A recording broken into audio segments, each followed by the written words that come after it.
Yep, that surmises the morning. That surmises the morning. I haven't also turned on captions. Oh my god. Oh my god. We're doing well this morning. I was saying hi. to Samsara. Congratulations on getting first. Did you call me as well? You did. My phone's on silent as well. So I didn't even hear it.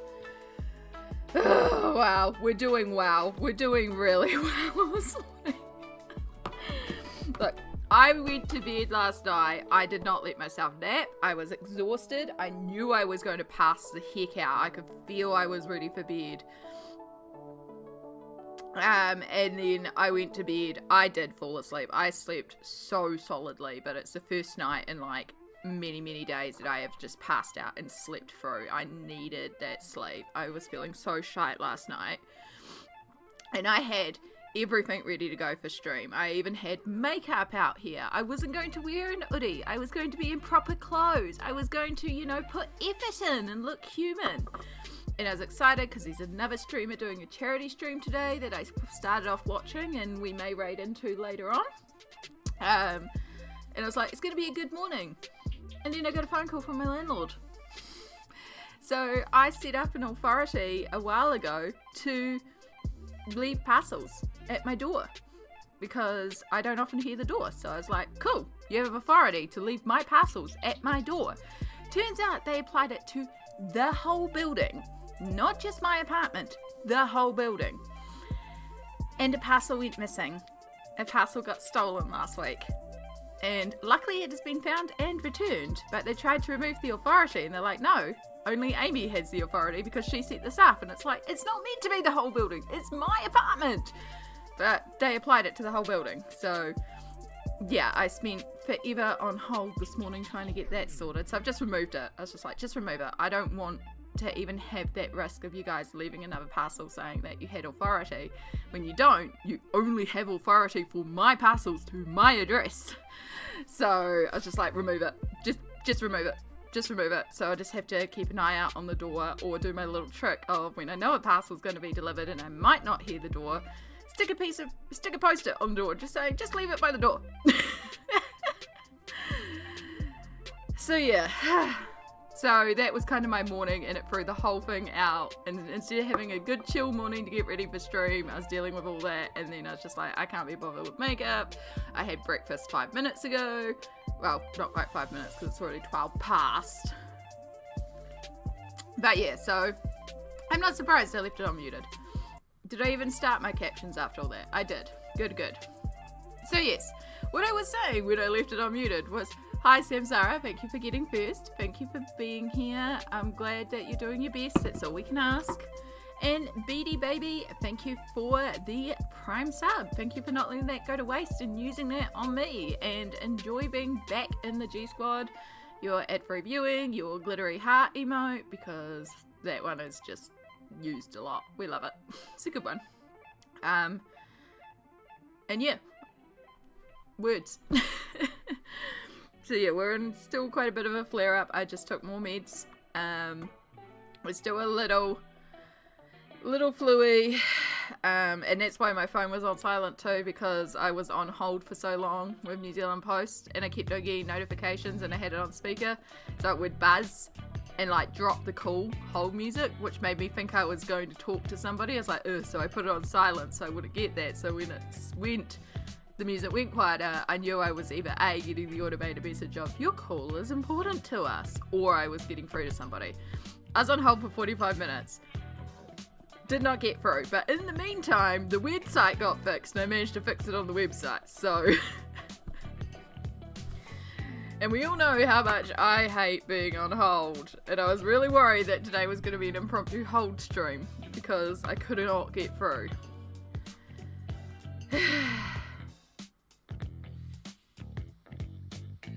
But yeah, I hope you all are doing much, much better. Beady, I did see that you had shoulder surgery yesterday. You're good and medicated and taken to a cryo ice machine. Oh, that sounds good. I hope all goes well. I am having my shoulder investigated at the moment because that's where my flare is attacking. I'm still waiting for my urgent x-ray referral. That was meant to be sent for on Monday, but I did forget the fact that there is a massive doctor strike going on this week, so a lot of non-essential life-saving services aren't taking place this week, which means I'm not probably getting my x-ray this week. I'm also waiting on a referral to the specialist for my wrist. Hence why we have the compression gloves on today. I dropped another plate last night, and spice jars, and cups, and a couple other things. But I dropped another plate, which is another one smashed, so... I mean, it's a good way to declutter my plate, so I was thinking I have too many plates.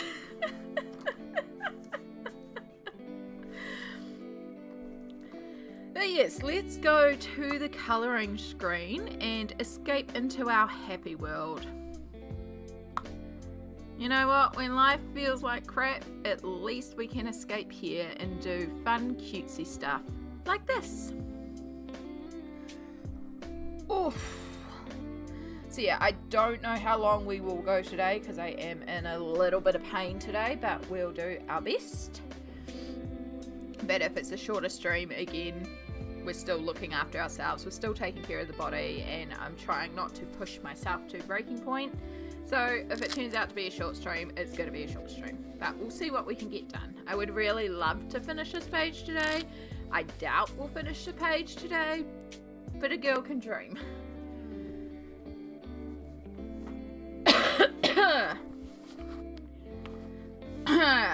So what we have left is we started on the mushrooms. We've obviously got these mushroom stems at the back, and then we've still got a couple of mushrooms. We've still got this weird thing down here that I don't know how to approach and I haven't been able to find.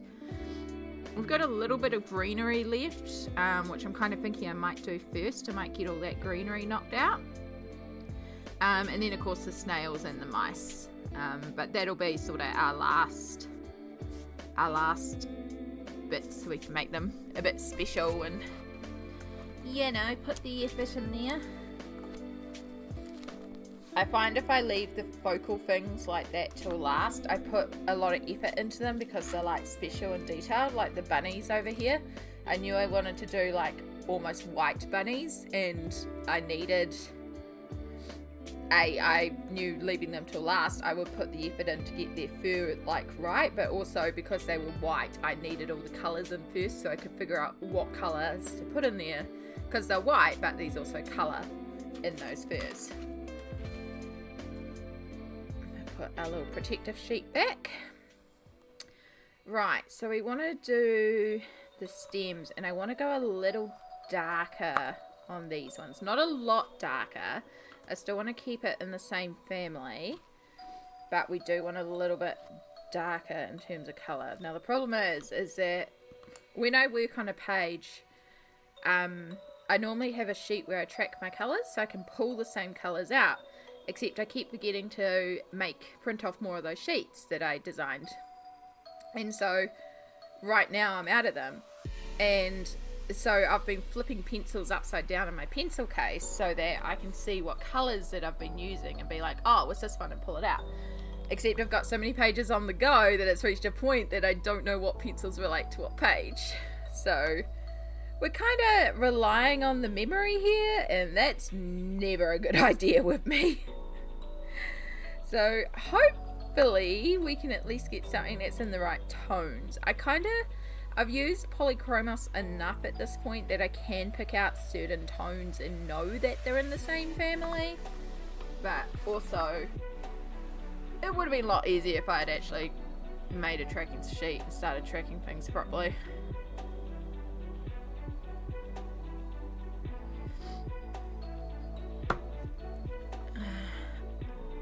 I believe in you, thank you. I have figured out I can colour with my non-dominant hand as long as I take it slow. Heck yeah. It's really good. I have thought about doing the challenge of using your opposite hand, although right now that's not an option because I've barely got feeling in this hand. But yeah, it's a fun challenge to try and push yourself. I could write with, like, I can still write with both hands. So I am technically ambidextrous because I can write and write legibly with both hands. But when it comes to art, I use my right hand. So I am right hand predominant. I just am ambidextrous. And that's mostly from the fact that I have broken my arms so many times. I kind of forced myself to learn to write with both arms so that I could still do my schoolwork no matter how many times I broke my arms. But I went to school with someone who, actually they do hang out and chat here, Fud, who could not only write with both hands, but write two separate sentences at the same time. It used to blow my mind. It was incredible. It was the first time I learned about ambidextrousness. Ambidextrousness? Ambidextrousness? I don't know. Oh gosh. It's one of those days where the brain just feels like jit, jit, jit, jit, jit. And I question all words. Yeah, I used to, oh gosh, I wonder if Fud even remembers this. I don't know. I used to have all these, like, I brought way too many supplies to school. I've been an overpacker my whole life, but I always brought, like, massive packs of gel pens and stuff like that. And I would write all my notes in all the colours because I liked it. And so one day at workshop, we spent ages designing, like, personalities for each colour of pen and writing this conversational story with them. Like, it was really random. I don't even know if Fun remembers it.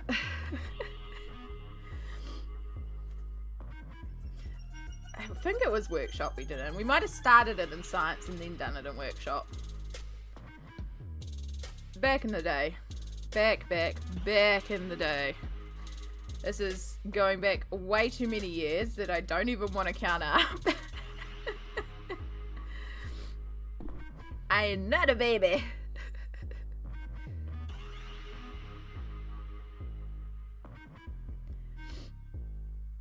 Alright, so we've got inner leaf in here. Oh, I wonder if you're like one of those leaves where the center's like light yellow and the outside is all dark green, but we've just coloured it all dark green. Too bad. We're just going to kind of ignore those lines. Maybe I'll go over it with Posca and just make them a feature line.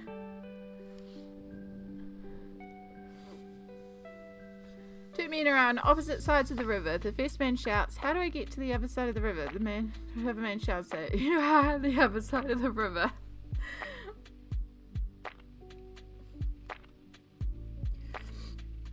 Hey, Ryder. I mean, they're not wrong. They're not right, but they're not wrong. How are you?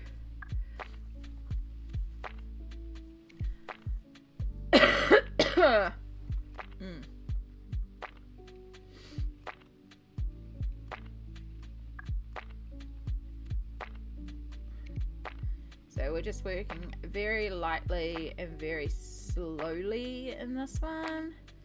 Just gently building up tone and pigment.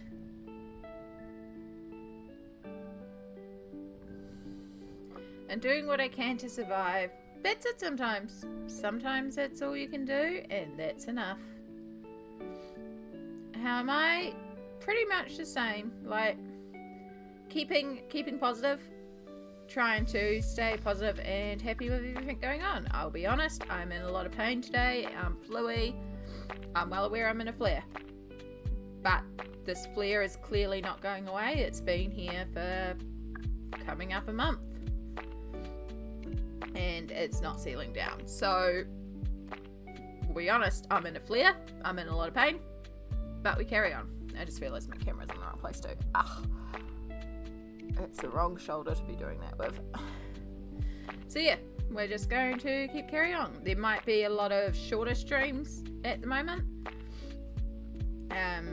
Because of what I can do with my health and stuff. But we're going to keep trying to carry on. Because I'm not letting it, stop me from living my life. I'm not letting it dictate everything. I will be gentler. I will be kinder on myself. I will not be go all the time. Not that I am usually anyway. But yeah. We just carry on because that's what you can do. Otherwise, what else am I going to do? Crawl in bed and cry. and that just sucks. So yeah. Is this a Christmas song? Also, hi, bye! Yeah, well, like, it's not going away anytime soon. It is a Jingle Bells. We don't want that. Next song, please.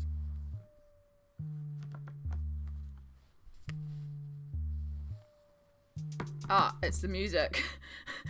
I was like, is my phone ringing? Because that sounds like a ringing.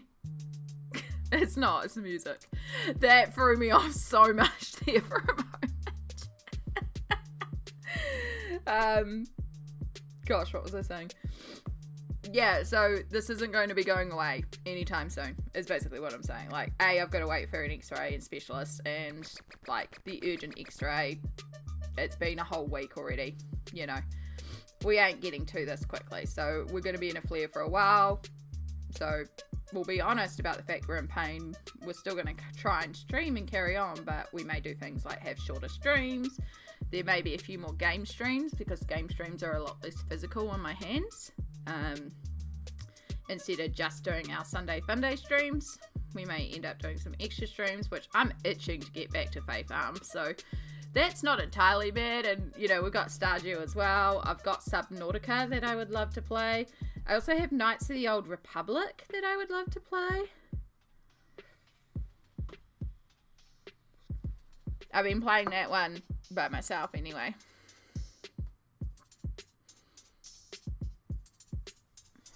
I don't know if anyone grew up with the Knights of the Old Republic's games, but that was like my 20s when I was going through my mental breakdowns and couldn't sleep at night. The amount of times I played through Knights of the Old Republic 1 and 2 and then Jade Empire on my original Xbox. I did take Kingdom Hearts. I found it last night when I finally finished unpacking. Well, I haven't finished unpacking. I removed all the non-clove items from the suitcase. So still going to put the clothes away. But then I also put all the washing into the suitcase that is clean. And then folded down my washing rack. So like, the washing from when I left on holiday is now folded and ready to put away. So that's progress, you know?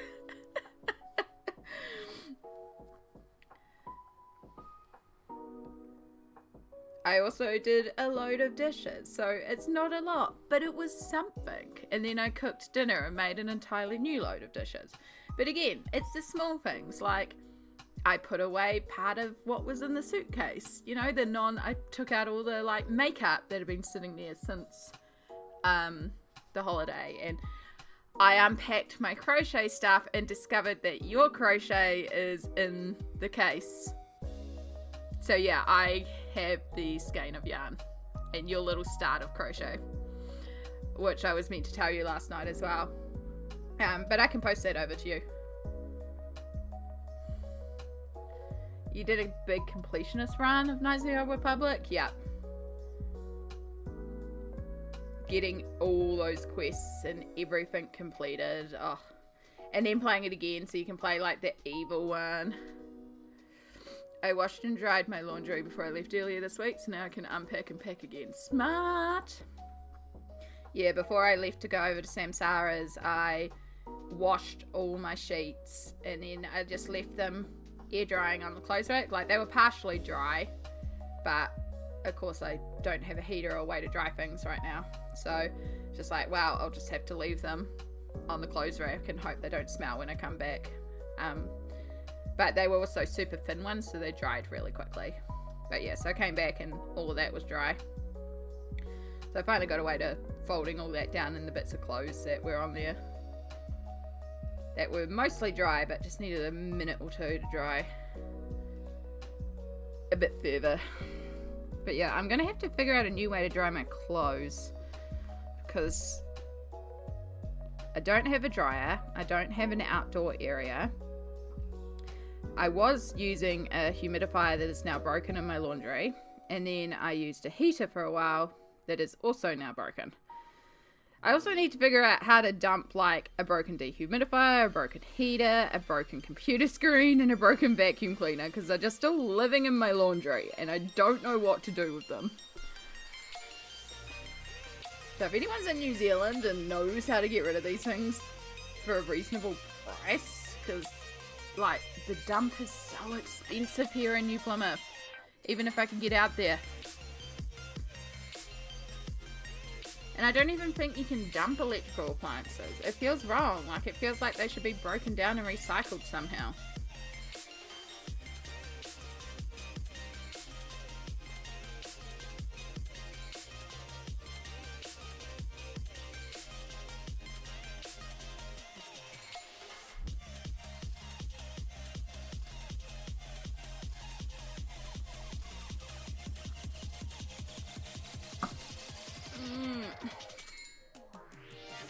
Oh, that's a reminder too. Samsara, when you get a chance, lovely, if you could go to Patreon and place a vote, because we're currently tied for what Patreon exclusive page to do. I need a tiebreaker. Otherwise, I'll just choose. But, you know.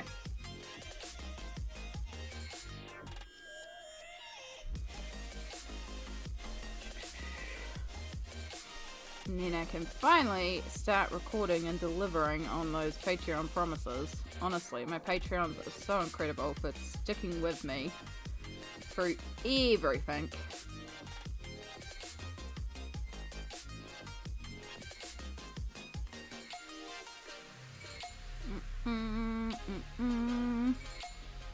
I'm hoping I can get myself a bit more functional soon, because I was hoping to start doing a prep for a charity stream again. My own charity stream, not like the big Yes and one, but I would love to do another charity stream. And get it to a point of like, because Samsara has a You Drawing reward, and talking to a few of you that have the You Drawing rewards from the last one, just have a day of like sketching and raising some funds for charity. Debating, of course, we can do mental health again, which I always love supporting mental health causes, and Mental Health New Zealand is pretty ace. We also have Starship, which is New Zealand Children's Hospital, which is also another wonderful charity to support. And then there's a couple of other Kiwi ones on there that I have to look into a bit more. Obviously, Cancer Society's now on Tiltify, because I helped set that one up for Yes and.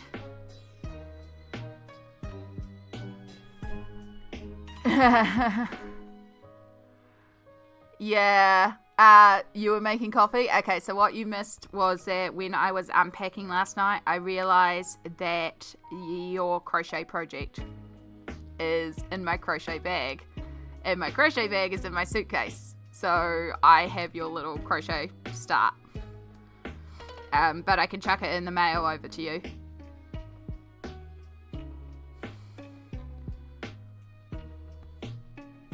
Or you could just grab some other yarn. I mean, that yarn was a little slippy and a little thin. You could try again with a chunkier yarn if you wanted to. Yeah, no, I went to unpack stuff last night and I realised it had been put in there, and then I never checked that bag when I put it away. So, but yeah, I can just chuck it in parcel post. It won't be much. Chuck it over to you. And then the other thing I asked as well is, if you have a moment, if you could please go to the Patreon and vote on the Patreon exclusive colouring page, because we have a tie. And I need a tiebreaker. That would be appreciated, love. And then I can get started on it. You could, of course, choose for one that isn't in the tiebreaker and just force a freeway tie as well, which is absolutely fine, and then I really will choose myself. I was telling some friends earlier about how St. Bernards would wear a barrel collar. Yeah. I've read about that, about like the snow rescue dogs that would wear the little nip of whiskey to help keep people warm. Oh, I see a Patreon. I see somebody has joined the Patreon. Oh my goodness. Oh my goodness. Oh, I will have to make sure I go and thank them later on.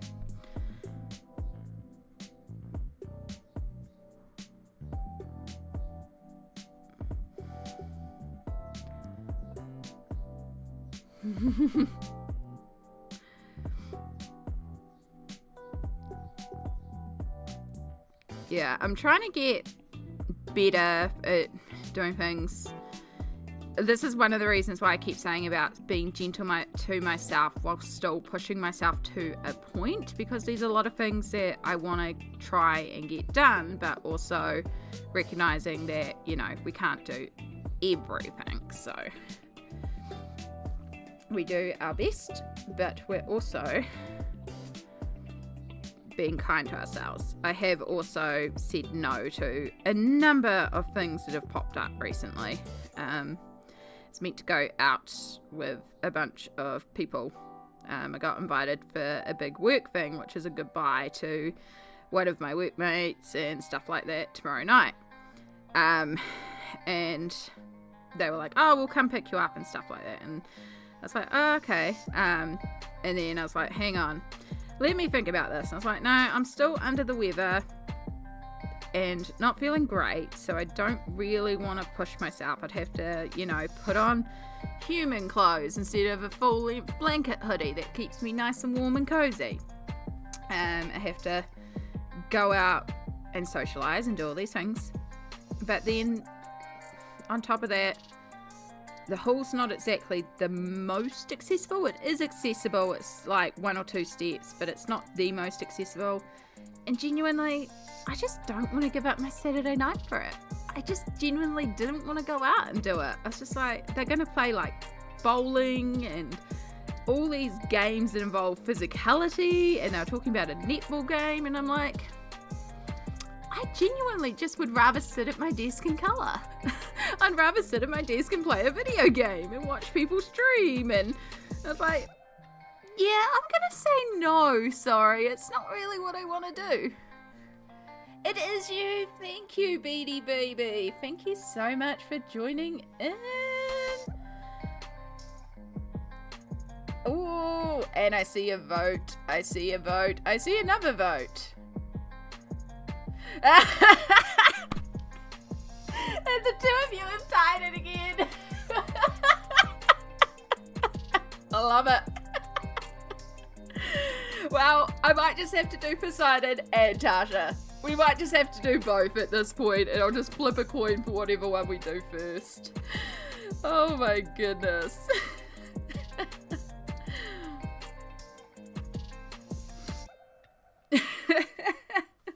Well, thank you so much, Betty, for joining in on the Patreon.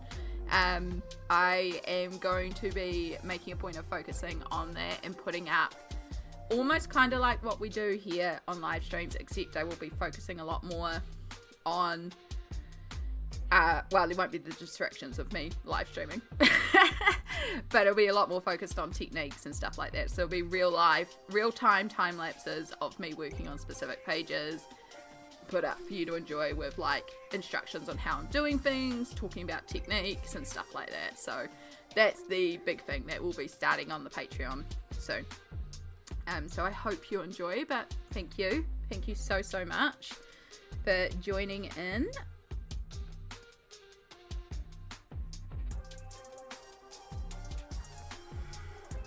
So yeah, if there's anything techniques wise you would love to see as well, hit me up and let me know. And yeah, those sort of things will be like the Patreon exclusive for like probably in a year. I might put them up on YouTube or something, but they're definitely going to be Patreon exclusives for a while, for a good while. Because I want to give you guys like stuff, you know, something for value for money. One of the things I was hoping to do before my wrist flared up again, which I might still try to do, is I also would like to start maybe designing my own colouring pages, which would be really fun, and those will be released for free for the Patreons as well. I have a bunch of my old artwork that even back in like 2015 I was thinking about turning into colouring pages, way back in the day. The thing is, I really hate line work. There's a reason why I don't colour, like when I was drawing my own portraiture, I never did outlines. I'm not a fan of line work. Personally, I don't like doing it. I love seeing it. I don't like doing it. And that's why, like, for example, pencil butter. I recently got actually, it might still be on the scene. It is. I recently got this. This is going to be going on my Be Right Back screen. I also have a couple more coming that I either won or like I've got a collection of art coming of my little logo, and it got me thinking I should do a little slideshow on my Be Right Back screen with like information on the artist and just show my little mini me design that I made but drawn by other people, and do a little slideshow, and then maybe other people might want to draw it as well, and we'll just chuck it up there.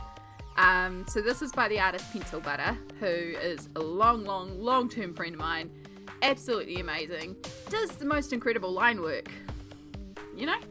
And really love how she colours stuff. So it's like, I can't wait. So that's the first one that we got through. I've had sneak peeks of another one that I won from the wonderful Pingy as well. I should shout out people. I have shout out options. I'm great at shouting out people on other channels. Always forget myself. Now, is Pencil Butter? She's one word on here. We'll find out. Yeah, got it right. So that's Pencil Butter. So right now she is on a stream break. She is unfortunately dealing with some internet accessibility issues. So, but she will be eventually coming back to streaming once the internet is sorted. I believe it's a couple more months until they finish installation. So fully recommend checking them out because amazing artwork. This is all traditionally done with alcohol markers as well, and a little bit of colour pencil and paint pens. Also the person that taught me the washi tape technique that I use for clothing. And then the other one that I have coming, which I can't do a shout out for a couple more minutes. Samsara, if you're there and able to, if you cannot, that's okay, I'll do it in a couple of minutes, is Pingy. Because Pingy is also a wonderful artist. They are a digital artist. And I won a drawing recently on their stream, which is really exciting. So I asked for the same thing, to add to the slideshow. And I saw a little sneak peek of how it's coming together, and it's so cute. And what I really love is that it's like everyone's unique style, which is one of the big things I asked for. There's a couple of things that I've stated, like I just realized how badly my camera's out of place here. So like when I send through the little mini me, I'll say there's a couple of things. Long blue hair, but you can style it however you like. I always have glasses. I ask you keep my compression gear gloves on because these are important. Representation. This is a big part of how I keep myself going. You can style them as other gloves, but please keep the fingerless gloves there in one form or another. And then if you show my feet, always socks. At least socks. Because I don't do bare feet, which Samsara can attest to. Because I don't like bare feet, so I am always wearing socks 24/7. But there, and then it's like, and then there's a little rainbow mascot, which is war dart. It's like, if you can include war dart, that's cool. It's okay if you can't. Those are the only requirements. Sent that through. Draw it in your style. That's what I'd love to see, and putting it up on stream. And the idea is hopefully like I'd love to commission every artist.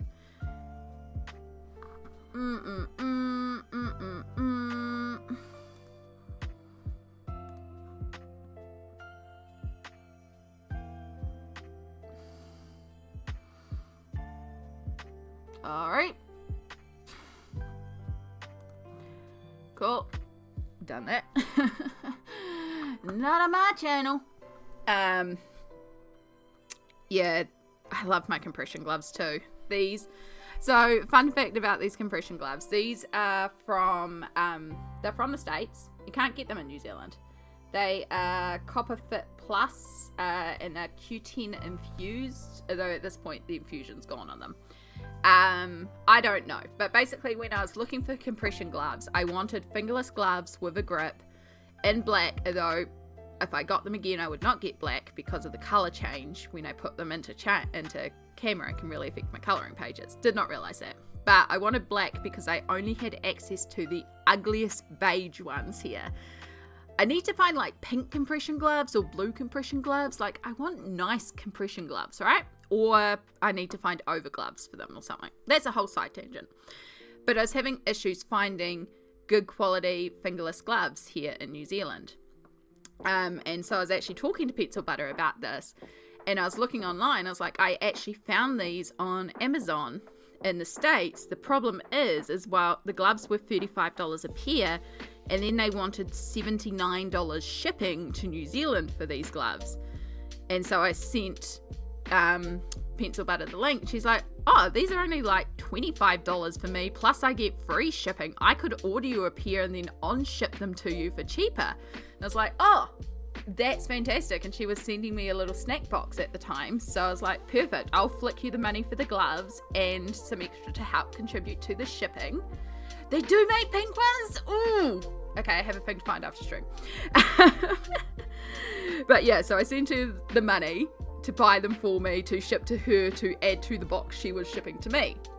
And I sent her some extra money to help with the shipping of the little snack box, because we were trading a snack box, which we do every once in a while. So I was like, excellent. So she orders them on Amazon, and the package comes in. She sends me a message and goes, I think we have a problem. This package is way too big to just be your pair of gloves. I'm like, oh no. And then she sends me a picture and she goes, Amazon effed up it. I ain't telling them.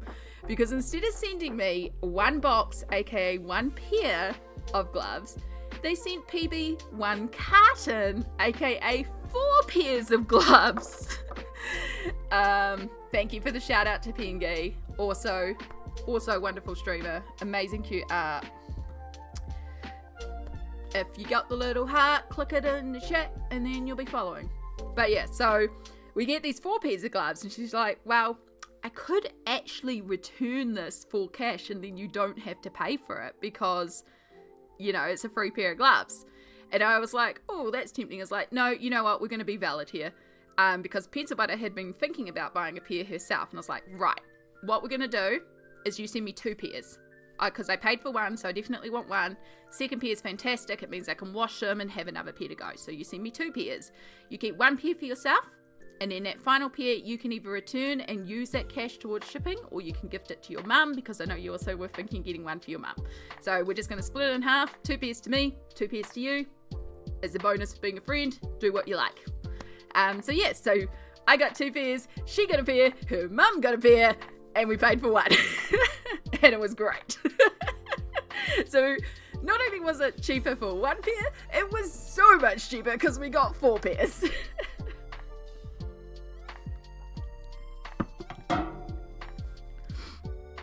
But yeah, the problem is I've been wearing them so much that 1 pair in particular, the compression strap is starting to lose the stitching up here, so I do need to get out the sewing machine and fix them up.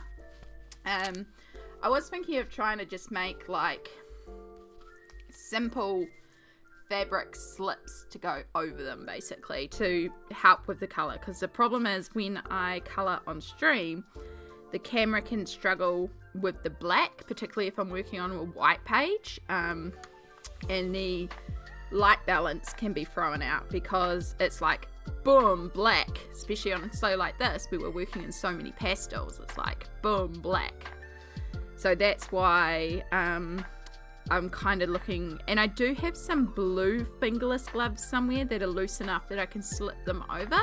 It still has the fingers out, but it covers the rest of it, so at least it's only like a tiny amount of black.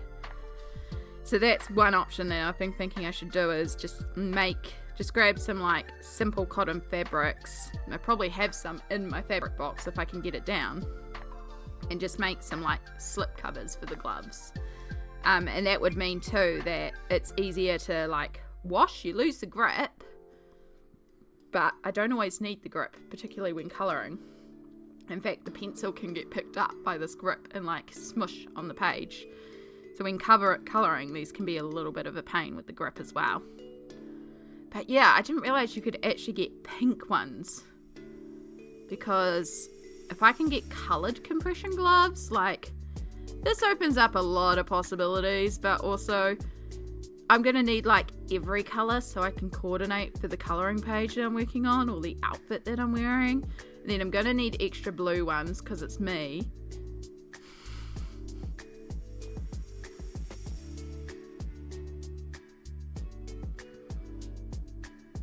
Honestly, I could probably actually make them if I could find the right fabric. Like, this is just a stretch, but it's like a good stretch. And then it's just a strap of elastic with Velcro. Like, yeah, this has got some extra fancies in there. The only thing is that sometimes when you buy gloves, and this is one of the big reasons why I was switching from the horrible beige ones I had, is they will make these compression gloves, but of course these seams. So this one's great because I don't know how well this is going to pick up on here. Now you can see a little bit if I stretch. So you've got the seam there, and they have not overlocked this seam. This fabric edge is raw, but they have pressed it to sit flat. So this puts very little pressure on my wrist, because they're compression gloves and they're designed to soak, like to stretch in and compress your hands, particularly when they're swollen. The beige pair I have, they made the compression gloves, but they chose to overlock every seam, which yes, does create strengthening, but it means you've got this big, hard, stiff edge that is pressing into your wrist or your arm or your hands, and it's so uncomfortable. You end up with these big ridges. Like if you've ever worn a tight pair of pants and you take them off at the end of the day and you've got that line indent from where your pants have been cutting into you because they're too tight, or bras are another really good example, because we all know that feeling if you wear bras and then you get to take it off at the end of the day. It's that sort of compression band, and it's where those joints are that are really, really awful. So that's another thing that I'm always on the lookout for now too with compression gloves, because I've found more compression gloves locally, but they've all had those overlocked inner edges, and I'm just like, why? Why would you do this?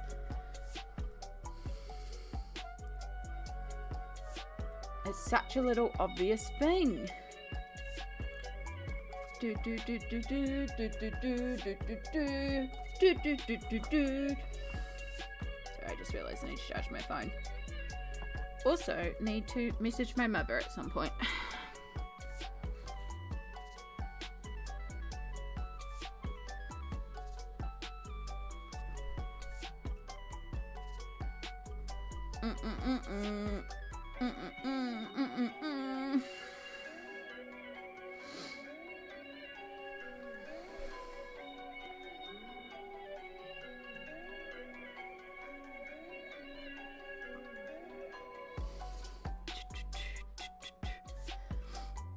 I think they've updated this playlist. It's been updated with like some new beats, or maybe it's just been a while since I've listened to it, but I don't know, it's pretty good.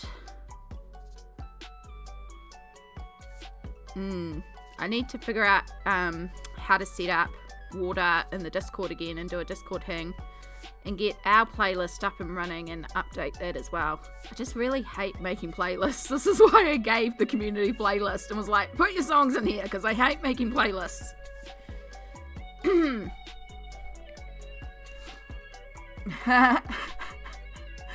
So I've got the stream up on this screen and it's got a little bit of delay. But it's picked up when I've been singing along, so there's like 30 do's.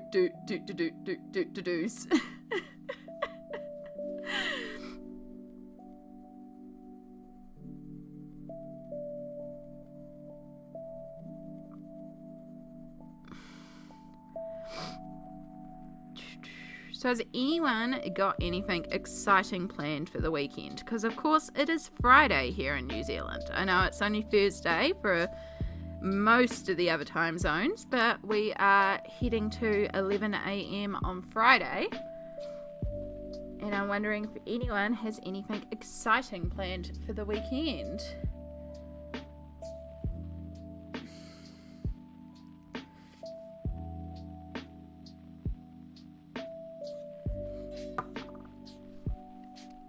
I have an injection, which is exciting for me because it means Monday is going and Sunday is injection day, and it's also Sunday fun day. So I'm hoping we'll be able to do quite a good long gaming stream and get a lot done in Fae Farm, because of course I am itching to play Fae Farm.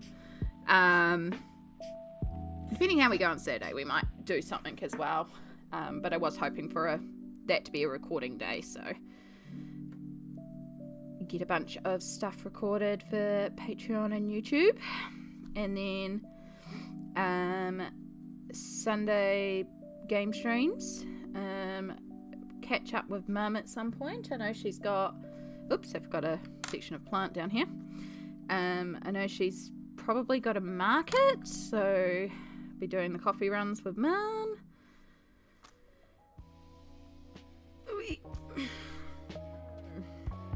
Not here, just hanging with your ice machine. I mean, that's valid. Actually, I need to put my ice packs back in the freezer for my shoulder too. They're all defrosted from being used. You're loving Fae Farm? Oh, it's so cute. I am just like so happy with Fae Farm. It is like, I think my captions are stuck because we haven't been updated since the doot. But yeah, I mean, like, I was already, when I started in the character build, I was already like, I mean, I went into it knowing I was probably going to love the game. Let's face it. It's farming, it's cozy, it's chill, it's fairies, and it's cute as fudge. And then we went into it, and even within, like, the builder character, already like, okay, this is fantastic.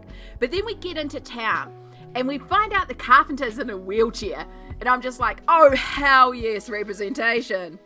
I then find, like, we've got all the different, like, head wraps, the different, like, the fact that they had vitiligo, the representation on pronouns. I mean, they could have expanded pronouns a little bit more, but we'll give them that they did at least have they, them as a standard default straight away option.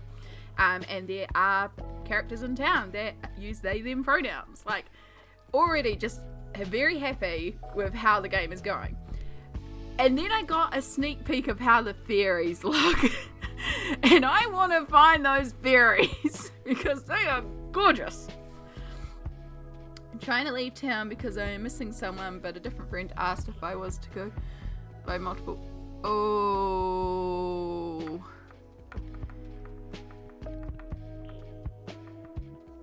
Do you have the spoons for both? Because if you don't, that's very easy to knock out as an option.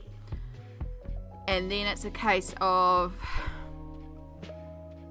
what's more important to you, not what's more important in general, what's more personally important to you.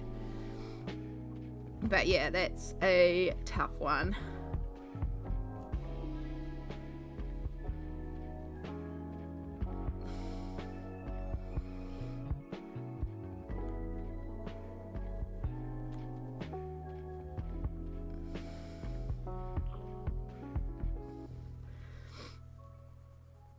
I should probably catch up with my niece at some point too, and my brother, and seeing my other brother and sister-in-law next weekend. So Mum has a massive market next weekend, one that me, my brother and sister-in-law are helping her with, and we actually are taking 2 cars and travelling to Porongia for that one. I need to make sure I actually take the funds out of her business account to pay for the motel too. Ooh, I better sort all that on Monday. Because I don't want my card bouncing and being like, hey.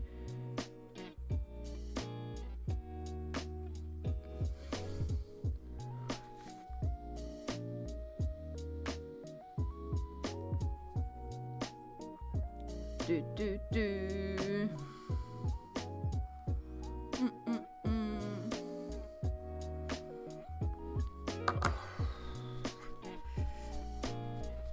feel my fingers. It's so weird.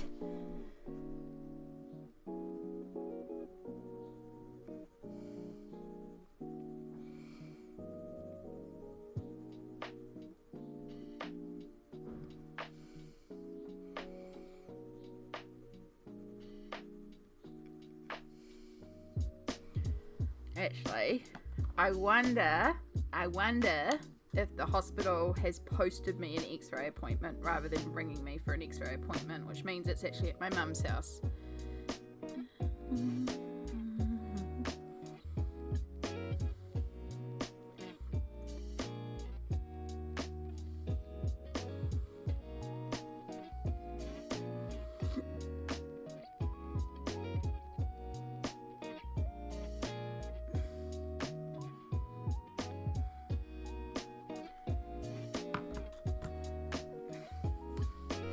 Let's find out.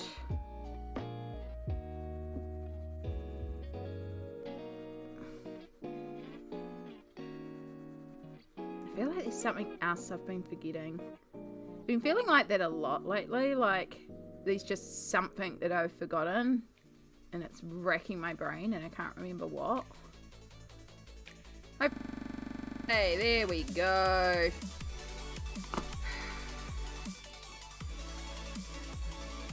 And we should be back. Cool. Well, I now have to manually edit my stream video because disconnection means it now thinks it's multiple streams.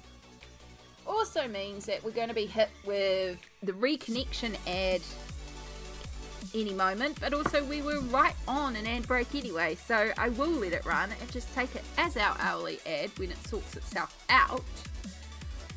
Oh, that was a bad disconnect. We should be back. We should be back.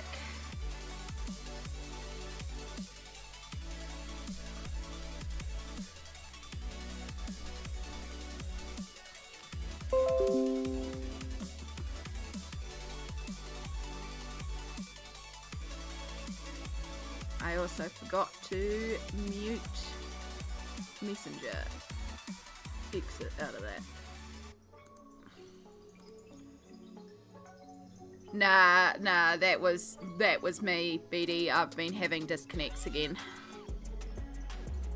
Alright, so because of the reconnect, it is going to start an ad, but it's right on ad break time anyway, so I'm going to let this ad run, and we're just going to pretend we didn't have a disconnect and it is the standard hourly ad.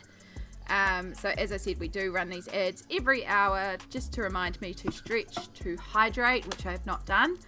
So everybody make sure you stretch, you hydrate, grab a snack if you need a snack. We will be back in 3 minutes.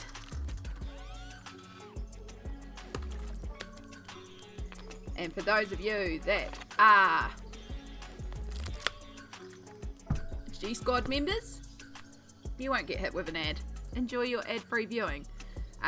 Where you get to watch me stretch. It's so exclusive. Oh, so we're going to do a little hip wiggle today. Also, you can see my hoodie.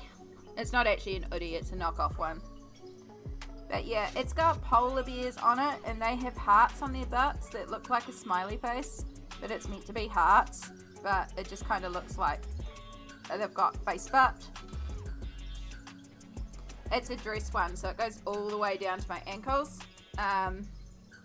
It's not like, so hoodies have a specific type of fleece that is known as like a coral fleece, I think is the actual term for it. Whereas this is a polar fleece. They're a very different type of fleece, and this is a much cheaper type of fleece, but also it's a little bit lighter and not quite as warm as the official hoodies or the ones that have got that are closer to an hoodie knockoff. This is not as warm, but it's longer, but it's good because it's not as warm, so on a warmer day I don't as overheat on this one. Oh, okay. Right, careful shoulder stretches, because we don't want to overexert on the nerve.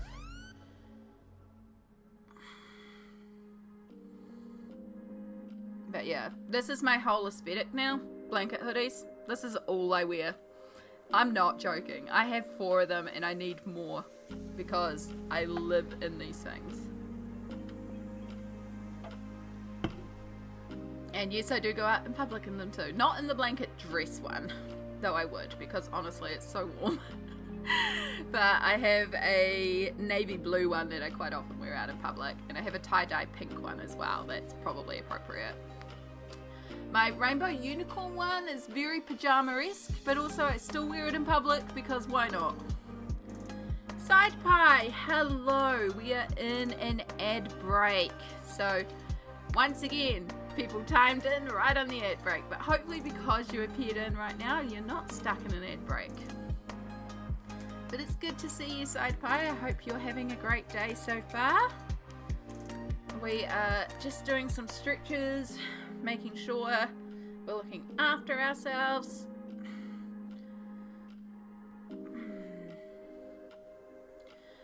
You're not in an ad break. Fantastic. That's what you get for turning up in the middle of one. So you avoided one for an hour, hopefully. Hopefully. Okay. Oh, I need to do some more hips. Hips and back.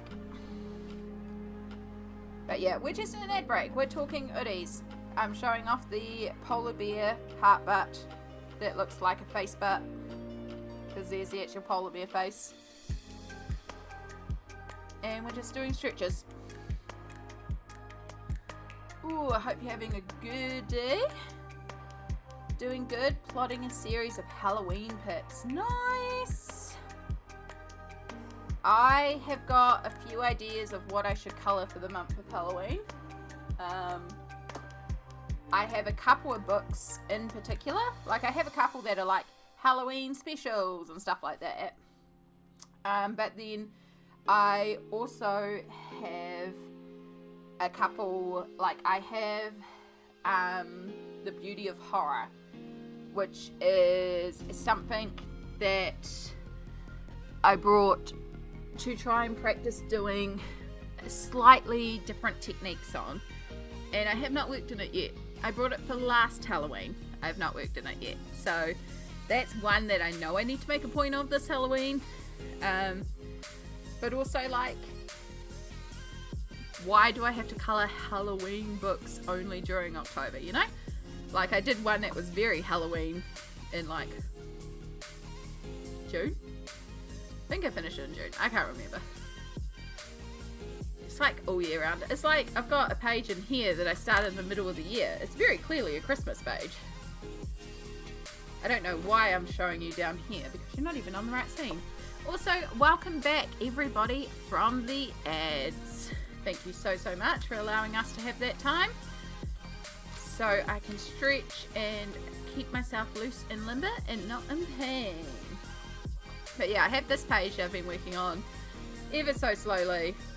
Still got a lot of work to do in that background. That's what's putting me off, is just the background. I should really just carry on with the rest of this and then it won't be like so like background. But yeah, very cute. I really like the glow effect that I created here. So the fire has got a bunch of like orange reflecting around it, and like the back of her dress is being warmed by the fire, and there'll be like little touches done on the little animals down here too. But yeah, I need to finish off that one too. One day. That's a cute page as well. Look at all the frogs. I've been in a mood lately to colour frogs as well. I've been watching a lot of frog videos, strangely. Although last night my feed was full of octopus, which I'm not mad at. That's fine. I've never been a strictly seasonal colourist. Yeah, like, I can understand sometimes it's nice to be like, oh, it's spring, let's colour in a bunch of flowers. But also, if I want to colour in flowers, I'll colour in flowers. Like, you know. I do have some stuff that I will be working on during the Christmas season because it's very clearly Christmas and it feels like the sort of thing I can only do during Christmas. But like that page didn't feel necessarily like it's Christmassy. It's clearly Christmas, but it's also like homely and cute and like it's got other things. I'm like, I could work on that for those reasons rather than Christmas. So, but yeah, I have some pages that are just like clearly Christmas, and I feel like I'm kind of going to have to do them in Christmas. But then Christmas colouring is also weird because I'm in New Zealand and Christmas is in summer here. So like, you know, colouring snow and stuff in the middle for Christmas is really weird because it doesn't snow here because it's the middle of summer and we're all dying in heat stroke. And it's like Christmas is barbecues and salads and mid-afternoon naps.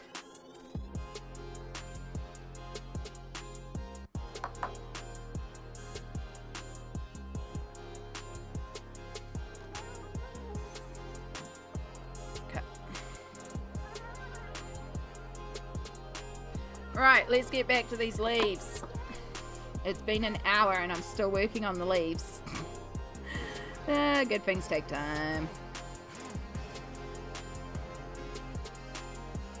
I still am not sure what colour will do our little field mice. I'm actually tempted to look into if we can find something that's like pinky browns, because I feel like some pink would actually be a really lovely complement in here. And then I can do some pink in the flowers. I don't know if that's a thing. Like, I know, so I used to have pet mice and they were all shades of white and brown. So I know we can get white and brown mice. And I know we can get grey mice. But that's about it. I might have to look at some references to see if we can find. The other more traditional pick will have a Halloween vibe. Nice. I got one pick that's going to have mushrooms and florals. Ooh. Oh, I love mushrooms. I am still so... That mushroom colouring book. I need to find a proper mushroom colouring book. Not a drug trip, hilarious, terribleness mushroom colouring book. Although there's enough pages in my colouring books that I'm sure I can find mushrooms. I mean, we did a whole month of Mythomorphia just on the mushroom pages.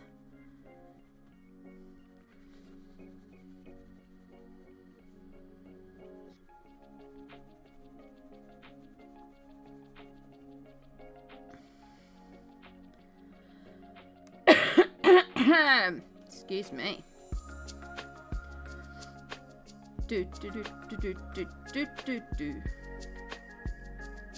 Alright, I don't know if you're leaf, but we're colouring you green because we're here and it's easier. And you're so tiny that it's not even going to matter. Alright, I've definitely done all the green in this shade down there.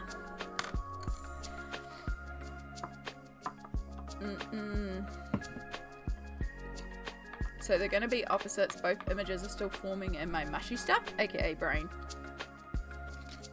That's valid. I just snapped that pencil lid again. I actually had an idea for a sketch the other day. And I was like, I almost pulled out my sketchbook. Almost. I just realised something as well. I need to restart my captions. Because, of course, new stream. Alright. Captions should be working now.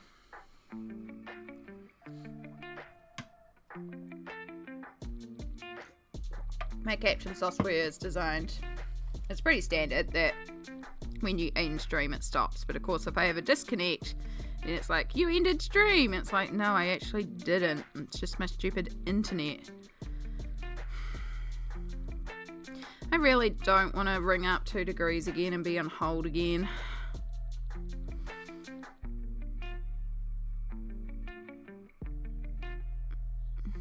I don't know what else to do at this point. I mean, it's only been one per stream so far, but it's also been happening every stream, which is annoying.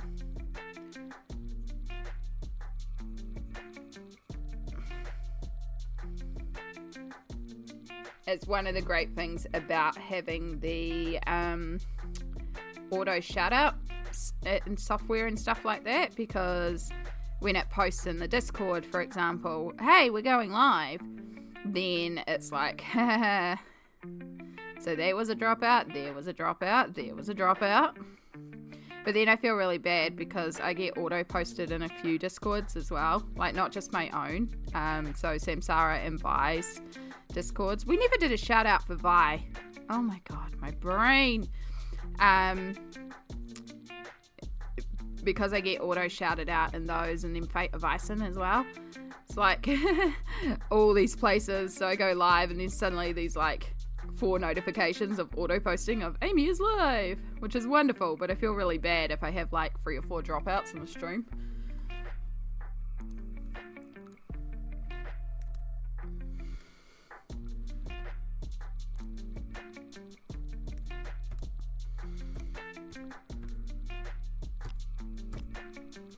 Very important. I forgot to do this before, but we're going to do this now. If you don't know it already, you should be following Vi.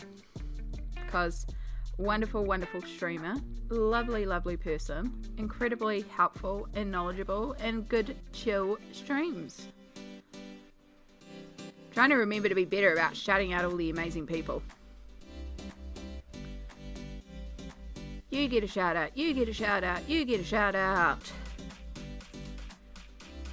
I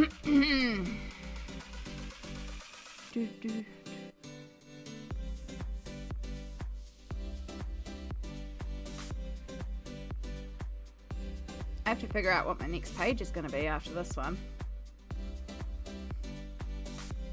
Maybe I will try finishing off some pages in Alien Worlds, because I've got a bunch I've started in there.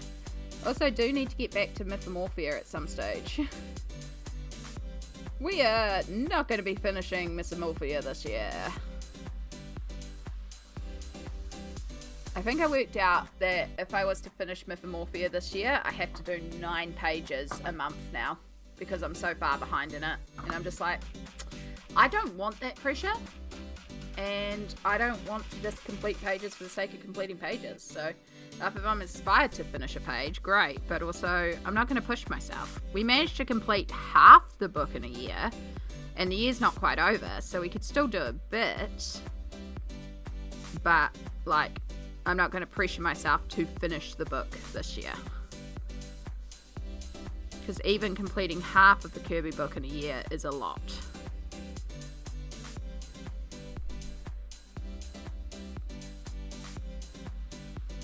Yeah, you said 10. Yeah, I feel like it's 9 point something now, so it's basically 10 pages a month that I need to do, which in March I did do 12 pages, so it is technically possible, but I burnt myself out, and I did that while not doing any other pages, and I did a lot of the easier pages is a way to put it. Not necessarily easier, but there were pages that I had concepts for, and I knew how to do them, and they were techniques that I'd done before, and I knew I could achieve the look quickly. So they were easier pages in that sense for me, because I knew how to approach them and how to approach them effectively and quickly. So yeah, March we did do 12 pages, so it is possible, and I think I had like 2 pages on the go as well.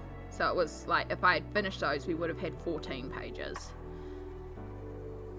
So in theory, if I sit down and work my butt off in it, I can finish Mythomorphia this year. But I'm not going to put that pressure on myself. I will still keep working on Mythomorphia, because I do plan on finishing that book. But I'm not going to pressure myself to finish it. I'm actually closer to finishing Fledgling Theories. In fact, I've got one that's drying over here. It might almost be dry. Yay, you didn't all bleed through. Fantastic. Yeah, you're still a little wet. But yeah, I think in this one, I think I've only got about 10 pages left in this one. 1. I need to do a background on that one. 2, 3, 4, 5, 6, 7, 8, 9,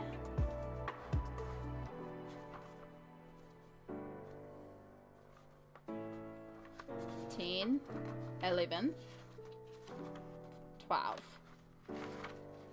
Okay, 12.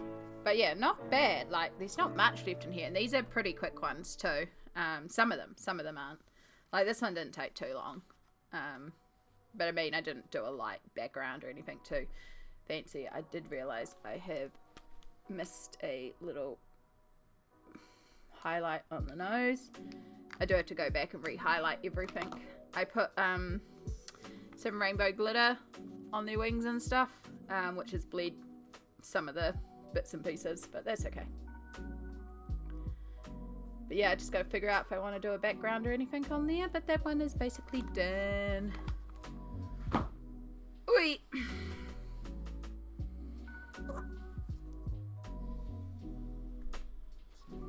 And that's a book that I also wouldn't mind finishing, because I have, so that's the Colouring Heaven issue, Fledgling Fairies, which features the artist Christine Karen.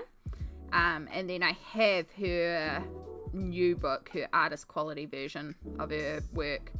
I have that book, but I don't want to touch that book until I finish Fledgling Fairies. So if I finish Fledgling Fairies, then I'll feel okay touching that book, because a lot of the images are repeated in there. So it's like, well, I might as well do them in Fledgling Fairies first. But then also it's like a comparison of, you know, here was my first attempt and here's my second attempt. It's the same thing with Kirby books, because I have, for example, Mythomorphia and all the Morphia books, but then there's also his compilation books, which might have some of the images from that book already, but I'm not touching the compilation books until I finish the other book. And then it's like, if I attempt the page again, it's like I've got my first attempt, and then I can colour it again and colour it entirely differently. And that's why I don't mind that I also have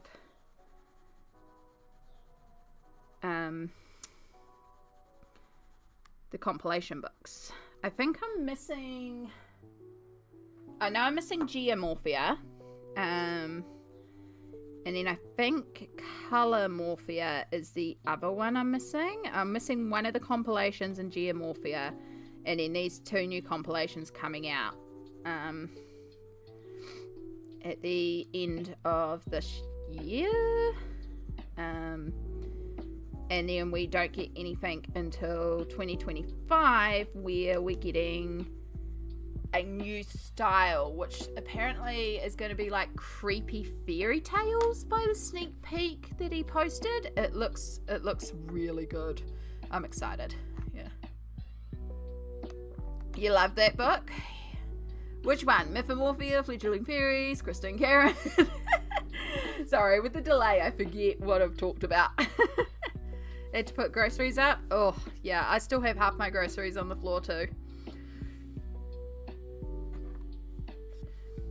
It's like, I will do groceries and then I get home and then I just, like, I put away the fridge and the frozen, and then the cupboard lives on the floor till I get spoons back.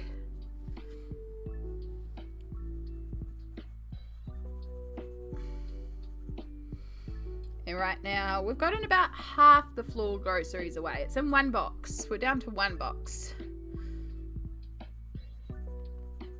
It'll get away eventually.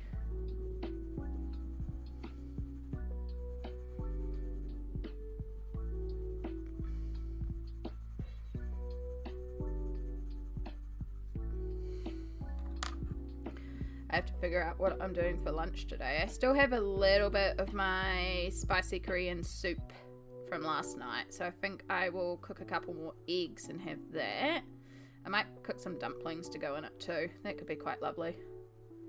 It's basically, if anyone's ever had tteokbokki, which is Korean spicy rice cakes, it's basically the sauce that you would make up for that, but watered down, because I don't have a lot of like, I need to make up a new Szechuan chili oil, and I was just really in the mood for that specific, like, sauce, like that specific flavour, but I didn't want rice cake or noodles or anything. I really just wanted like a veggie soup with some eggs last night, so I ended up making that, and it was really good. Like, it just hit the spot in such a right way. So I've got a little bit left over, so that'll probably be lunch today, is some spicy soup. I can't wait for the new Kirby. I love Christine's Artist Edition book, right? Oh, so good. And yeah, the new Kirby's, oh, like, I don't need any of the compilation books. Like, I have, again, apart from Geomorphia, which I can access, I just haven't gotten around to it. Like, literally, it's like if I have the money to buy it, I kind of get tempted to buy a new book, because it's like I have Kaleidomorphia and Wondermorphia, so I don't technically need Geomorphia, but I probably will to complete the collection, because I do love Kirby's books and I view it as a collection. And it's the same with the 2 new collection books, because again, I don't need them, but I feel like they would be quite good to complete, because I even have Doodle Mania, Kirby's very, very first colouring book. It's completely different style and size. It features all his little doodles. So not why I love Kirby's work. But yeah, I do have that one too, so. But yeah, one of the great parts about sort of letting myself up on the Mythomorphia challenge as well, because I have been like Mythomorphia. And then Alien Worlds came around and it kind of just made me stop, because I love Alien Worlds. Like, it's definitely my second favourite after Mythomorphia, and it may be edging out Mythomorphia, to be perfectly honest, but Mythomorphia holds more emotional value for me. I also love Worlds Within Worlds, but I have, like, because of the, like, I'm going to finish this book this year challenge that I set myself, I didn't do any work in Worlds Within Worlds, you know, and it's just kind of put me off working in any others, because it's like, if I'm going to work on a Kirby, I should work on Mythomorphia, because that's the challenge. And then when I realised and was like, no, we're actually going to stop and allow yourself to, like, let go of this challenge. You've done a lot. I've gone from, I started the year with 7% of Mythomorphia completed. I think I'm now at 54%. Like, we've done a lot in Kirby, and Kirby takes a lot as well. But I don't want to rush it. I don't want to push myself for the sake of finishing the challenge, and I don't want to just, like, not make it enjoyable. And that's the thing. The last 2 pages that I did in there, I didn't enjoy it, and it shows. So I'm just like, nah, we're going to stop and let up on this challenge. And that has meant that I have managed to do a lot in Alien Worlds. I'm doing loaded nachos. Yum. I do have a Sketchy Stories. Oh, I have not seen that one. Oh. Yeah, the only reason I got the Doodle Invasion one is because I found a local person selling a bunch of their colouring book collection that they had brought over from the States. Because they decided they didn't want to colour anymore. So I got a bunch of colouring books that I just could not access here in New Zealand, including Doodle Invasion. Like, it was one that I was never going to go out and purposely buy, but because I found it locally, secondhand, it does have a couple pages worked in there, but I don't mind. I was like, I'm going to get this, and I view it as a collection piece. It's not something that I'd necessarily work in myself, but I have it in the collection, because again, Kirby is a pretty important colouring artist for me, because it discovered a lot for me. So from a collection point, very important to have. Right, I need y'all's help. This is gonna change all my settings, but we'll fix it up afterwards. I'm going to bring you into the page, so we're going to zoom right in for a moment. We're probably going to be pixelated as heck. This mushroom here, this thing at the bottom, confuses me so much. Do we just colour this brown like the rest of the mushroom? Do we colour this green and treat it like plant growth? Like, what is it? I don't know, and I am confused, and I don't know how to approach it, and I have tried to Google it, and I'm just not finding anything, but I'm probably searching the wrong terms, because that's usually what happens with Google. When I can't find something, I'm searching the wrong terms.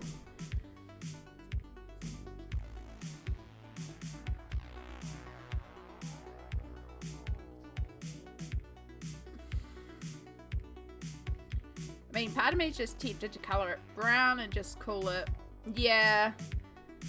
I'm just wondering if it's just like a weird, like, I've seen this sort of base. Oh, it's completely off screen. I've seen this sort of base before where you've got the textured bottom, right? But I haven't seen one where it wraps around like that, and that's where it's confusing me.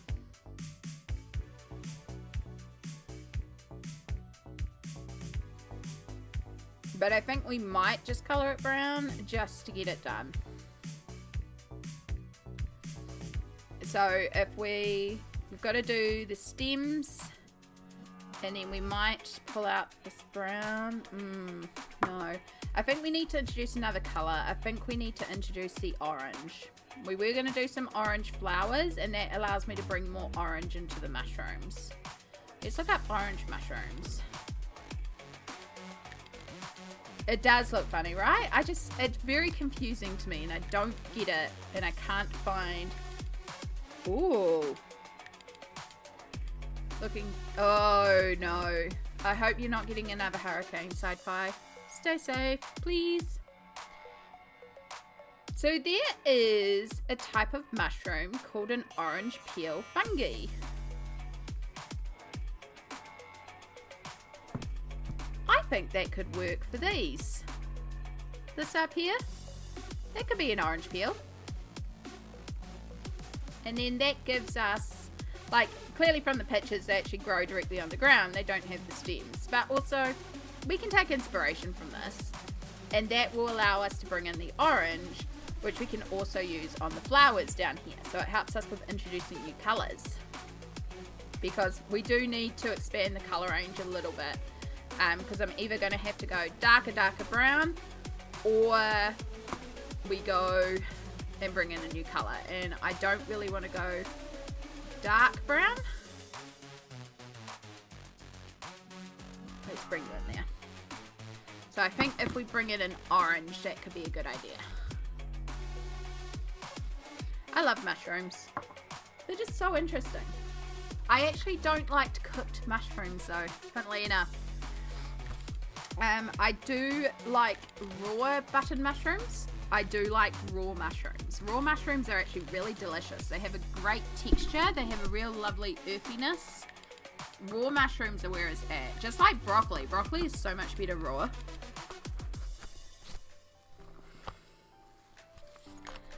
Right, so... Oh gosh, my nose is so itchy. So let's bring out some of our browns that I think we were using, because again, I did not write anything down like a smart person. I think it was that one. I don't know, those kind of work. Those are sort of our terracotta-y browns, I think. Maybe that one as well. And then let's bring out some orange. So that I think will be our most intense orange, because I don't really want to go intense orange. We'll bring out that one too, just in case. Can't do surfing as on due to health. Yeah, definitely. Definitely don't want to get caught out in a rip as well. Those are very dangerous. Right, so we technically have two types of flowers down here. So we'll do one a lighter orange and one a darker orange. And I think we'll do these back ones the lighter orange, just because there's more of them and I don't want to go too many dark orange. And so I tend to just work dark to light. That's my preference. Some people prefer to work light to dark. That's actually fine too. You work however you feel comfortable working. Oh my gosh. Itchy, itchy nose. Glad I didn't wear makeup today. Couldn't do that.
Yeah, orange was the right choice.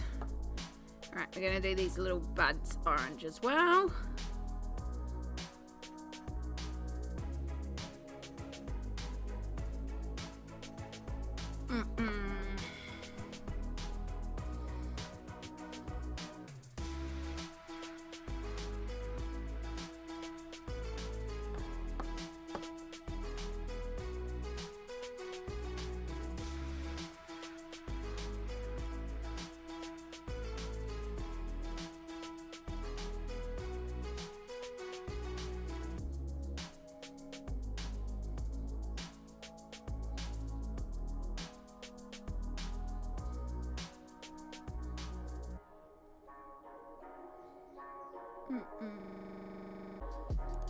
Quick, change it before it clicks. Stream manager.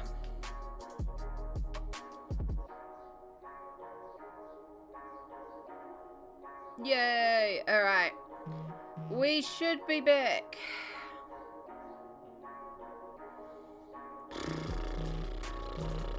And there's all the notifications. Start the captions again.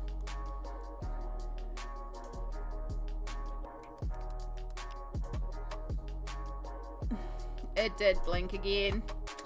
It did. I have gone in there and I've disabled automatic ads, so I'll just have to remember to manually select those ads to get started every hour, because it appears that we're doing this again. I do not have the spoons to ring up 2 degrees and be on hold today and do a hold stream. So yeah, it's gonna be what it's gonna be. And then I guess I have to ring up 2 degrees again.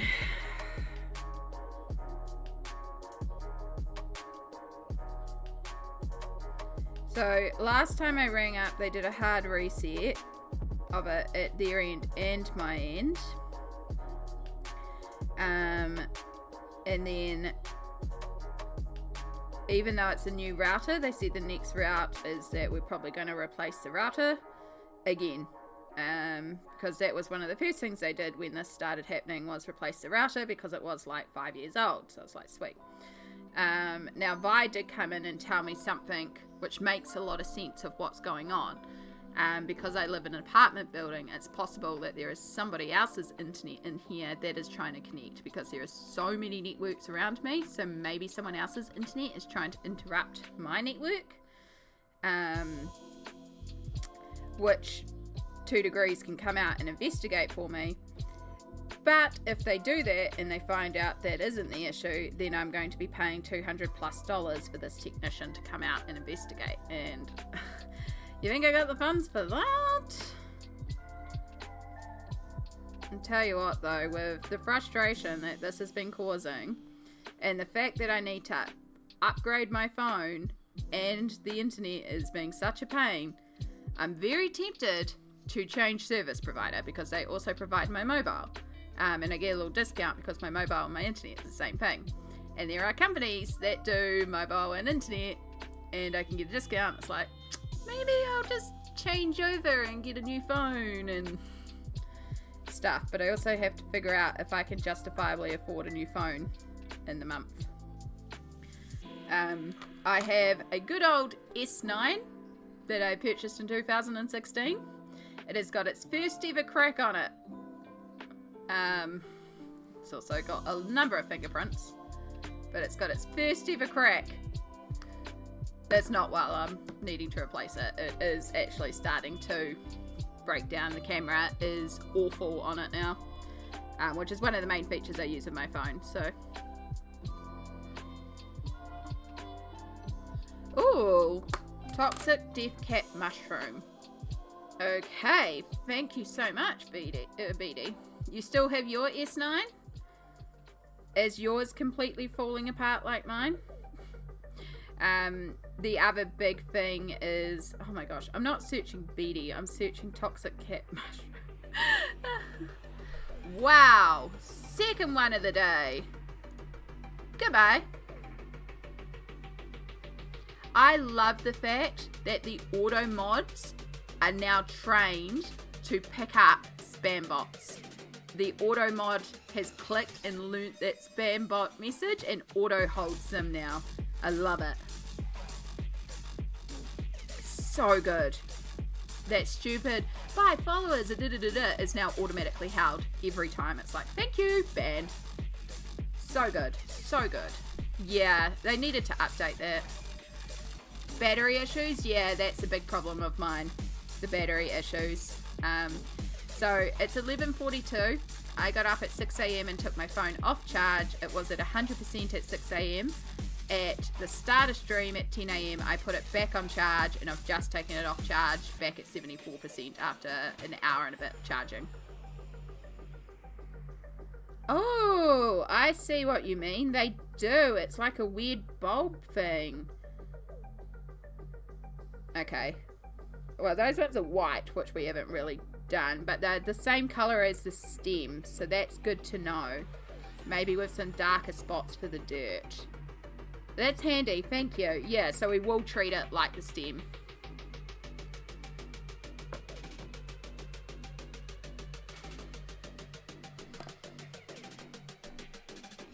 Yeah, so the main reasons are the battery. Like, the battery is absolutely ridiculous on mine now. I'm charging it 3 or 4 times a day.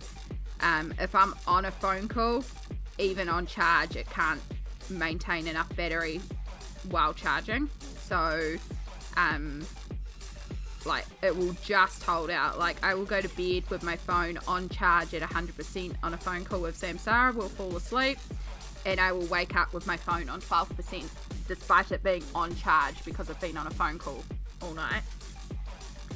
And then, as I said, the camera is at a point, which does happen. The cameras are going to degrade over time. And that is the case. The camera has degraded on mine enough that the photos are now really awful and it's very hard for me to edit the photos that I take with the camera.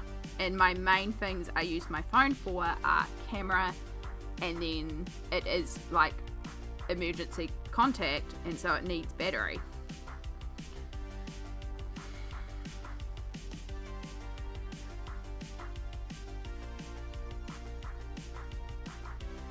Like, the fact that it's got processing issues and it does glitch out every once in a while and struggles when I try to send a text or a message, I could live with that. It's like, yeah, it's an older phone, it's not designed for the new updates and new software, that's fine. But the battery and the camera are the two things that really annoy me. I don't know what a TCL is. There might be a brand we don't have over here. But yeah, if I upgrade, it'll be either a 22 or a 23.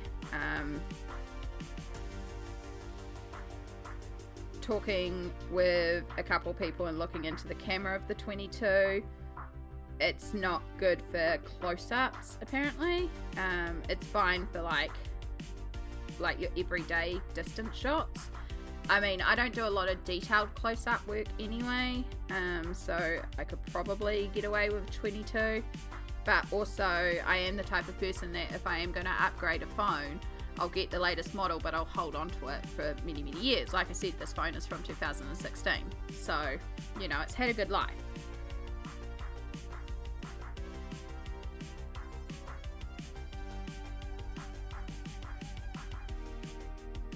So it would make sense in that case to grab the latest issue and buy it, knowing that I probably won't upgrade again until like at least 2028, 2029. So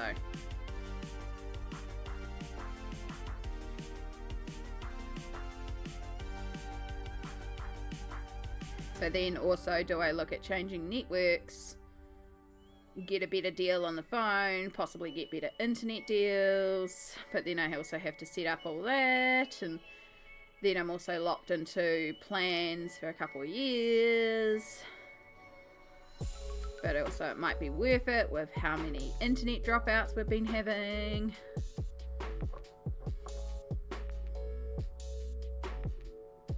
It's just all things to think about before I rush into it. Not that I rush into these sort of purchases anyway, but things to consider.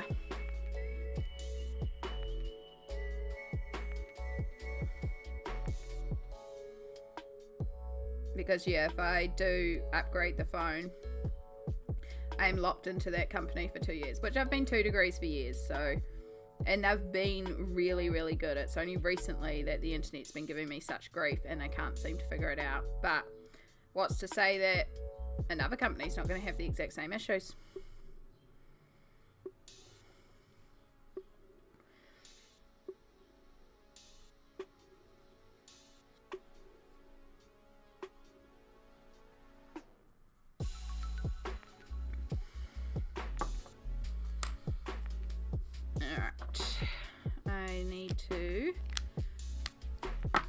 Before I do what I usually do and forget to get these down too low and then go to vape and vape nothing and burn the coils,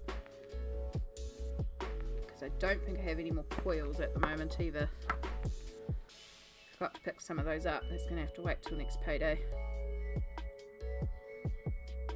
Oh god, I do not have the hand stream for this today. Terrible habit. Don't ever start.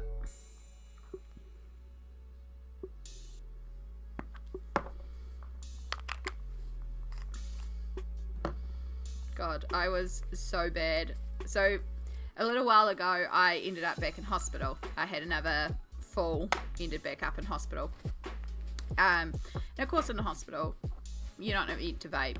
Our hospitals here in New Zealand are actually smoke-free.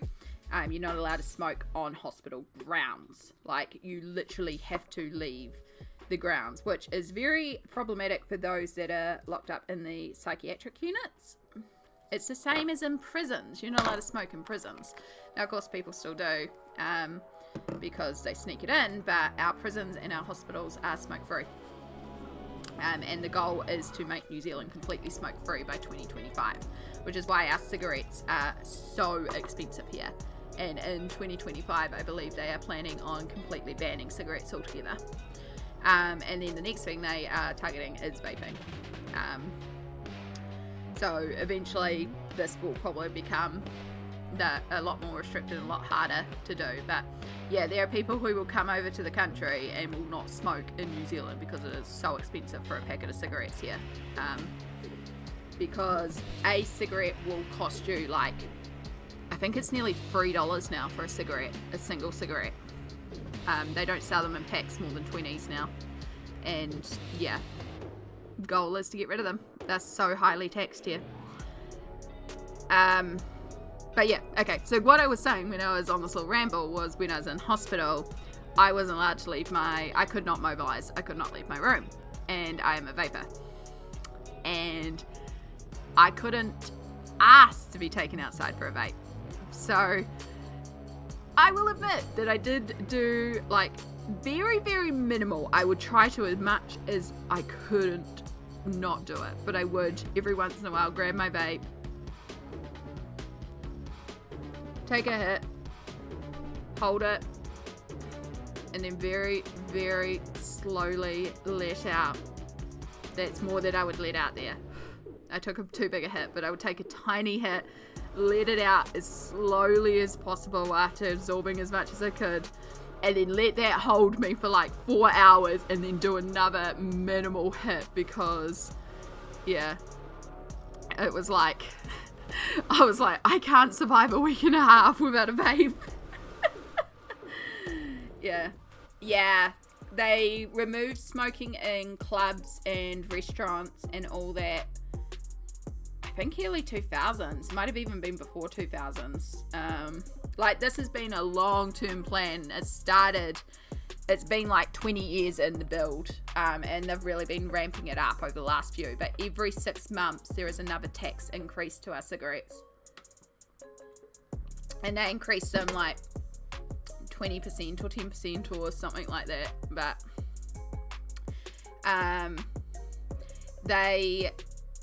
so the point is to remove smoking from the country, which the stats do show that the people, like, there's less people uptaking smoking. So that is fantastic. However, vaping is a problem with the young folks. So that's the next thing they're tackling, is the access to vaping and stuff like that. So they've made it R18, and because 18 is our legal age for most things here, like drinking, vaping, smoking, voting, 18 is our age of adulthood here. But then the other thing that they're doing is they're removing like flavour factors. So for example, right now I've got a new one that's called Fruit Bomb Black Fuji Grape. In the new labelling laws, this won't be allowed to call this, it'll just be called grape. And then I have Brain Freeze, this won't be allowed to call this, it'll be called menthol. They're making it so you can't name flavours fun. There are like, they have to be basic name labels.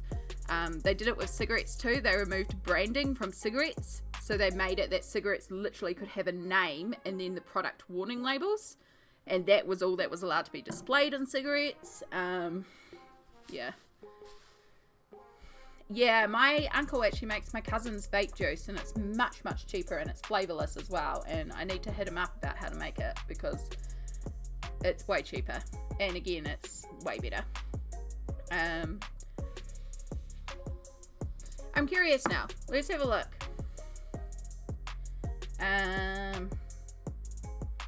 Cigarette cost NZ. It is now $34.50 for a pack of 20, apparently. And how long ago was that?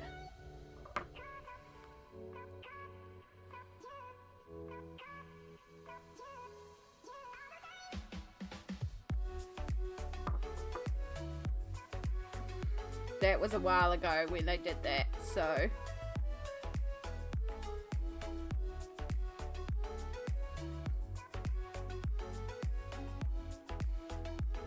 there we go. A pack of 20s is $42 for some of the cheaper ones. That is not the good brands. The good brand, $51.50.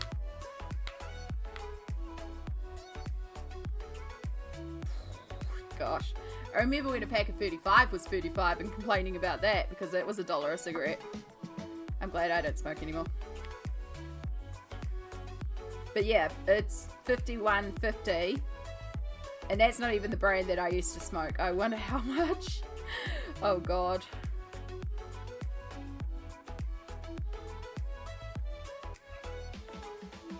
Where'd that go? Where'd that go?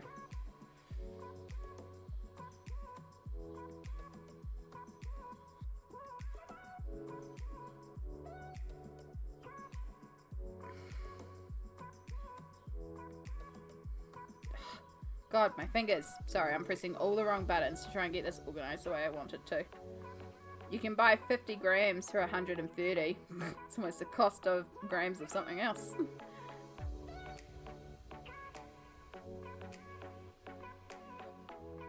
Yeah, and that's a big reason why my uncle started making it for my cousin as well.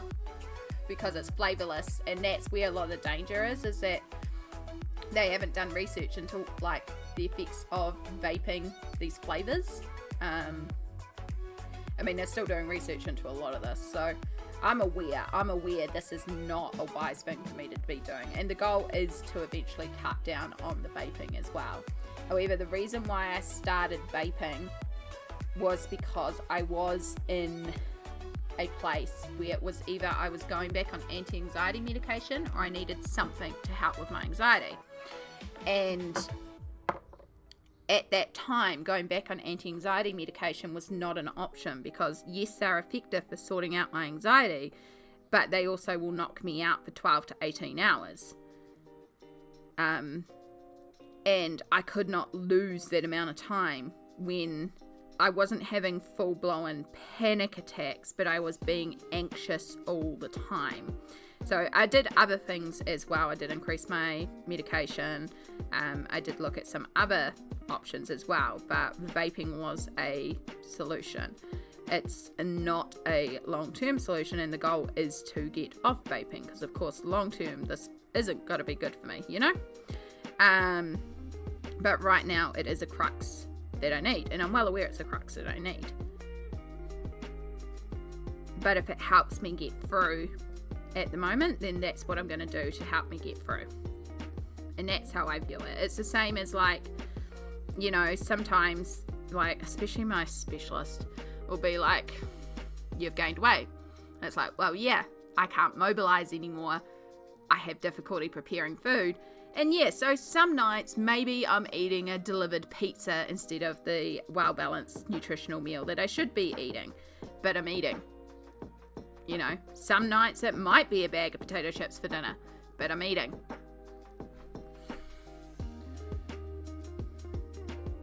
It's about perspective. It's choosing your battles. And right now, this is not a battle that I want to fight. So I find a solution to tide me through until I can face that battle and fight it.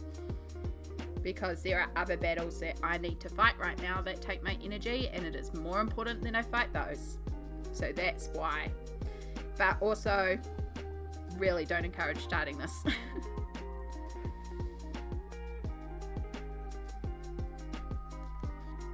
Pizza does sound like a great idea if I had more than $8 in my bank account. But yes, pizza sounds delicious. I very nearly got pizza delivered on Wednesday, but then I realized it would be half my groceries because, like, the pizza delivered now is so pricey. It's still one of the cheaper things for me to get delivered. I wish we had a place nearby that was like...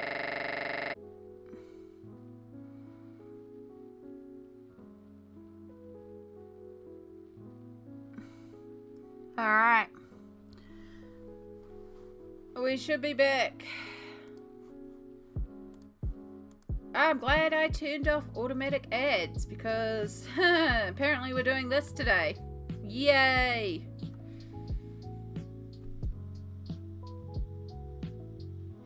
Freaking internet. I sometimes will, when I didn't this time, and I probably should have. I did think about it. But sometimes I will buy a cheap supermarket pizza, but then I'll top it with more stuff when I get home because they never have enough cheese. But yeah, I'll just buy like a frozen pizza and then add some extra bits to it. And yeah, doing the pizza toast is a good idea too. Pizza toast is pretty good.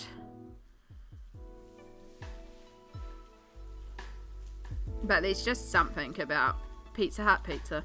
Just sometimes nothing will quite hit like Pizza Hut pizza. Here's a question for everybody.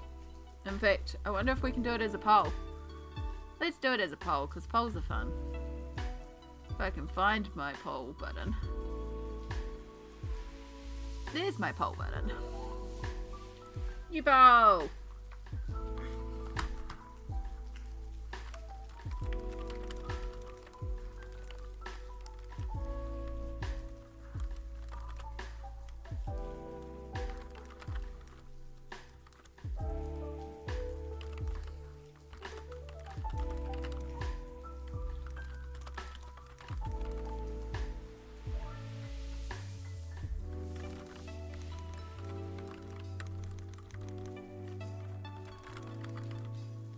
Right, let's see if I can type. Boom! Start a poll. It'll be up there for 3 minutes. Should be in your chat. Are you a pineapple on pizza person?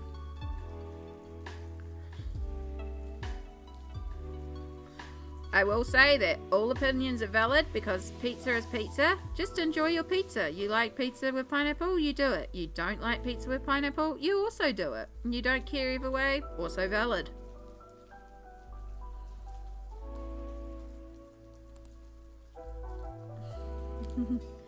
Buffering? I'm not seeing any on my end. We just get the dropouts, but then we come back. It might have just needed a minute to wake up. Could also be me doing the poll. We'll find out. But yeah, for me, I do pineapple on pizza. It is one of the few ways that I can eat pineapple. Shoot.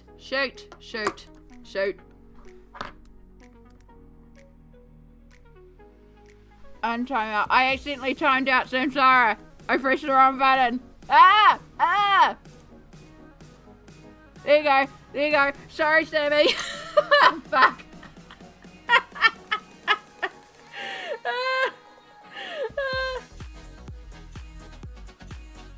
Oh, if you're still there. I'm sorry. I think it kicks her out of the stream too. Oh gosh. Sorry, I've got to message Sammy right now. Accidentally. Yeah, you should be back. Oh my god, I went to click on the poll and it delayed and then it moved up and then the timeout button for Samsara was directly behind the poll. Oh gosh, I'm sorry, Sammy. I'm sorry. Oh, you just got ghosted? Oh gosh. Are you still mod? Oh my god, did that like remove your mod privileges? It removed your mod privileges. Oh no. Right, let me remod Samsara. Oh gosh, that was... I'm sorry. There you go. You have your mod sword back. I am so sorry. Oh gosh, I did not mean to do that. We're doing well today. Yep. There you go, hun. You have your rainbow glitter sword back. I am so sorry. Oh gosh.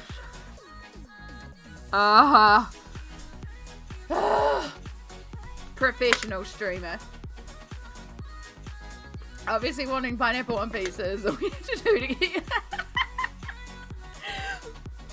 No, pineapple on pizza is the one way I can eat pineapple because I can only eat cooked pineapple because I'm allergic to an enzyme that is in raw pineapple and kiwi fruit, and cooking it removes the enzyme so I can actually eat it. So pineapple on pizza is valid here very much. As long as it's well cooked pineapple, we're good. Oh. Okay, well, good to know. Good to know. Note to self, don't time out your mods.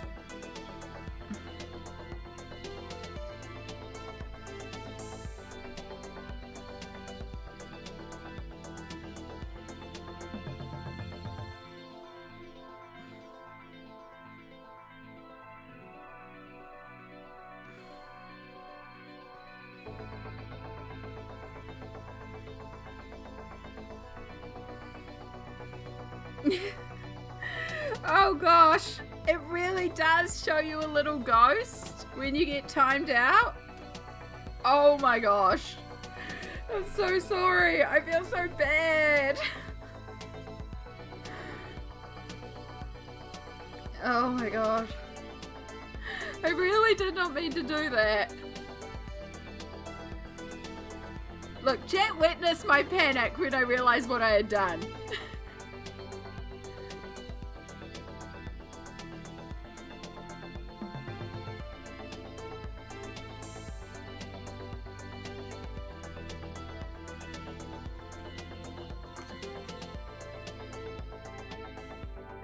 My mum tried it on, and the look on her face. Normally she eats Supreme. So Supreme here in New Zealand has pineapple on it. Supreme is kind of like a everything.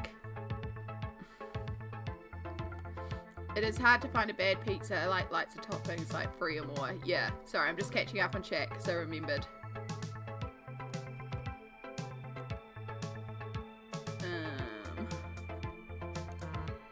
Alright.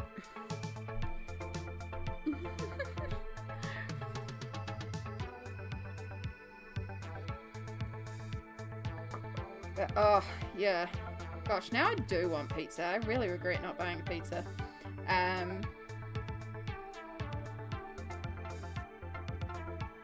Yeah, Supreme here has like a ton of stuff on it. I like Supreme because you do get a lot of stuff.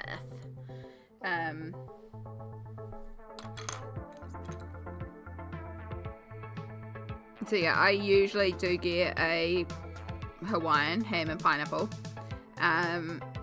Because again, it's one of the few ways I can eat pineapple, so I really do enjoy it.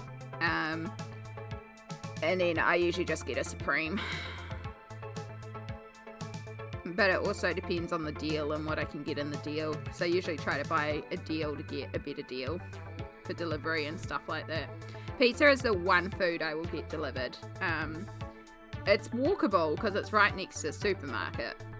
But it's a lot to walk up there, get the pizza, walk back, and then get back with the pizza still warm. It is doable. I have done it before. But it's just a lot.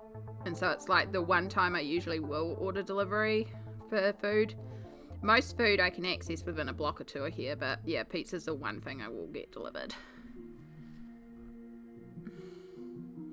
Oh, not here. No pineapple and Supreme here. Oh, interesting. Olives, yum. Olives are good on pizza. So we have a pizza here. I think a lot of our pizza names are also different. So we have one that's called the Americano. I don't know why. I like that one every once in a while. That's pepperonis, olives, and it comes with mushrooms, but I will get the mushrooms swapped off for capsicum. Because again, I'm not the hugest fan of cooked mushrooms. And mushrooms do come on the Supreme, but there's enough on there that you don't really notice them. But I don't know, cooked mushrooms are just like slugs, so yeah. But I like that one with garlic seasoning on it as well. And then it's like, yum.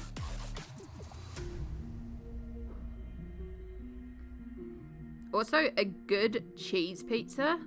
Sometimes you just can't go wrong with cheese. Like, classic cheese pizza. Oh, so good. Because let's face it, if I'm ordering pizza, that's the thing I actually want, is I want cheese. Because I'm not meant to eat lactose, but, like, the cheese on pizza, that's like God tier. Cheesy pizzas is just everything. And why I can't entirely give up lactose, because cheesy pizza, I can give up milk, I can give up yogurt, I can give up sour cream and butter and all those sort of things, but cheese, and in particular cheese pizza, or cheese on pizza, no. And it's not like, you know, like milk, I can use oat milk. And it's not identical, but it's an appropriate sub. It's alright. Like, it works. You know, like, you just get margarine instead of butter, or you use oil, or, you know, you find alternatives for a lot of these things. You can get away with these lot of things. Even cream, like coconut cream, you can whip up coconut cream, and it's actually pretty freaking delicious. So you can kind of find alternatives for most things that trigger my lactose, but cheese pizza, like the lactose-free cheese or the vegan cheese, it's just not the same. Why? Oh my gosh! Holy shite!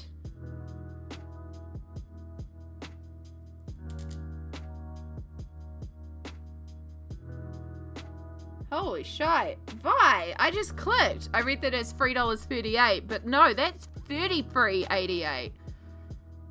Vi, thank you. That is an incredibly massive tip. Like, literally, that's what I earn after working for my shift in a bit. So, thank you.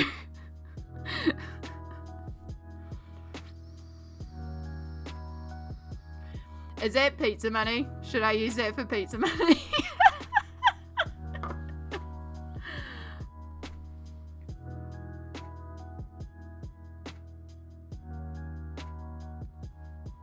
That's why my phone was buzzing at me.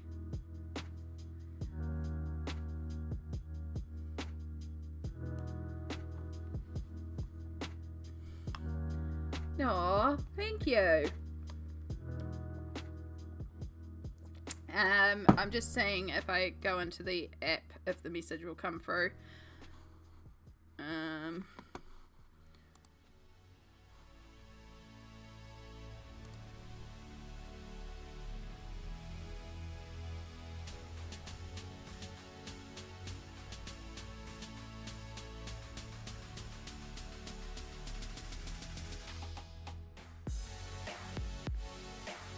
It did not show the message, but it's, oh, thank you. I don't even know what to say, sorry. Oh, that's wonderful. Thank you. It goes through to my PayPal. PayPal won't come over till Monday, but it could sit there.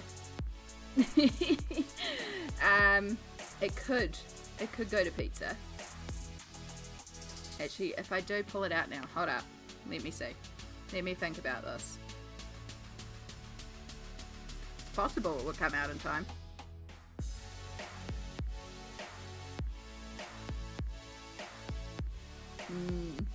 I will think about that. I do really want pizza. We'll get it moved into the account that actually works in New Zealand, because PayPal in New Zealand is silly,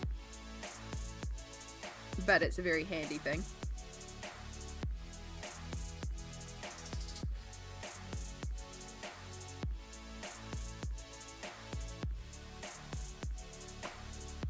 Done! That will definitely buy a pizza. Thank you. I will send you pictures. You just sent dollar for dollar because I... Oh. I'm sorry. I wasn't worried about that. I mean, it all works out in the end anyway, but... Can you order a gift card on Amazon or do that with PayPal? Possibly. Again, we don't have Amazon here in New Zealand though. This is the thing, like, I get this comment a lot on YouTube, like, just order it on Amazon, or you can get it on Amazon. I'm like, okay, first off, I'm in New Zealand. We don't have Amazon. We have Amazon Australia, which we can access to, which doesn't have everything, doesn't have free shipping. Or it can have free shipping, but I have to spend $50, and $50 is a lot for me to spend in one hit. So a lot of the time when I order colouring books, I'm doing it with one of those like pay it off over 4 weeks situations, which I keep to a certain amount, and I use that to help me pay things off, because dumping a big amount of money up front is not an option for me. So that's why something like $20 for pizza is actually kind of huge. And thank you. And I'm really excited now because I'm like going to have a really lovely night now with some pizza and watch some, I don't know what else I'm going to do, but I get pizza now and I'm really excited. So thank you. Thank you, Vi. Thank you, Samsara. It's okay. I wasn't worried. Again, it's like, I'm a big believer if you get the energy you put out in the world. I can't always afford to give people financially. Like, I love supporting charity streams, but I don't have funds for charity streams a lot of the time. But I can give time and energy and support in other ways. And if I have something I can share, I will share it. So it's like, you wanted to while I was there, but only while I was there. So I had it. It's fine.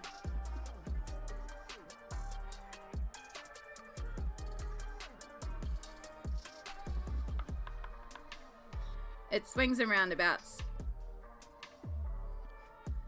On the weekends, if I want to order pizza, I do it and use that to order the pizza. See, that's smart. That's smart. I should look into the Visa gift card thing. Normally what I do is, because I have a few things that pay out to PayPal, and then I will just do a bulk transfer to my account. Because like Twitch pays out to PayPal, YouTube pays out to PayPal. The tip jar pays out to PayPal. The there's a couple of things that do pay out to PayPal. And I know I can use PayPal directly on Mighty 8, and a couple of shops in New Zealand will take PayPal directly. So there are like things I can use, and then my PayPal is linked to my card.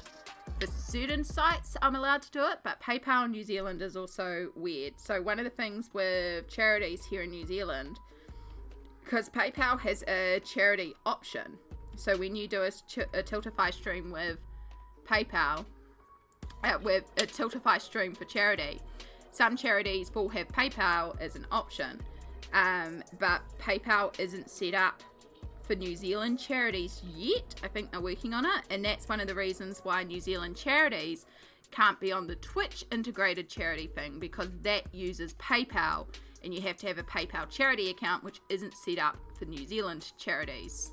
It's a thing. It's something I looked into for a while. So not for me, I'm not a charity, but for other things I was involved in. This is a ramble. Oh. But yeah, the point of all this is that now I can have pizza, and yeah, and I just have to decide if I'm going to get it delivered or if I'm going to walk. And if I walk, it will be a little cheaper, and I could possibly go pick up a can of beer as well, and then that could be my evening, is a pizza and a can of beer. And then I also get physio in for the day, which will make the doctors happy, because I have not gone out of the house today or yesterday.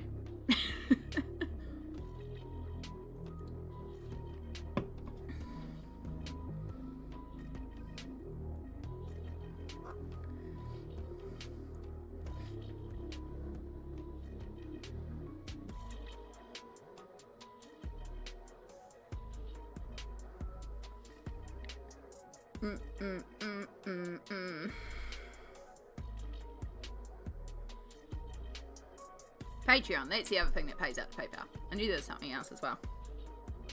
But yeah, I usually just let it all build to a point, and then I'll transfer it for a big thing. Like the last payout that I did, that I used to, when I went over to Samsara's, and I brought a couple of new art supplies while I was over there, and then just used that to, mostly for a few new art supplies. I did order a couple of books and stuff like that, and then I think I used it a little bit just to help with the bus trip home and stuff like that too. So mostly though, for things that I earn on stream, I try to keep it reinvested back into stream. Oh, and I brought Faitham. That was the other thing I chose to do, is buy Faitham, which was for me, but I also play it on stream, so I feel like it's a little bit more justified. But yeah, like so when you guys sit through the ad breaks, obviously I do earn a little bit of money. For those that are lovely enough to subscribe, obviously I earn a little bit of money from that. And then that, when I get a payout from that, I try to find a way to invest that back into stream. So the last big purchase was the camera, which I used Twitch monies for, partially, and then funded that partially myself. And then, you know, these ongoing costs like pencils have to be paid for. So I do have to do a pencil restock soon, actually. We might just have to do a stream where I do like a pencil maintenance day.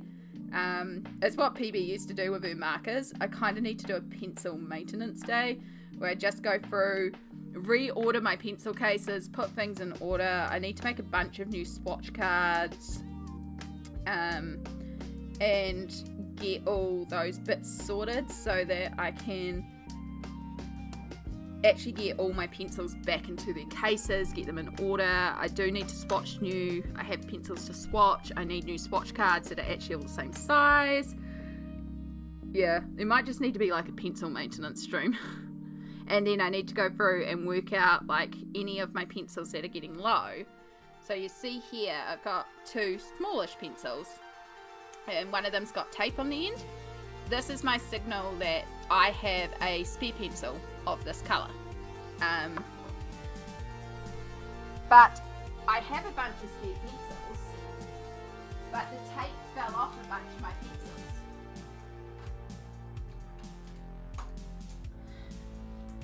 So like, this is my refill jar.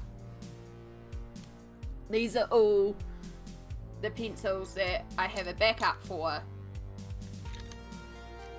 in my case. They're pretty much all Polychromos pencils because I use those the most. But a bunch of the pencils that had tape on them, they've fallen off. So I kind of need to go through and remark some of my pencils. I just use washi tape. I use like a tape like this that has got words on it that I wouldn't actually use for pages, because sometimes when you buy a 2-pack you get an extra tape. Like this one I brought on clearance yesterday for $1. It has cats with flower crowns.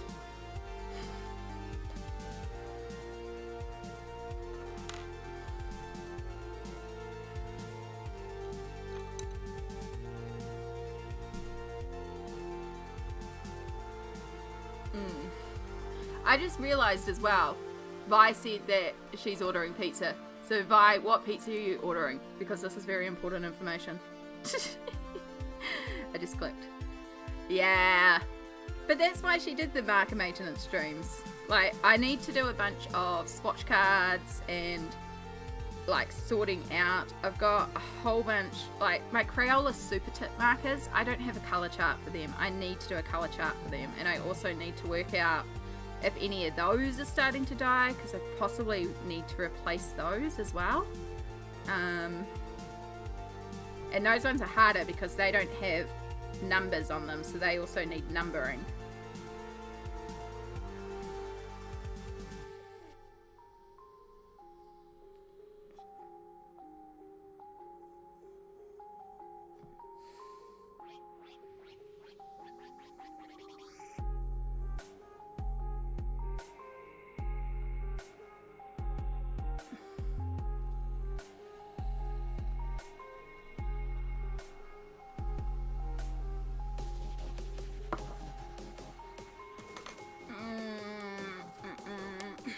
Oh, I just realised we are overdue for an ad break. Because automatic ads are off, and I was just thinking I need to kind of do a stretch. Yeah, it is. It is. I'm aware. I remember it. It's all good though. That's, I might just do it as a Discord hang maybe, because I've been wanting to do a few more Discord hangs. So maybe we'll just do a Discord hang and I'll just sort out my pencils, and I need to cut a bunch more baking paper for the colouring pages as well and start protecting more of my books, and that's just like sitting there cutting paper, so it's mundane, but it's the sort of thing that could be cool to do as a Discord hang. So maybe I'll do that at some point. But for now, I am going to run an ad break because I can feel I need to stretch. This is why I keep stopping. I can feel that I need to stretch. We are overdue for an ad break. So currently pre-rolls are on. So apologies to anyone who has joined us that did get an ad, because you weren't meant to get an ad until I ran them, but we turned them off because of all the dropouts. So I'm going to run this ad break. Make sure you take this opportunity to stretch, to hydrate, grab a snack. I'll see you all in 3 minutes. Oh, for those of you that don't get ads, enjoy the stretch. Oh my god. Alright, now the question is, do I actually want to make food now or have it later? I think we're okay.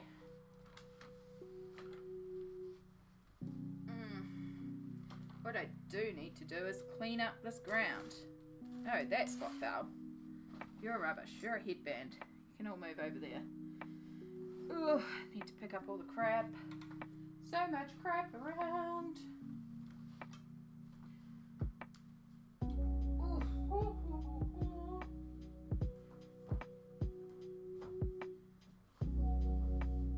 Oh, it's a long way down.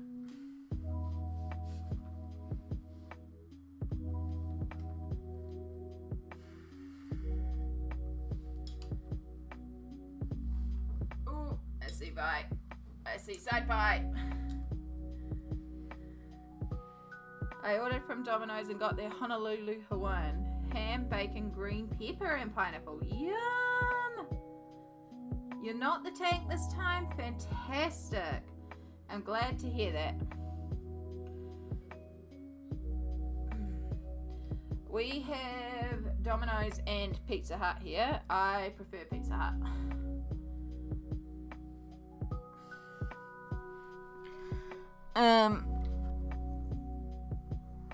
However, Domino's did get rid of their surcharge on a surcharge, which is a big reason why I stopped ordering from them. So maybe I'll consider them again. But also Pizza Hut is the one that is like 2.5 blocks from here. It's just a uphill. It is a distance to walk.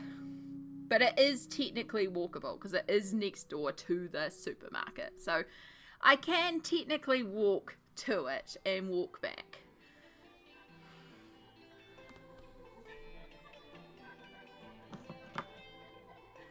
In fact, let's have a look at the deals. Let's have a look at the pickup deals. But as I said, if I do walk up to it, chicken and bacon deluxe is the pizza of the day. Ooh, I do like the chicken bacon deluxe. It's got the red onion on it. And you put some garlic sprinkle on there and it's good.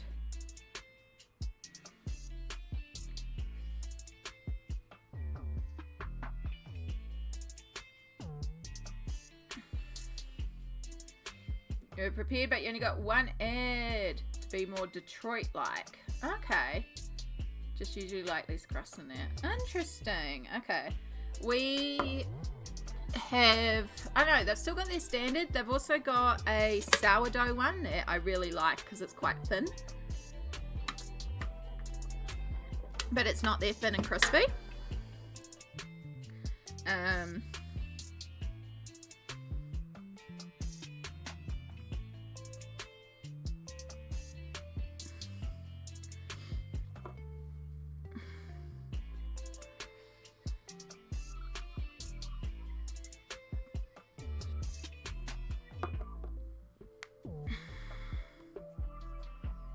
Alright, where's the combo deal I usually get and how much is it for a pickup? I could get a stuffed crust combo deal pickup. I do like the stuffed crust because, like, I don't eat the tail ends because, again, it's just crust. It's bread. It's like, I prefer thin crust because, again, it's the same thing. It's a lot of crust. It's a lot of crust. So I prefer not as much crust. But yeah, they did these like the sourdough base. I can't remember what it's called. San Francisco base is what they call it. But I like that because it's thin and a bit thicker and it's pretty good. Ooh, they've got a new spicy Korean one. Korean fried chicken. Korean sauce based, red capsicum, fried chicken pieces with a Korean sauce drizzle and mayo drizzle. I guarantee you're not spicy. Guarantee you're not spicy, but it does sound delicious. You found carob. Ooh, yes. Yay. Heck yeah. I hope it's good. I hope it's delicious. I hope it works for you as an alternative. Yeah.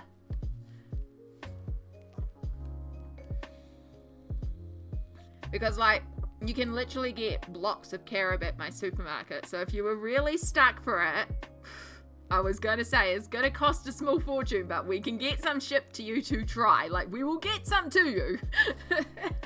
I will shove in some Vegemite samples while I'm at it. I mean, you will walk up to a ghost pepper and say it's not spicy. I mean, you're not wrong.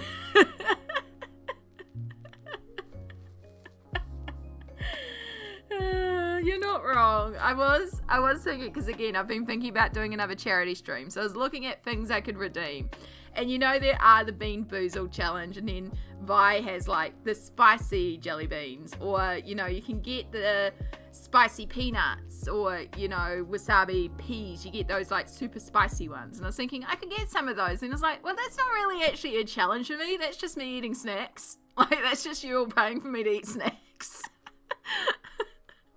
It's like, I would have to do something like mac and cheese. That would be an actual horror experience for me, is mac and cheese, or like cream sauce or something, you know?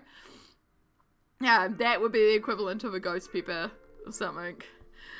Yeah, the only thing I can think of is getting the one chip challenge. If I could source the one chip, that could be like, if we raise a certain amount, I'll do the 1 chip challenge. Which probably would get me, because that is pretty high on the Skull Bull levels. But yeah, other than that, yeah. But the thing is, like, I like spicy. I don't mind spicy, but I also like balanced spicy. I don't want just heat for the sake of heat. I want other flavor notes in there. And that's the real problem I have with a lot of these, like, it's spicy or it's extra spicy. It's not actually that spicy, or if it is, it's just them dumping a bunch of spice, chili, heatness in there without contemplating maybe we should bump up the garlic and the other notes in there to also not just have the note be fire and nothing else. Like, if I wanted to just taste chili, I would eat a chili. No, I want your spicy noodles with extra heat. We'd like to see Amy against a Carolina Reaper. So I went to for work, we did a social thing where we went round to one of the team members' places, because they have like a full-on pizza oven set up in their backyard. So rather than going out to a restaurant, they just gave the money to the manager, and then he went and brought all the stuff, because his son's also a chef. So it was like, yeah, we're just going to pay your son to cook our pizzas for our social do. It's really good. We've done it a couple of times. But he thought it would be fun to do a roulette pizza. And so he warned everybody, he's like, 1 slice of this pizza has Carolina Reaper in the sauce in one section, and the rest of it has normal sauce. So if you're taking part in this, be prepared. And I was like, oh, hell yes, I'm down. So he actually lied and had 2 slices with it.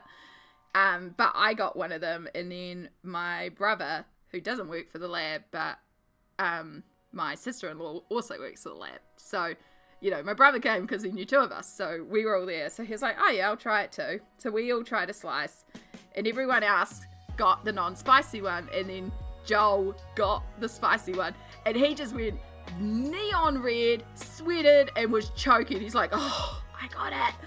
And then I'm sitting there and I'm starting to feel spice in my mouth, and I'm like, interesting, because I think I might have it too. And this is when the chef was like, yeah, I did 2 slices of it. And he just looks at me and he's like, yeah, you got the 2nd slice. I'm like, oh, okay. And just keep eating it. He was so disappointed. I was like, it's pretty tasty. You did well. And then there's my brother dying next to me. Yeah, I like spice. I like spice.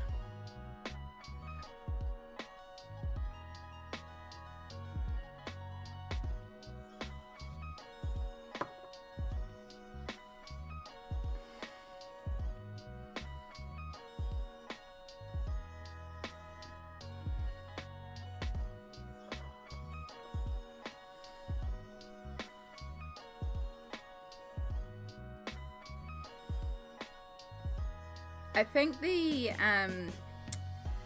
Asian store as well also has the buldak. I don't know how to pronounce it. It's the it's Korean spicy noodles that are very popular, and they've got the actual sauce available as well now. So it could be that I do a shot of the sauce as well, but also that's a lot of sauce.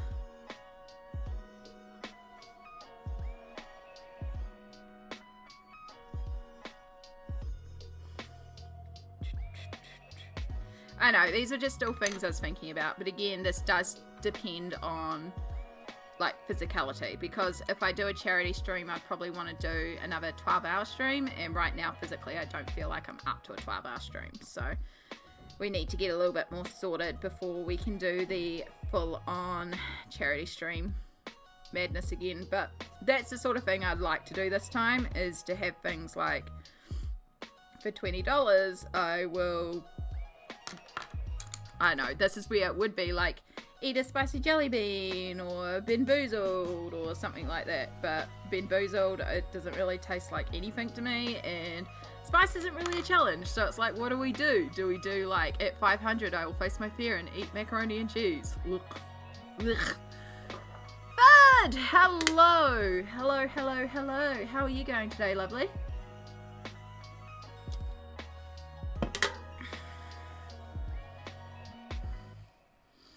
It's not a fear of macaroni and cheese. I just don't care for macaroni and cheese. I don't care for white sauce or cheese sauce.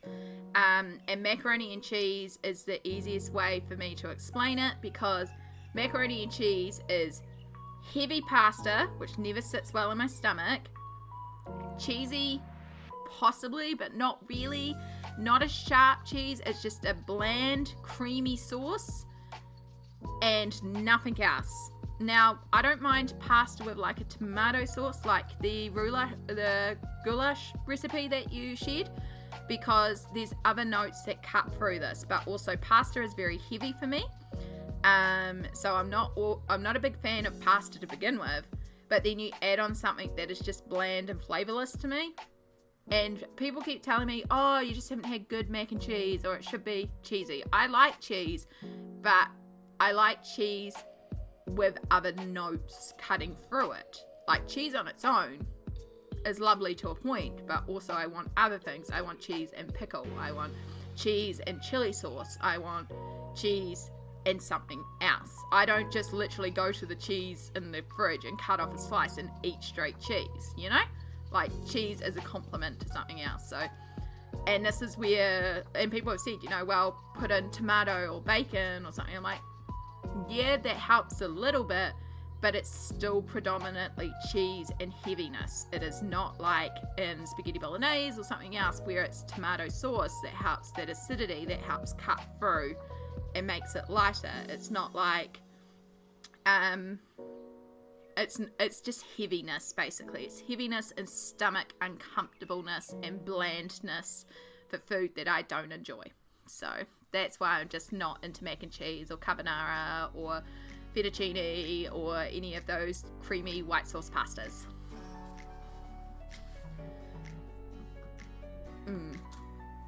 Slightly sleepy, but otherwise good. Hello. I will eat it with you. Hates mac and cheese. Yeah. See you with me. Yeah. And it's not like I don't like cheese on its own or a cheesy notes. Like, so discovered recently at Samsara's, I mean, I knew that I liked them, but she showed me another type of these jalapeno cheese balls, basically. That is literally melted cheese with jalapenos. Like, that is literally cheese sauce. It's not just straight cheese. There's definitely a thickener in there to make it more like a cheese sauce. But you've got that spice that cuts through it. So it's not just that heavy creaminess. There's a spice and something to cut through. Now, again, it's jalapeno, so it's not really that spicy for me. But it's enough, and then usually you take those and, like, dip it in a sauce as well. So there's notes that help cut through it. It's not just cheese and cream and heavy, you know? I hope that makes sense. I hope I'm explaining it. It's the same thing as when spicy food is made extra spicy with no consideration for the other flavors that are in it. It's not balanced.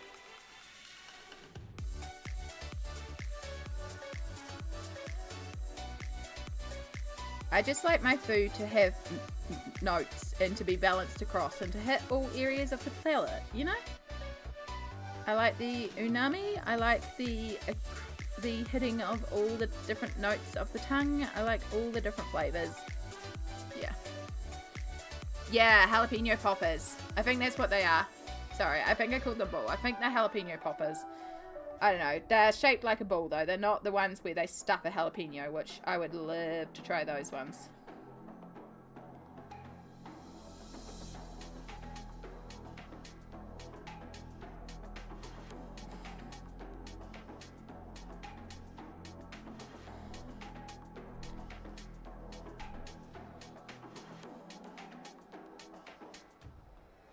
Yeah.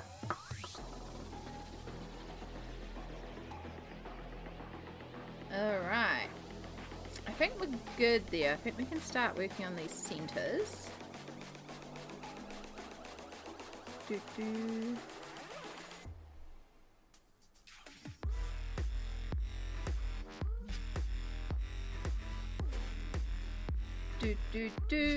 Alright. But yes, we've been talking about all sorts of food and food-related things today. It seems to be the conversation of the day. It's just food. We had a really long discussion about pizza, which is still ongoing. So if you wish to contribute to the pizza talk, feel free to contribute to that.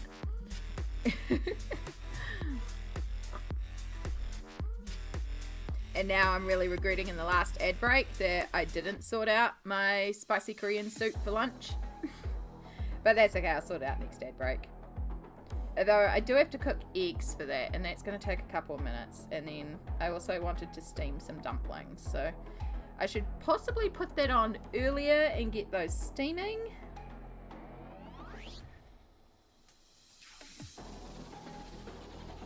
I make them with cream cheese, wrapped in bacon, dipped, breaded, and deep fried. Ooh.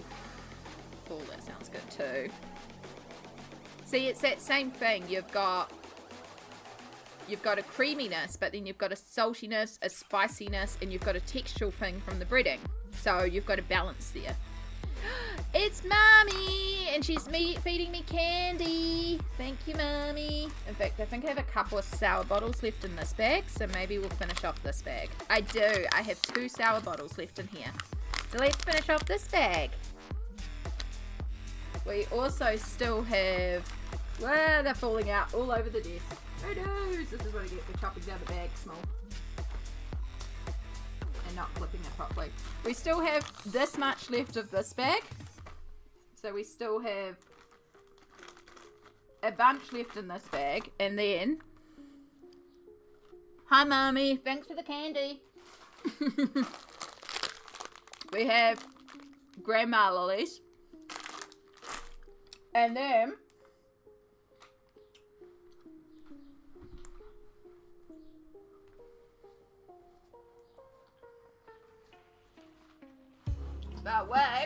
But wait.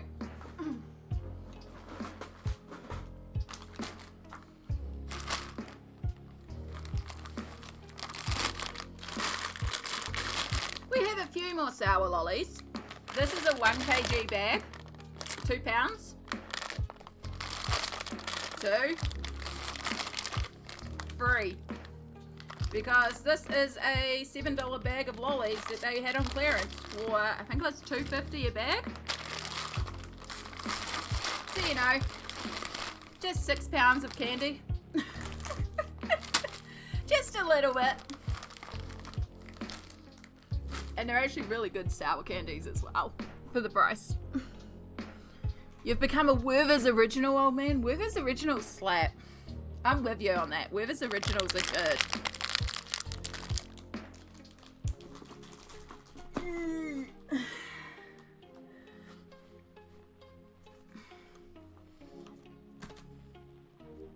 But yeah, that's there because of that redeem, and then they were on clearance, so it was like, I think the hard-boiled sweets were 50 cents, same with the sour Coke bottles, they were like 50 cents, and then those bags were $2.50, so it's like, well, that'll stock me up for that redeem for a while.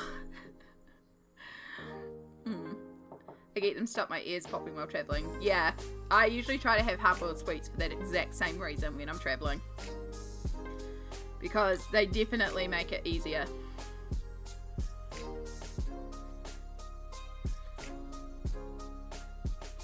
You just had chocolate? Yum.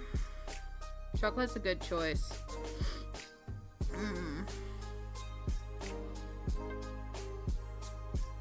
We've been talking about all sorts of things, including macaroni and cheese, and pizza, and all sorts of foods. But I guess it's valid that we should also talk about dessert.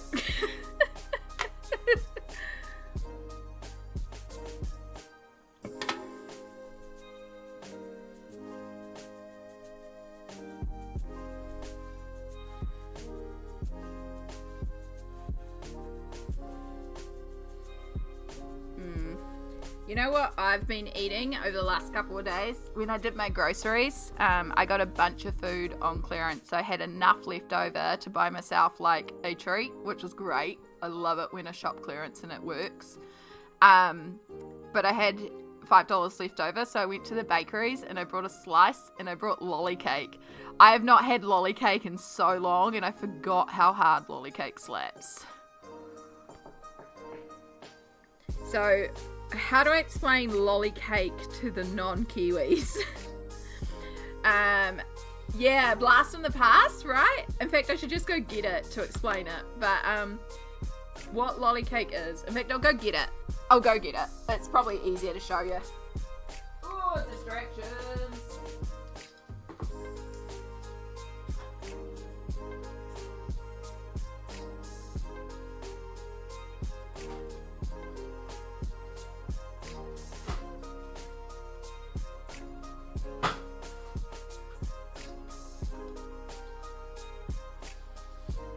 I've been hitting it way too hard though, that's the only problem. So there's not a lot left. So this is what lolly cake looks like. It's not actually a cake, as you can see. It's a slice. And it's got coconut on top. Now the actual slice itself is not baked in any way. It is similar to a cheesecake bottom. I'm just going to move this because I'm really worried that I'm going to drop coconut and grease all over this. Oops, there's a sweet. Yoink. So the bottom is crushed biscuits, but it's a particular type of biscuit here. They're malted. They're not chocolate. But yeah, we call them malt biscuits. You could get away with using other biscuits, but traditionally we use malt biscuits. And yeah, it's just compressed with like ground up fine and buttered, just like you would do with like a cheesecake base. Yeah, super wines too also work. I like the malt though, because I like that malt flavour, but like classic vanilla cookies also work. And then in the middle of it, the reason why it's called lolly cake is because you can see lollies in it. So these lollies used to be called Eskimos, but of course that name is not appropriate for them. I can't remember what they call them now, but they're like marshmallow, but they're not marshmallow. I don't even know how to explain. They're called Explorers now. Here we go. I don't buy them because they're terrible sweets.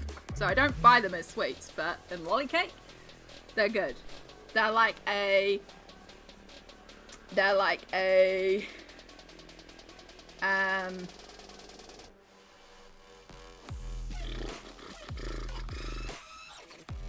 marshmallow, but they're like a firmer marshmallow. I don't know how else to describe them. They're foam. I'm doing so well at describing this. But yeah, it's basically you chop them up and then you crush the biscuits with some butter and you just spread it out. Fruit puffs is another option. Yeah, fruit puffs. And then yeah, you just press it down, top it with some coconut. And there it is. There's your cake. So yeah, there's no chocolate, no nothing. In fact, I should see what they call it.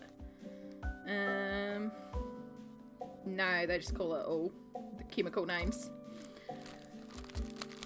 Yeah, it's probably a good way to explain it because the Lucky Charm marshmallows have definitely got a similar texture from memory. They are much firmer and much more dense.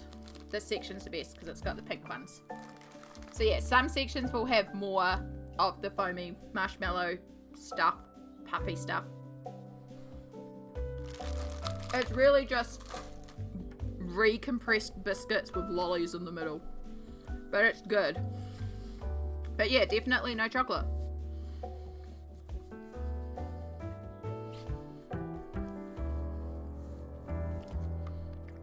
But yeah, I was in a stream recently, and the streamer was Kiwi, and his wife brought him some. It's like, oh my god, I haven't had lolly cake in years, so when I did the groceries, I was really hoping there'd be enough for me to either pick up a slice there or go to the bakery and get like an individual square of it. And there was. I was like, yay! I probably could have made it for cheaper, but then I also would have had to make it.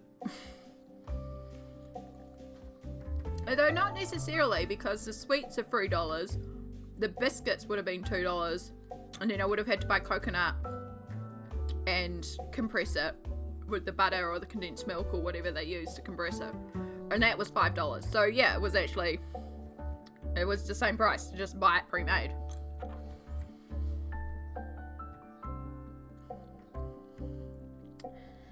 All good. Hopefully your toilet is not a mimic. Yeah, it's a real shame because, I mean, not that I have the spoons to bake like I used to, but I used to bake a lot. And I remember growing up and all the amazing baking you used to do for us. Oh my God, Mum, I've been meaning to ask you, and I need to get this at some point. There was a recipe that we used to have all the time as a kid. Now, I know I've got the golden syrup cookies, the caramelized cookies, because I've made those before. But there was that chocolate slice that you used to make that had the vanilla, I think it's vanilla wines or the super wine biscuits in the base, and then it's got the chocolate icing on top, and I think you put sultanas in it too, because I've found similar slices. Like, I know it's a slice that is pretty common in bakeries and stuff like that. I can't remember what they call it, but it doesn't have the sultanas. And I'm pretty sure it's just the same thing, but it's like the compressed biscuit base with the super wine chunks not mixed into the cocoa. This one definitely has chocolate side pie, so this one's not suitable for you. And then it had like chocolate icing, and you put the coconut on top.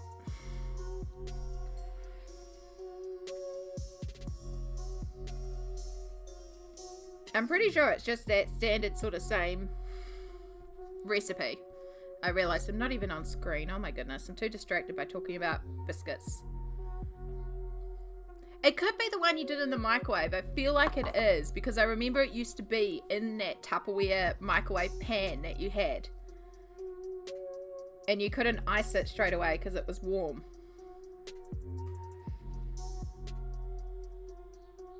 I was always excited when that one was on the baking thing. Because back in the day, it used to be way cheaper to bake rather than buy. And so Mum would always have a baking day. And oh, it was a good day. It was a good day.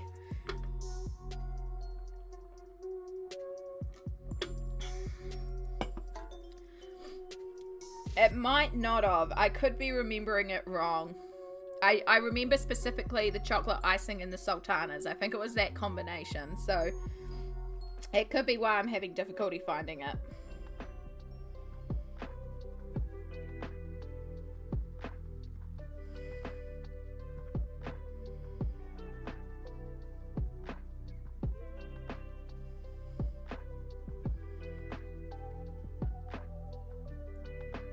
But yeah, there was lots of really good stuff Mum used to bake. Because it was cheaper. It was cheaper than buying pre-made, so... But not anymore.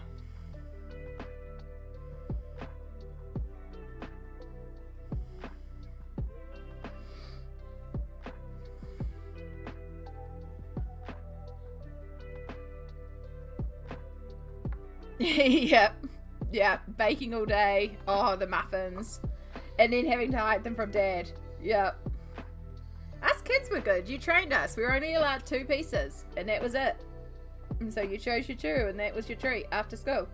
You're allowed 2 cookies or 2 biscuits or, you know. That was it.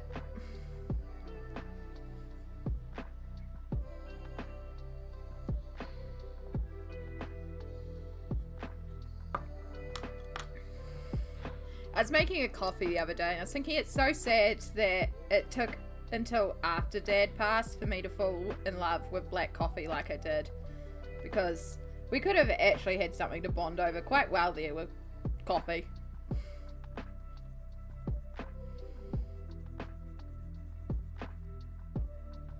But alas. The bran muffins as well. I still need to get that recipe off you one day.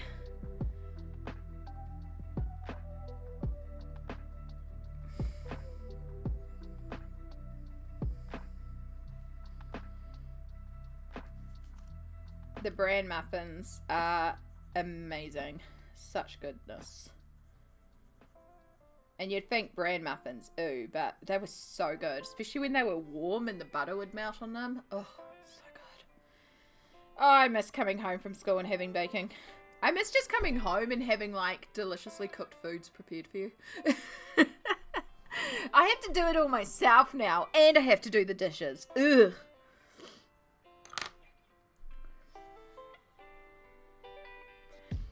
But on the plus side, I can also dictate what I have, so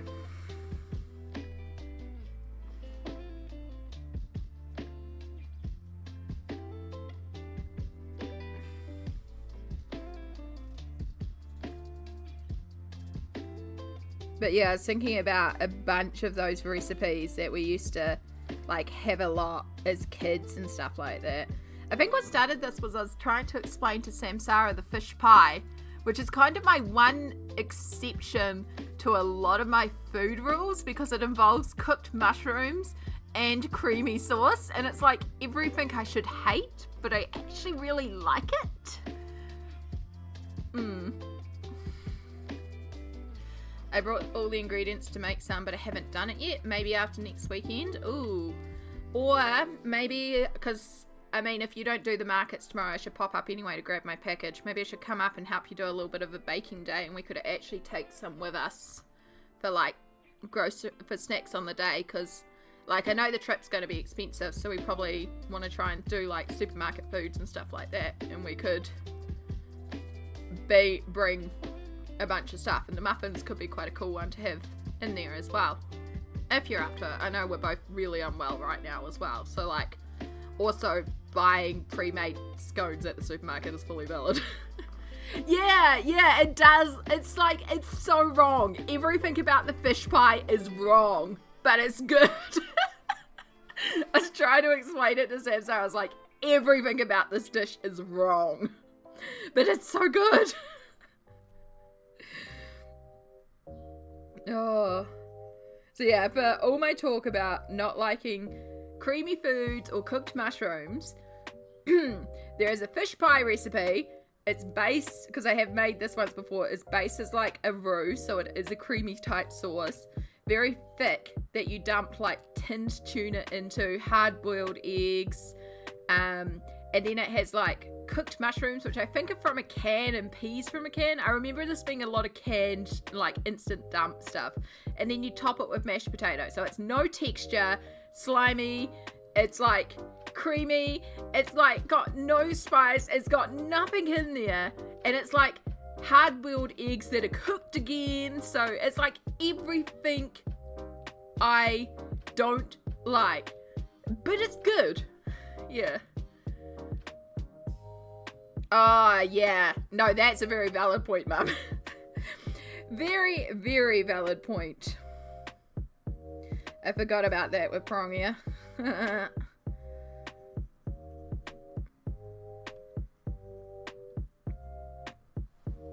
Ugh. Yes. It is. I'm not going to pronounce it because I will mispronounce it and butcher it. I'm just about to pronounce it, and I just said I won't because I'm going to butcher it. We're in a weird headspace today. I'm in a rambly headspace mood. But, yeah. No, I'm with you on that as well. Octopus balls. There's a lot of things where, like, trying it, and this is the thing too, like, I'm not opposed to trying, say, mac and cheese or fettuccine, because people are like, oh, you just haven't had good one, come try mine. I'll try it. It's still probably not gonna like it, and I'm not going into it with like, oh, I'm gonna hate this or something. Like, genuinely, there are certain things about mac and cheese at its core that make mac and cheese that I don't like. Number one, it's pasta. Like, you can't change the fact that mac and cheese is pretty much pasta. And pasta does not sit well with me. So, you know. Food headspace, yeah.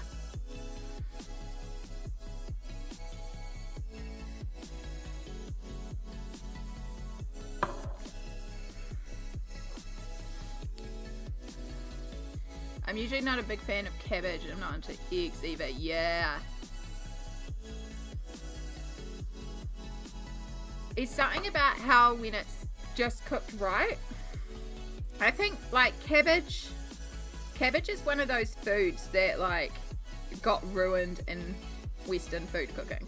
Because, like, so when I went into hospital, cabbage was often a side dish. But it's just so over-boiled. And it's like, you are ruining good cabbage. You know? Like, cabbage is wonderful when it is cooked certain ways. Yeah.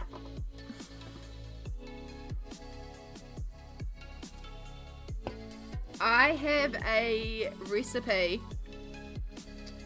for cabbage that I really love, where it's basically mandu or dumpling filling, but instead of putting in dumpling skins, you put it in entire cabbage leaves. Now you have to get the right cabbage because you don't want to get like super duper thick heavy cabbage. You want like a napa cabbage or like a thinner cabbage leaf, but you roll it up and it's basically dumplings in a cabbage skin that is steamed. Oh, it's so good. So good. Oh.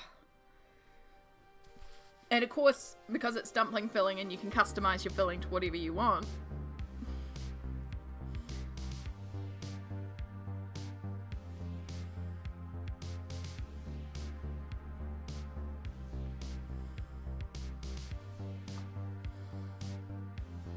Mac and cheese, you can't have it? Yeah. And that's it too, like, if I eat something, like, I will often cook something and it will be several meals worth. Because if I'm going to go to the effort to cook something, I'm going to cook a reasonable portion and then it's going to be meals for a few days. And if it's not something that freezes well, then it's like, it's breakfast, lunch and dinner. But then I'm sick of it and then I won't have it again for ages, and then I'll have it and again it'll be breakfast, lunch and dinner for a few days. I do that a lot with Japanese curry, but that is freezable. And sometimes I will make it with meat, but sometimes I'll actually make it vegetarian, because then I can like just fry up a chicken tender or chuck in some egg, or it's versatile that way. So I like to have at least a couple of Japanese curries in my freezer, because oh my god, they're so good. Yeah, I mean, frying food helps a lot with a lot of food.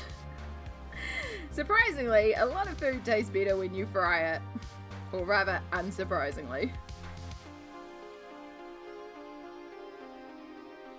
All good, Mum. Thanks for popping in. Good luck with the shopping. I hope you score lots of bargains. And most importantly, get the cat food that you need.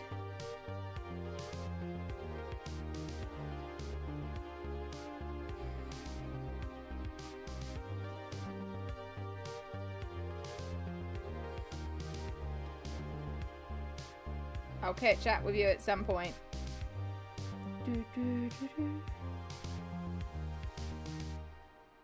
Okay. All good, Mum. All good.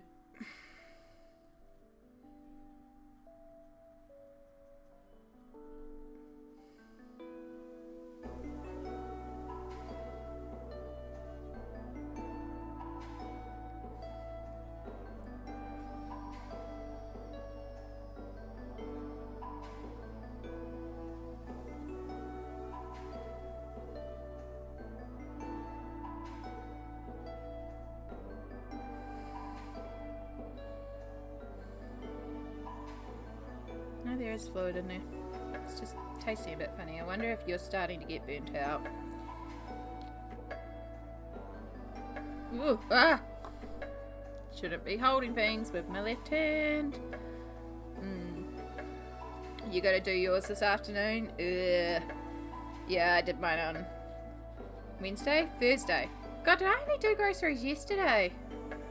I must have. Wow, I did go out of the house yesterday. It's only Friday.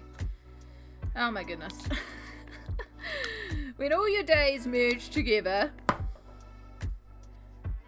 Wow, no wonder I was exhausted last night then.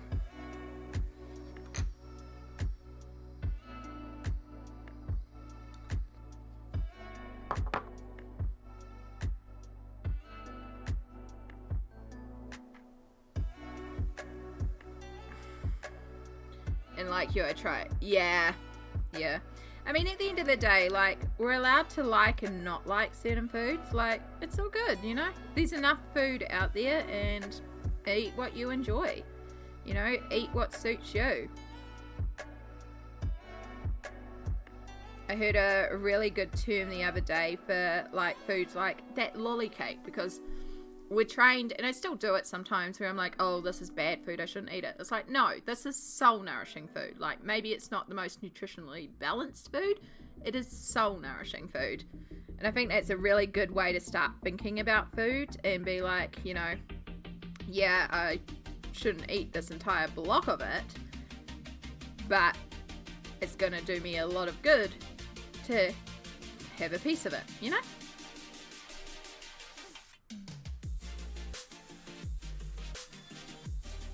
Sometimes we need the soul nourishing food.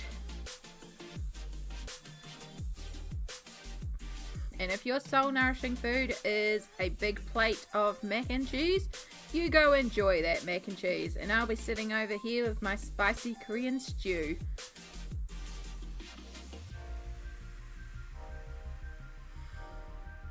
That's way, way too hot for the average person. It's fine. That's what we like.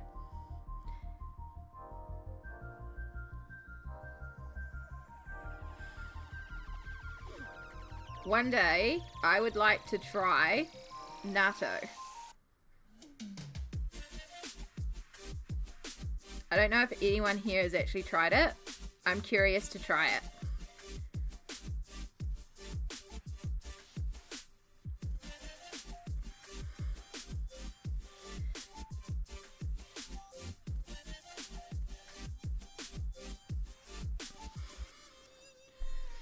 I have a strong feeling there a dislike. Yeah, I've seen that a lot of people mix spicy mustard into there, so I'm like, okay, well, I'm probably going to need that to begin with. But I think it's a textural thing. I think it'll be just interesting to try for the texture to see if I like it. But it's the same thing. I don't think I'd eat an entire packet of it, so I'd like to try it with other people. So, like, we can say we've tried it, but then not waste it, because that's the other thing as well, is I don't want to buy it and waste it. I have seen it in my local, in one of the Asian supermarkets here, but it's a free pack. So it's like, if I'm buying this, I'm buying a lot of it. Yeah. Yeah, so it's just the opportunity to try it and see if I like it. And then if I like it, cool. If I don't, we've tried it. Yeah, it's really fun trying new things. I really like exploring new foods and flavors and textures and stuff. And like, if I don't like it, I don't like it. It's all good. But at least I've tried it. And you never know what you might discover and like. The only thing I don't like about trying new foods when I don't like it is the wasting of the food. Because food is expensive. And I really don't want to waste food.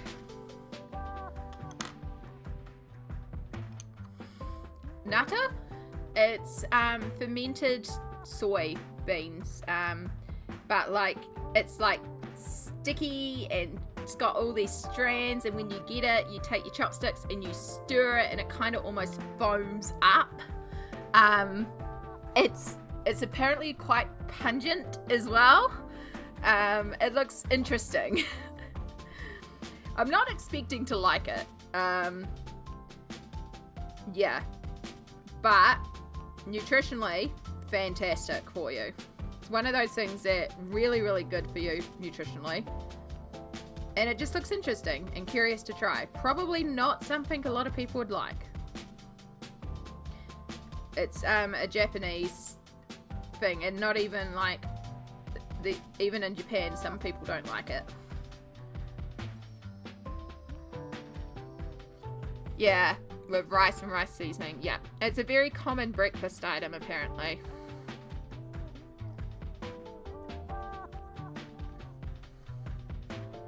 It's just one of those things that will be interesting to try.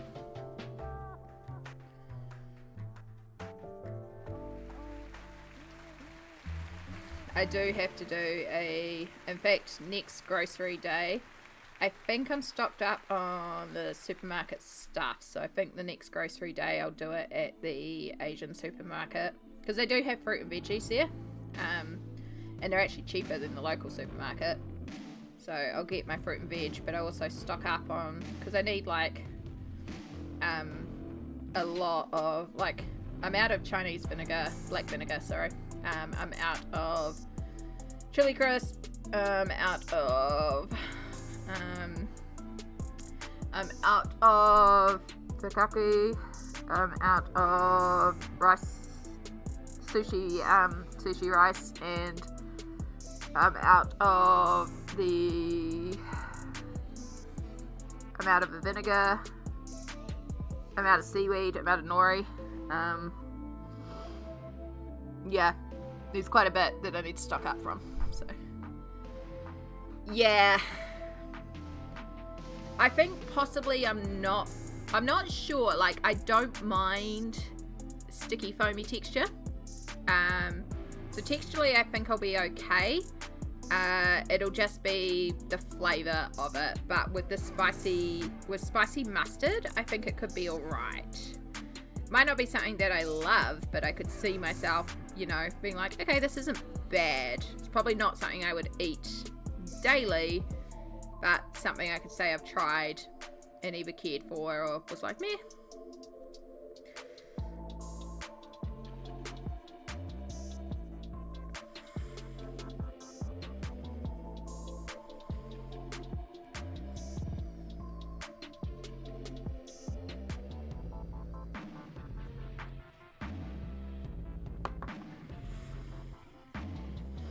There's so these two Asian grocery stores that I can access here in New Plymouth. There's the main one in the Richmond Centre that I go to. It's much cheaper. It's one that's been open forever. Oh, I need more kimchi. That's the big thing I need. I need a refill on kimchi. And they're pretty good. But there's a new place. It's much fancier. It's a little bit more expensive. But they also do individual things. So they'll get in, for example, ramens, and they'll get the big packs in where you get like the 4 or 5 or 10, depending on the brand. And then they will actually open them up. So you can buy the 10 pack, but you can buy individual ones. Now it's pricey, but it's a great way to try all these different ramens that you wouldn't normally try for cheap. Or cheaper than buying a 10 pack and then hating it and having all these leftover noodles. So I do appreciate that. So I do like popping into them and just buying like odd items and just trying different things. And like they've got a ton of ice creams, which are great. And of course, a lot of the Korean and Japanese ice creams aren't necessarily dairy based. So yeah, I just like picking a random ice cream, a random drink, a random snack, and then being like, cool, I'm going to try these today. Every once in a while when I have the funds. It's something I haven't done in a while though.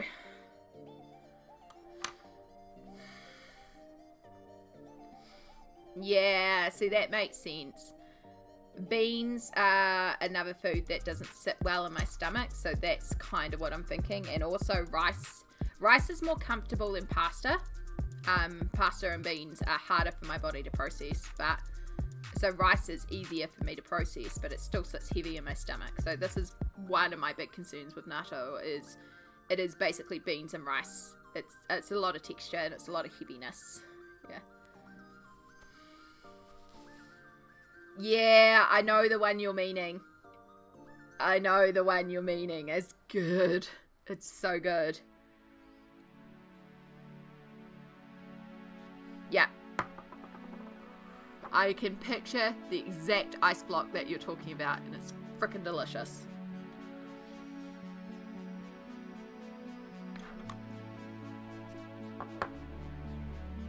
I got a random ice cream a little while ago, and it looked like it was just a strawberry ice cream. So I was like, okay, this looks good, I'll get this.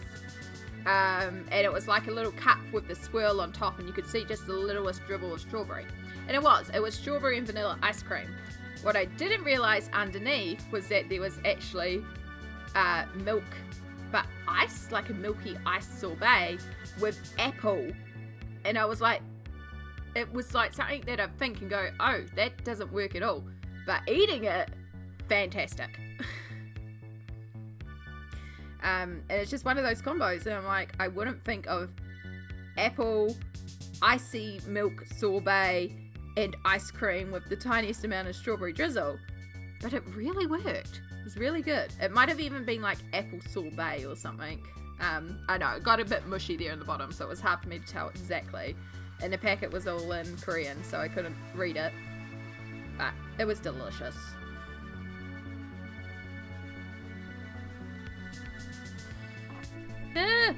Freaking hands. I'm so sick of dropping everything. It's like the 5th thing I've dropped on stream.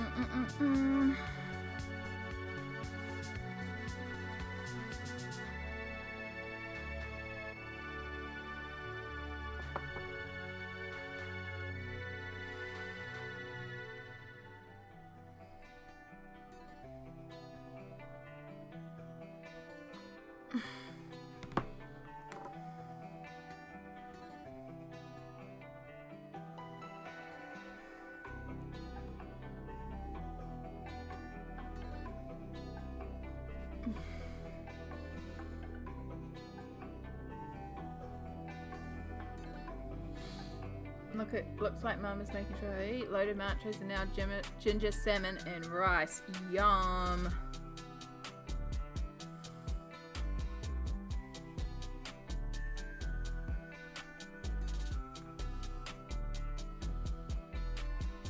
Gosh, I love salmon. So good. I was super excited because one of the items that I got on clearance at the supermarket was actually a salmon bagel, and it was made same day, so it was absolutely fine. I guess they were just made too many and were clearing them out or something, because there was like a pile of them, but when I got there was a person basically grabbing all of them, so I reached in and grabbed one, which, you know, I think she had like 10 of them, so I was like, you know, yeah, I can have one. That's fine. It was only $2 for this like salmon cream cheese bagel. I should have toasted it. It would have made the bagel way better, because the bagel was terrible. But salmon, oh, it was so good. Smoked salmon.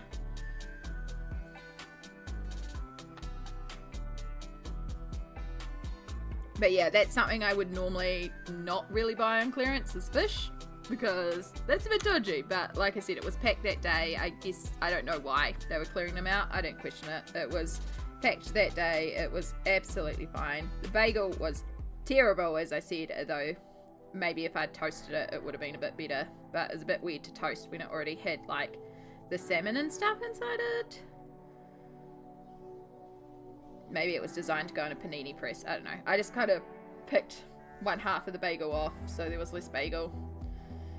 And it was just the salmon and the lettuce, and I put a bunch of black pepper in there, and it was delicious. And for the fact that it was only $2 for this bagel, a pretty reasonable breakfast / lunch.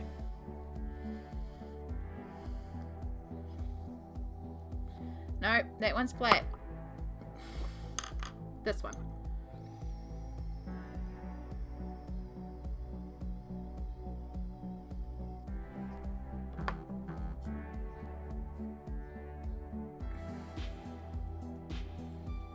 I love bargain shopping. Like, so with the like rise of delivery groceries and stuff like that, I can definitely now get groceries delivered a lot easier, which is great. But I actually spend a lot more when I do shop online, and people have said, you know, oh, you should just do like shop online because you save money because you're not like walking around the supermarket and buying things on impulse. I'm like, actually I spend more when I'm online, because when I'm at the supermarket, I go in with a budget. I have X amount, and that is literally all I have on me when I'm in the supermarket, is whatever's in my account that I can access on my card, and that's the only account I can access on my card. And so I'm in there and I will wander, but the first thing I always do is I shop clearance. I go to the clearance sections. There's certain sections in a supermarket, and at certain times they will clearance stuff, and I hit those up first, and then it's like whatever is found in there, that makes up like what I'm doing for the week. So I'll go in knowing if I'll need certain things. Like obviously this time one of the things I needed was washing powder, you know, but I go and have a look at the clearance sections first and see, you know, sometimes they will clearance things out because of one reason or another. Now, Countdown here in New Zealand is way better for clearance deals in terms of the supermarket. Way better. Because if they, for example, if a $7 box of washing powder gets damaged, they will clearance that item down to $2.50. Way more effective in terms of clearance. They have no qualms marking stuff down super cheap to clear it out as quickly as possible. Pack and Save, they will take that $7 box and mark it down to $6. Which, yeah, it's totally fine. There's nothing wrong with the washing powder. The box is dented. So their clearance is not as drastic as Countdown, but their non-clearance prices are significantly cheaper. So I do end up doing Pack and Save. But the other thing with Pack and Save I've realised is that they have a little cafe in their supermarket. A lot of supermarkets do this now. And it's the cafe food that they will mark significantly down clearance. So that's where I'll get a lot of my deals from. And that's like the pre-made foods. And then if their special prices are a heck of a lot more cheaper, so I will also shop their specials a lot more. Yeah, their whole thing is the basic packaging and stuff, so they're never going to mark things down significantly. But also, if you needed that product anyway, it's like, well, I don't care if the box is damaged. I'm going to ruin the box as soon as I open the box, so that's fine. But yeah, Countdown, like, their clearance deals. Like, I went in there one day and they were clearing out a bunch of oat milk because the company was changing the branding of the milk. The bottles are $4 a bottle normally. They were clearing them out for 50 cents. And I literally bought a carton of it because oat milk, when unopened, is fine for months. I brought 12 bottles because I was like, that is fine by me. At that stage, I was still using milk in my coffee. So I was going for a lot more oat milk than I do now. But that kept me going for months. And as long as I didn't open them and I just kept them, they're shelf stable. So I'm going to ruin that box.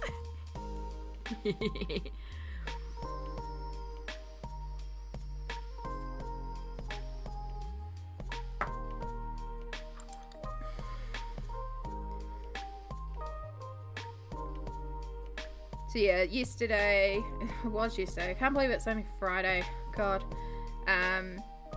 I did manage to score quite a few things from the cafe clear out, and they were really cheap, so that's why that salmon bagel was only $2.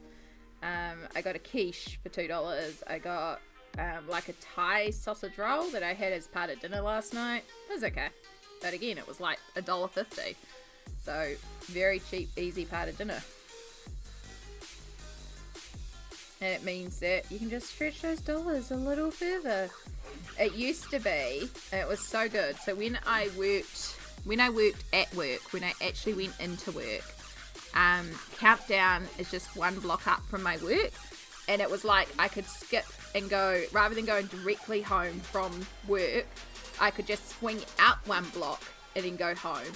So it was just adding in like an extra 30 seconds of walking onto my route home. And swing past the supermarket. And when I finished work was right when they were going round and marking down the stuff for the end of the day. So I would swing into Countdown on my way home and just shop whatever they cleared out for the day. And that was my groceries. I would do that a couple of times a week and just stock up on the clearance. And then when I did my groceries, it was literally just buying those bits to fill out what I was scoring on clearance. And I used to have so much in my freezer because I was just shopping those clearance things. So it was great. It was like, I used to survive on like $30 to $40 a week of groceries because I was buying so much on clearance.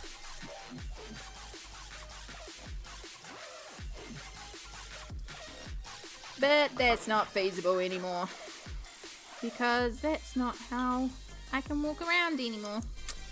And I do miss that because if I had the capability, I would actually, like when I was going to do groceries, I would time it, go to Countdown, shop their clearance, then go back to Pack and Save, and then probably swing into New World as well. But And I mean, for context as well, we have supermarket strip here. Our supermarkets are all in a row. It's hilarious. We have New World, Pack and Save, Countdown. So they're all in the span of 3 blocks, but it's supermarket strip. It's basically supermarket, supermarket, supermarket. They're all next to each other. So it's not even that hard to go and shop all 3 at once.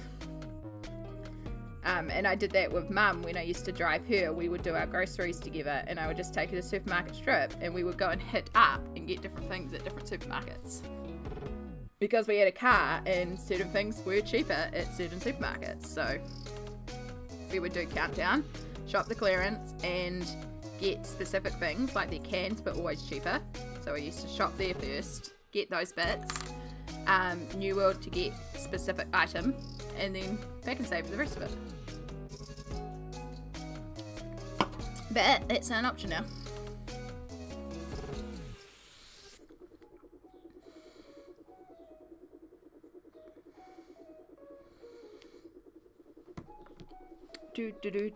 Alright, let's get onto these orange peel mushrooms.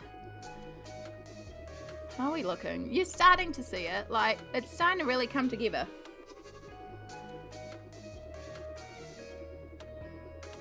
So we're going to do these ones orange, like the orange flowers at the bottom here. And then these ones are going to be, that one's going to be dark red like this one. And same with that one. And then we just have our little critters. However, I have just been alerted that pre-rolls are off because it's time for another ad break. And I am going to run that because I do actually need to go to the bathroom. So we are going to take a good minute here for a break. I'm also going to have a quick look at putting some food on. So I'm going to put you on the Be Right Back screen. I might put up PB's art. I don't have the slideshow set up yet, but I'll put PB's art on there. So let me put you on that screen and we'll get this ad break running. So it'll probably be just over 3 minutes.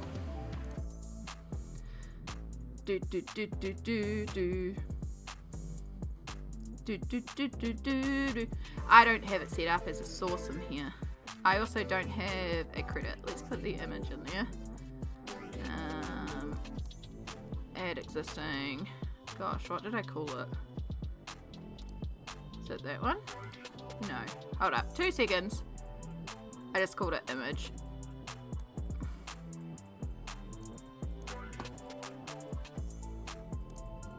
What's that one? I've got the mini-me. Image. Add existing. There it is. Yay!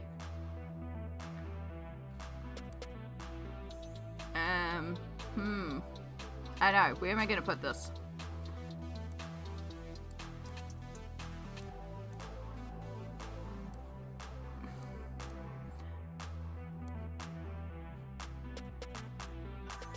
Alright, it's just gonna chill. It's just gonna chill on screen for a minute.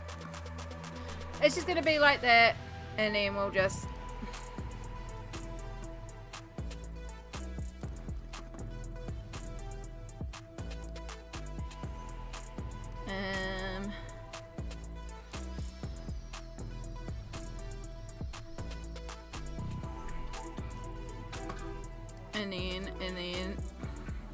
And then improvising this right now. This really didn't need to be done now, but I'm doing it anyway because why not?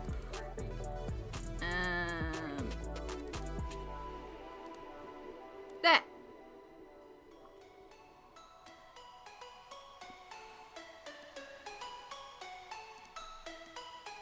Cool.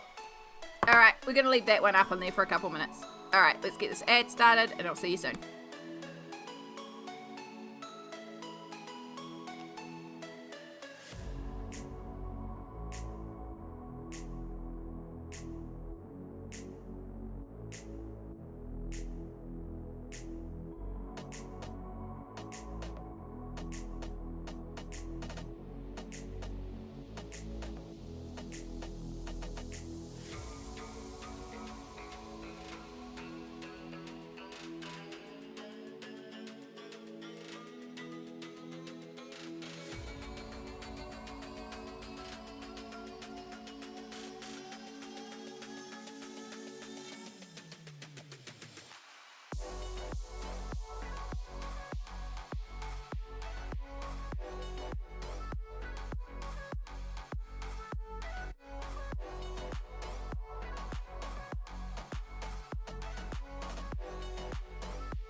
We are literally just waiting on an egg to fry, and then we're back. I'm so excited. It smells so good. I realized I haven't actually eaten today, apart from the candy and lolly cake, so I need some proper food.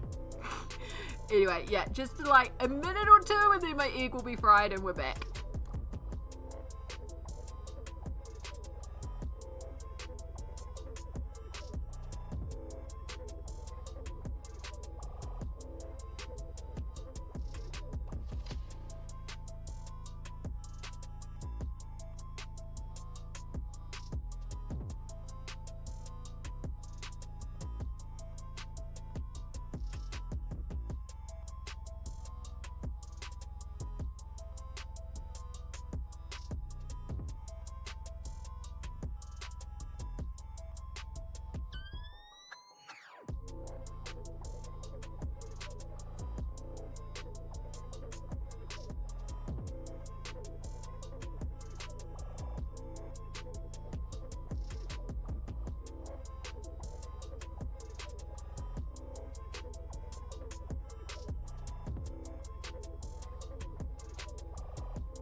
Hello. Yeah, auto captions kinda suck for me. It could be because of my accent. It could just be that I don't enunciate properly. But let me. It does. And we in New Zealand have a terrible habit of not enunciating our words properly. But let me take you over to this screen. When the camera boots up, we're not even in frame. But boom! Spicy soup. And a little bit of pickled radish.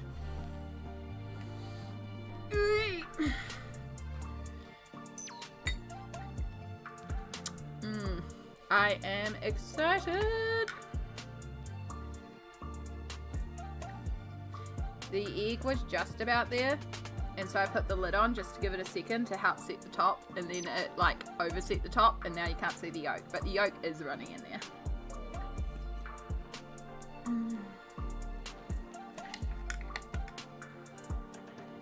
But look at that liquid gloriousness. Yeah, so we have basically spicy Korean soup that uses gochujang and a bunch of spice, and then there's a bunch of veg in here, including whole pickled garlics and carrot and radish and onion and spring onions. Secret to any food, chuck spring onions on top. It always makes it look much better. And then I did chuck a couple of dumplings in here too. So there are a couple of mandus.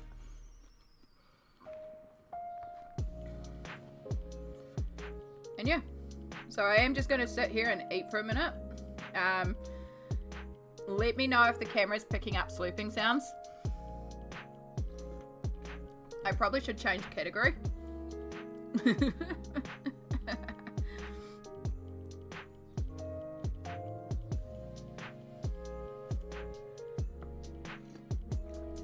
But we do need to stop for a minute because oh my god, I don't know if you've ever, like,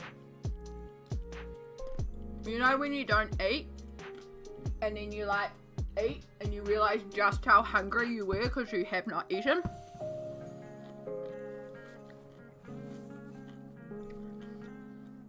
I love runny eggs, but I'm with you because if I'm not feeling well, the last thing I want is runny egg. So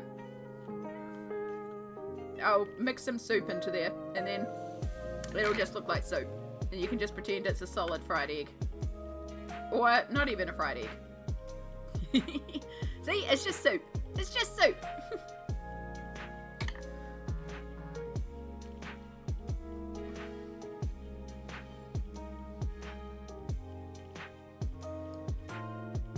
So how is everybody going today? I hope we are doing well. Oh, food is so good. Yeah.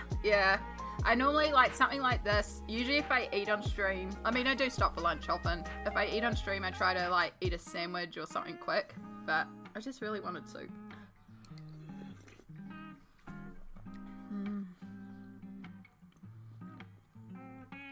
Spicy soup. It's just so freaking good. I have a fried egg with breakfast and dip their toast in yolk. Yeah! Eggy soldiers!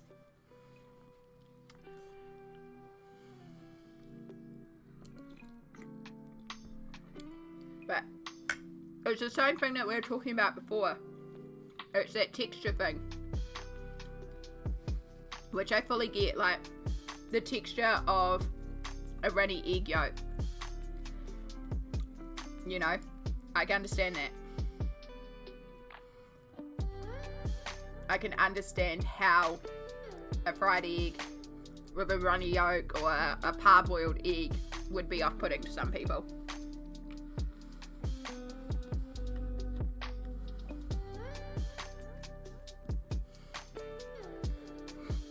Scrambled eggs and hard-boiled, yeah. I do love a good hard-boiled egg though.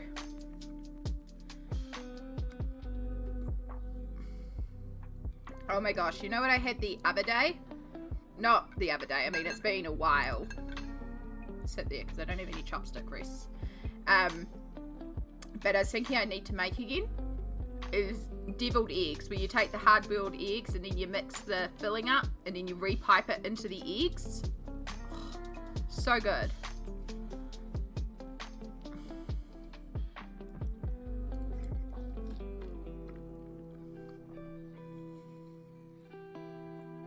Don't like the texture of egg whites. Yep. And the thought of it being raw. Yeah, see, that's probably a cultural thing too, because I know, like, over there, like, you guys are, like, very, like, eggs are in the fridge and salmonella, whereas here, like, eggs are kept in the cupboard.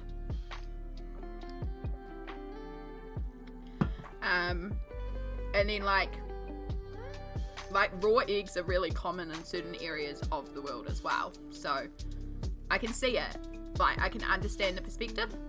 Yeah. Because, like, one of the big things I remember from reading, like, American baking recipes is don't eat the dough because it's got raw egg in it. It's like, raw egg's fine. But, yeah.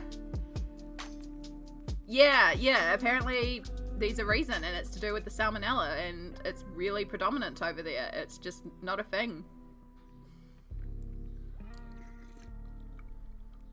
I say that it is still a thing here, but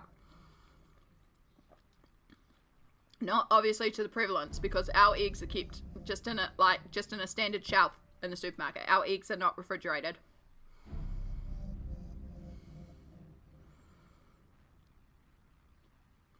But yeah, I'm sure a big part of it is probably salmonella. Yeah.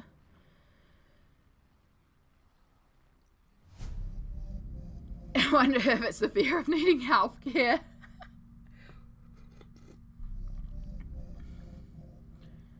Our eggs keep the protective membrane. Yeah, okay, so there you go. It could be something to do with the bleach.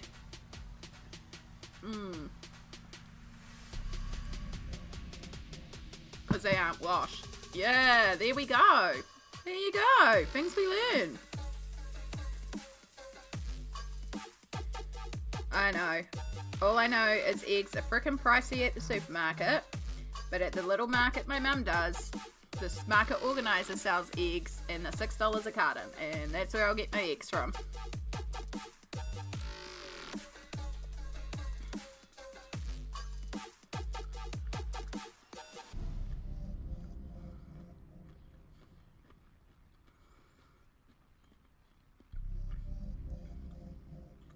So if anyone's wondering why I keep grabbing my hair like this, I'm well aware that if I just lean forward, my hair's going to go in the soup. So I'm grabbing my hair and holding it down so it doesn't go into the soup.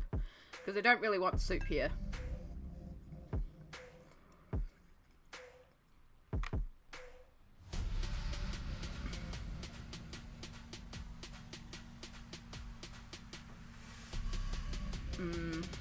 You know what would be really good in this, but I don't have any? Tofu. Tofu would have slapped in this.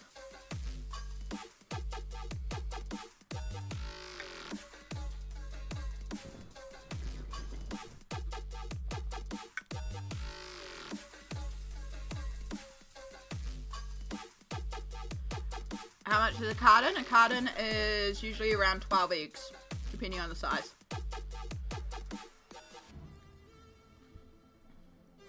$1.50 a dozen. Damn. Yeah, no, ours. I did see a dozen for $8.90 at the supermarket on Thursday. I was like, that's not bad. They have been $12 to $16 a dozen. They've basically been $1 an egg.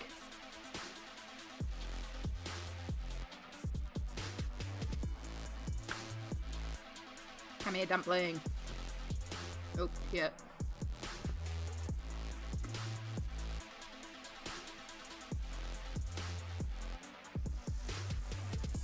Whew. There was a Szechuan peppercorn in that bite. Alright.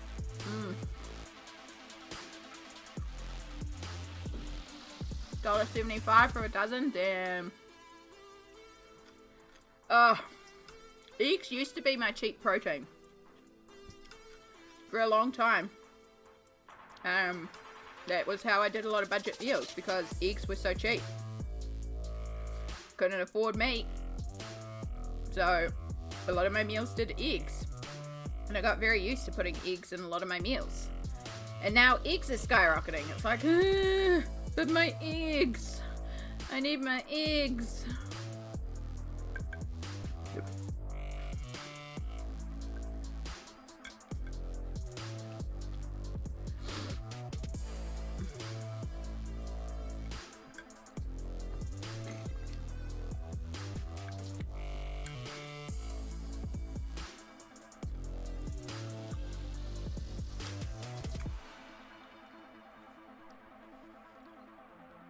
So I know what happened in New Zealand.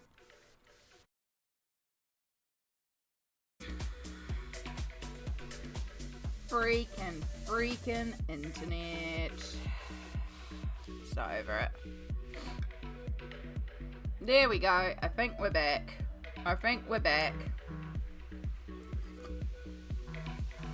Yep, I hear my phone buzzing. Okay, cool, we are back.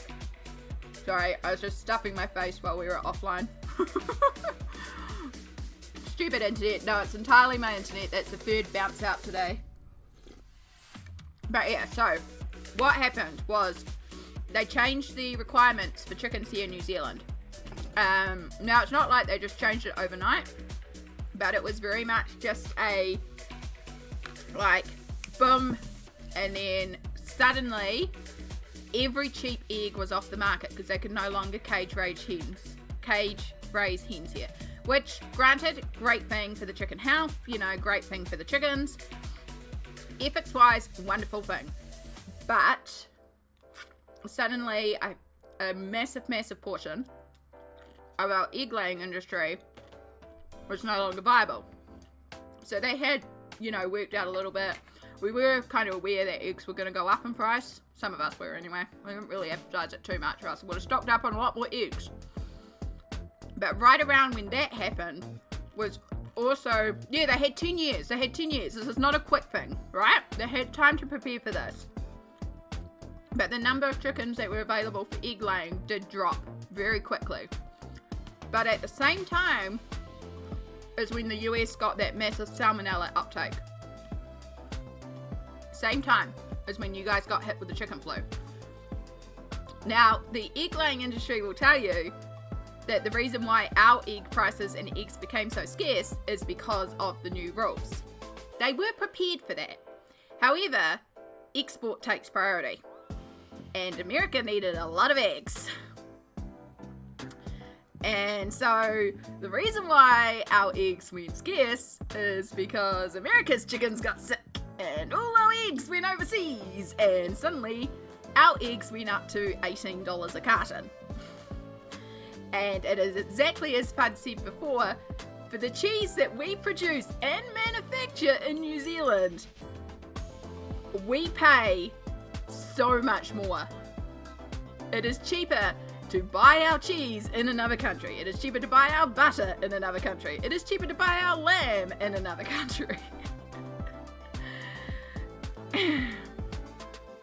Yeah, so if you want New Zealand made products, apparently it's cheaper to buy them elsewhere.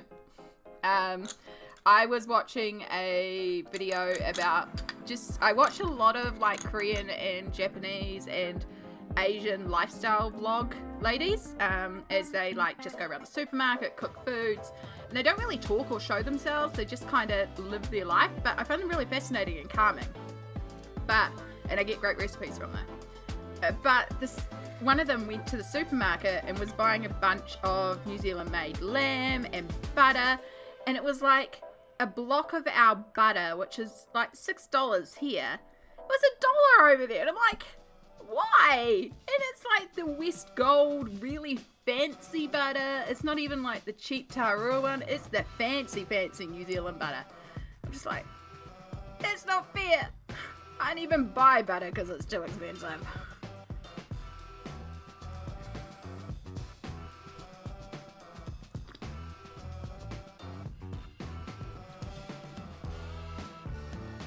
So yeah. Exports help our country a lot, but they also kind of screw us over.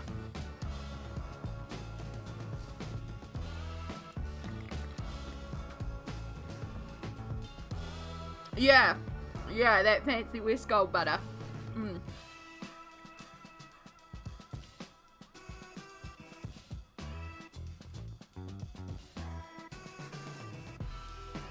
But also, exports help our country a lot because apparently, I don't know, money, capitalism, I don't know. I don't understand it.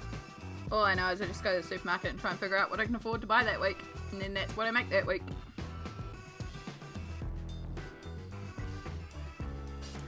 Alright.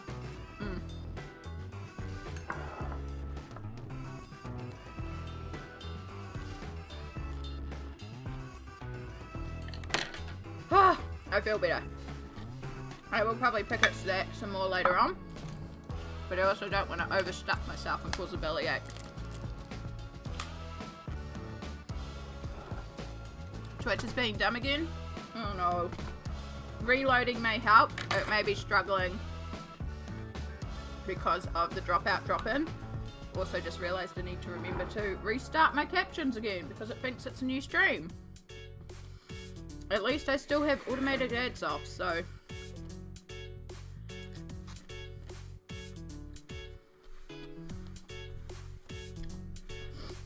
Alright, Now, do I leave the soup there or do I move it? I may pick it up some more, so it's easier to access there. But also we run the risk of spilling soup everywhere if I leave it there. No, we're going to be smart. We're treating this like an open cup, which I already have on the desk. I've already broken my rules with one dish on this desk.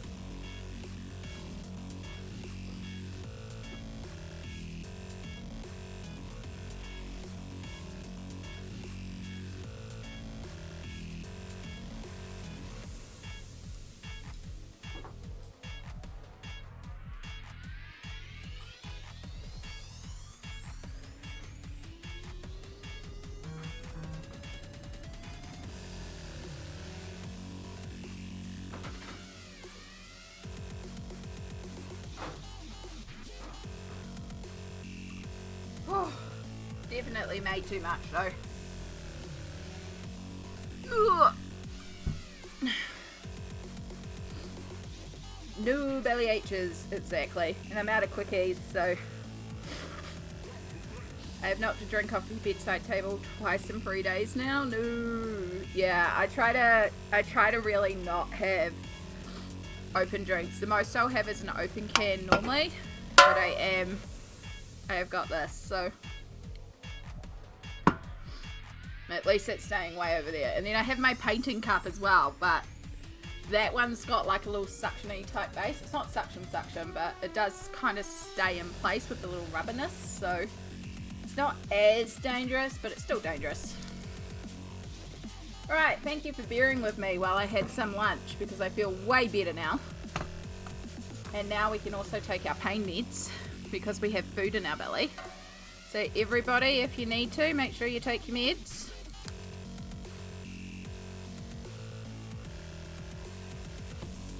And almost put a whole cup of coffee and then luckily just a bit of Milo. Oh no. I still feel really bad when I was at Samsara's because I started getting like the hand numminess and I accidentally dropped a bottle of gold ink all over her floor. So now there's big gold carpet stains in the middle of her room.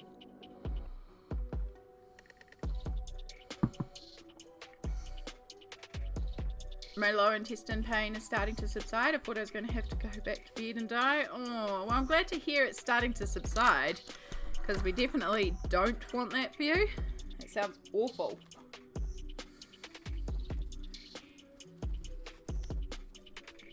I'm starting to get a little bit again. I'm hoping it's alright. I don't have any quickies. This is why I'm tempted to walk up to the supermarket later when I get my pizza because I actually have to get some quickies. Because I did forget quickies when I did the supermarket and I'm kind of living on those at the moment. So, and particularly if I'm going to have something like pizza for dinner. Thanks to Violacious and PB. Samsara and Violacious. Oh my god, I know words. I know words. Time to get a nice rug.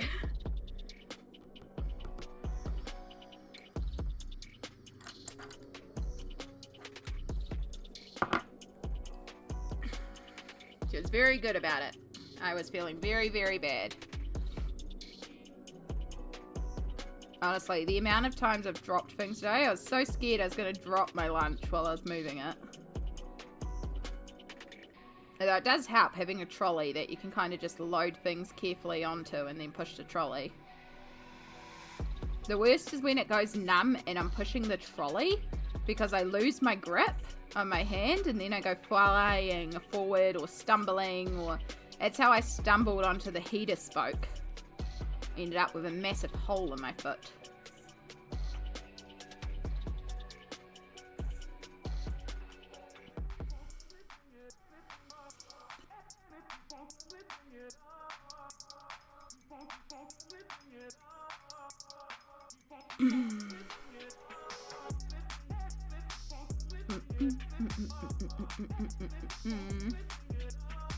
This music's very go, go, go.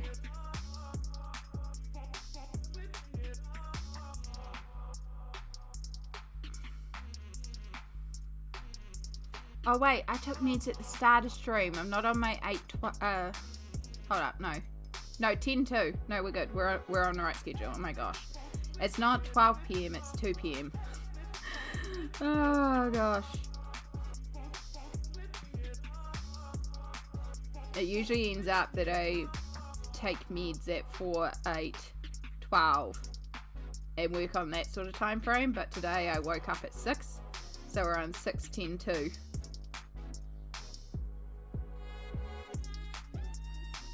It's very important to remember these things.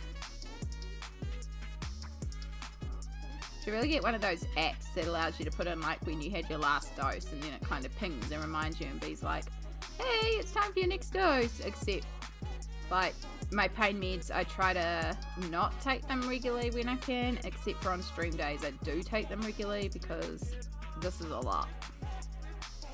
And we don't want to be in pain, so we do take meds on the regular on stream day. But unless I'm having a bad flare day, which lately it's been a lot of that anyway, if I can avoid taking them every 4 hours, I will, because the less that I take the meds, the more effective that they are during the bad flares. Tomorrow is injection day though. They changed my injection. It's all like chunky as now. I don't know why. It's gone from being like just a simple pen style to like this big chunky needle injection. I should get one and show you. They're like I'm gonna have to order a new biohazard bin to put them in, because like even the old ones were too big for the biohazard bin, but these things are chunky now. No, the hole in Amy's foot. Yeah, it's just like great. We've got a hurricane 4 miles offshore. It's only doing a drive-by. That's good. What? What to what, Samsara?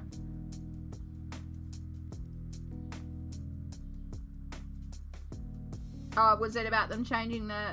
It's not the medication that's changed. It's just the delivery system that's changed for the injection. It's still the same medication. It's just it's got a new delivery needle system. It's still the exact same. They just changed the needle. So apparently there were complaints about the caps being difficult to remove when you're having arthritic spells in your hands, which I do understand because they do need a good yank to get off, which I am glad that was not on camera because that looked really dodgy how I indicated that. And because you had to take the top and bottom bits off, and so now it's like all in one and you just have to press a button apparently. So yeah,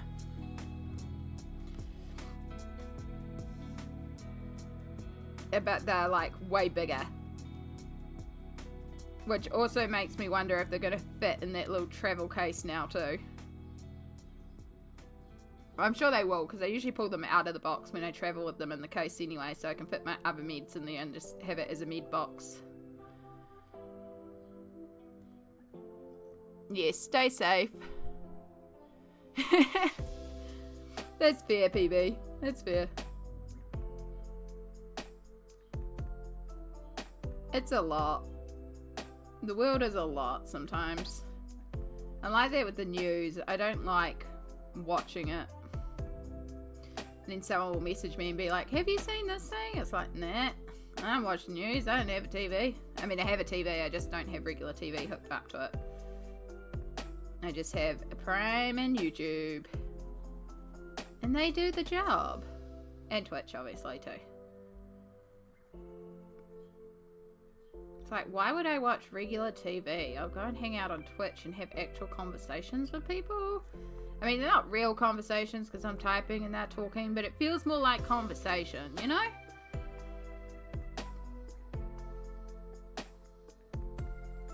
I definitely prefer that. And on the days I don't feel like having conversations, you can either lurk or these YouTube videos. And then I feel like I'm learning something.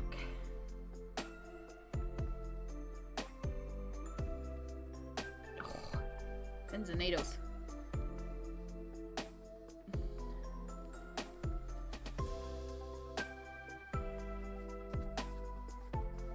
Communicating is more than just verbal communication. You are absolutely correct, bud.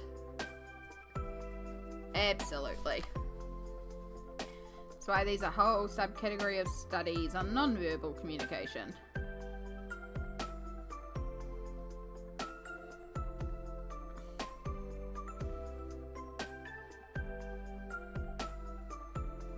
It's like when I did the psychology degree, one of the papers I could have done was actually on advertising and marketing and the theory that goes into that in psychology. It looked really interesting, but it wasn't an area that I wanted to focus on, so I didn't take it. I'd rather do the other papers that intrigued me more. But if I had to take an extra paper, I was like, well, that one's kind of interesting.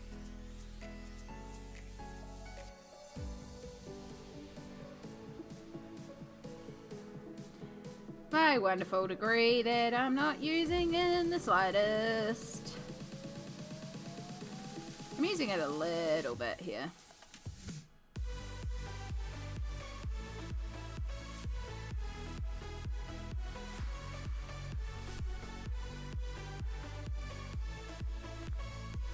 Subliminal messages, right? Your secret messages that are hidden in the music playing, or secret flashes in between, I don't know. Nah, there is actual psychology that goes into it. It's a really big area, actually.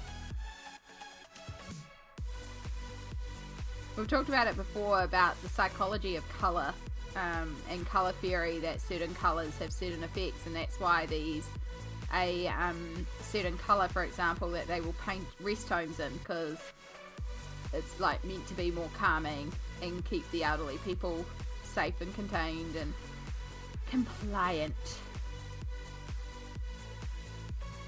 Stuff like that I find very fascinating. Hardly anyone I know that went to uni is using their degrees, right? They're very expensive pieces of paper.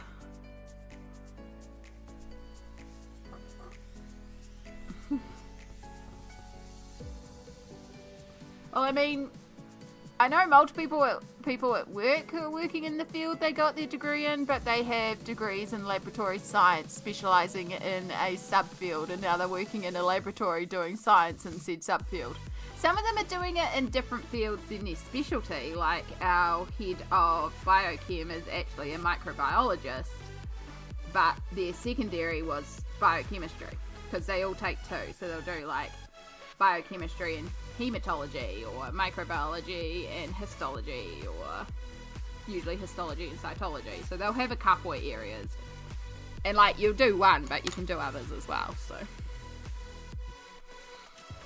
yeah, like my grocery stores put the important stuff at the back of the store. Yep. I mean, even like the placement of stuff on a shelf has got a lot of theory behind it as well.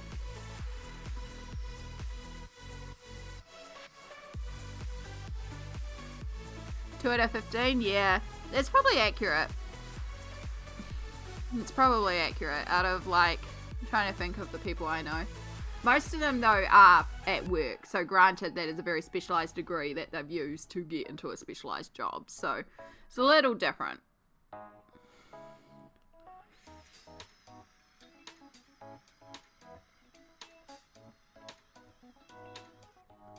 But I mean, like, so for context, I have a couple of degrees. I actually have got quite a bit of uni education. So I have my fine arts degree, which I mean I use, but I don't use for my job. So I got that like years and years and years ago. That was my first degree. I'm trained in legal, to be a legal executive. So I have that diploma. I don't do anything in legal. That was me retraining when the medical situation happened, and I knew that a bunch of people were losing their jobs. That was before I started retraining, because I reached a point in my career at the lab where I couldn't progress any further and I was bored, basically. And so this degree, it was like 1 year and you could do it part-time extramurally, and it was legal, and I thought it was going to be a lot more of assisting people for what it was, but I had a really bad experience, and basically I will never ever use that degree. But it did, you know, it was fascinating. and I really like reading laws, so it was a really easy degree. I was like one of the top of the people in the class. I'd never worked in law. Everyone else worked in law doing this degree, and they're like, why are you doing this degree? I was like, I don't know, I'm bored. So I started doing that. So I've got legal executive, it's a diploma in legal executive studies. So basically what it means is if I went and worked for a lawyer, I could actually do a bunch of lawyer work that the lawyer could charge out at his rate, but I can perform it legally in New Zealand. Should look more into it before I did the degree, but it was fascinating. And I know a lot about our laws now and how to read laws and how to interpret laws and little odd stuff. So it was a fascinating degree for me in learning, but definitely not the field to go into. So I will never use that one. And then of course I have my psychology degree. And I have a specialty in child and youth adolescents developmental psychology. So that was my area that I was moving into. And the plan was, because I started this before I got sick, was I got my psychology degree. I go and work a couple years in that, while maybe after a couple years, I go talk to the art school here at Elam. Because I have an arts degree, psychology degree, I combine the two and I can cross credit some of my other papers to work towards a postgraduate diploma in art therapy, and then I can literally use Dungeons and Dragons and colouring and art and be an art therapist. But then of course I got sick, so that kind of changed the plan. The other plan, and the reason why I pushed myself so hard during my degree, was that I actually wanted to go for my master's to become a psychologist, and that was also one of the goals that I was thinking about. So the goal was to go and work for maybe a year or two after I finished my degree, because that also got me the on-the-job, like you can do the study but you also have to do 2 years on-the-job work experience before you can be accredited in New Zealand. So that got that part knocked out too, while I worked out what sort of path I wanted to go into. And then my legal executive studies degree can also be folded in, because there's a whole sector in the prison centre and troubled youth area as well. So that could have been worked in another area. I had a lot of pathways that I was exploring that I could have gone into. And these were all things I was contemplating. And then my world changed and I got very sick.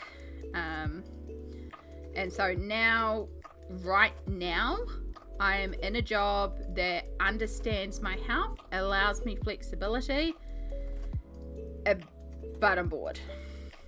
And that's it. I am not challenged in my job in any sense, and it is not fulfillment. And I am the type of person that does look for a challenge in what they're doing. I find it interesting to be learning and developing and growing. And I just am not getting that at my job. I love my job. I really like the people I work for. They've been wonderful with everything going on. Like, to have a manager that I can literally ring up 10 minutes before I start shift and be like, I've tried my best today, but I'm out. And they just deal with it. Yeah, they're really good at understanding I work to my body's capabilities. And then I do some work for my manager that isn't technically in my job description, but it also comes with the caveat that I do it when my body is capable of doing it. So, you know, like, it's good to have that understanding, and I don't think I'd get that in a lot of places. But also, yeah.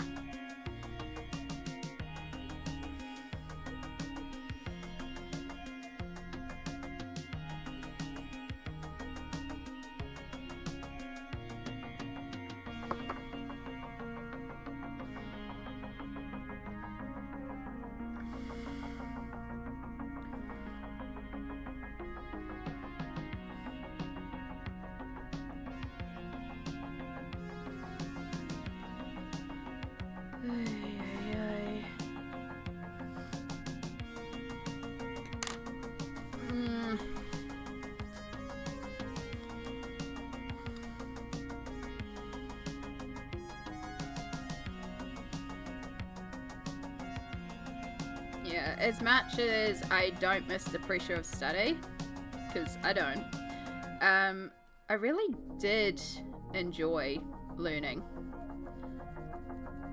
And I think I missed that. I missed the challenge of learning. I'd really like to learn like a language or something, I think. I think that would be quite fascinating to learn.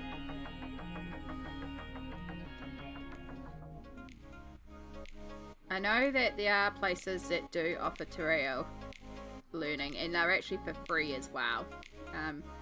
It's just, can I commit to physically attending Terreo classes?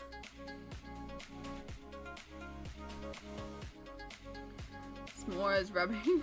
Aww, cute. Oh, you're going flat too. Do I have a charger around here? That would be smart. I should have put one on in the bedroom. I know the charger's in the bedroom. I probably don't have a charger around here.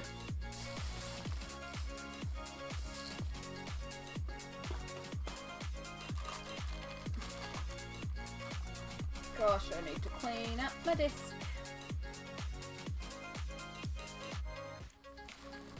Oh.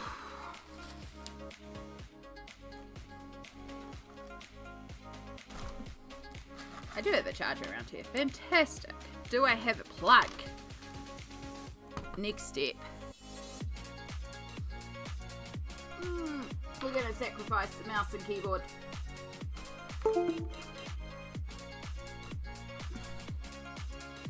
She doesn't understand you're not in the room. She's trying to reach out and boop you with her paw. Oh, cute. Cute. Give her boops for me, because I would give her boops. I like giving boops. Oh, the scratches. I keep on having hair trapped in my glove. Nope, still got more hair. Is that all the hair? Is all the hair gone now? Yes. You return. Boop. Welcome back. I hope you got your coffee and did not spill it. And it is enjoyable in a good cup of coffee, because nothing hits quite like a good cup of coffee.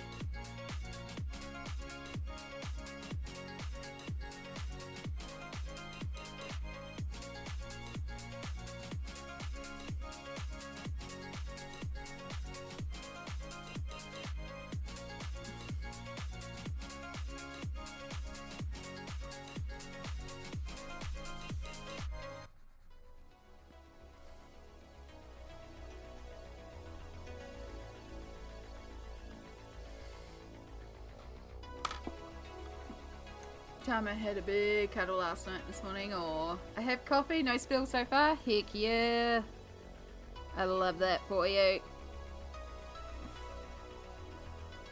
I've dropped a few things today, but I haven't managed to spill anything, and I'm hoping that carries on.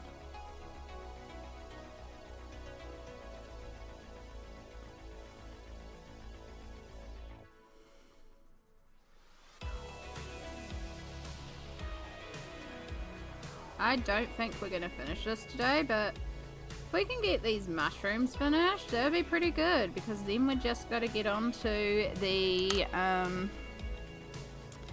blah blah blah. Just got to get the creatures done. And we just have to figure out what colours we're doing for the creatures. I really, I don't normally like browns. I'm not, this is not a colour scheme that I work in often, but I really like it.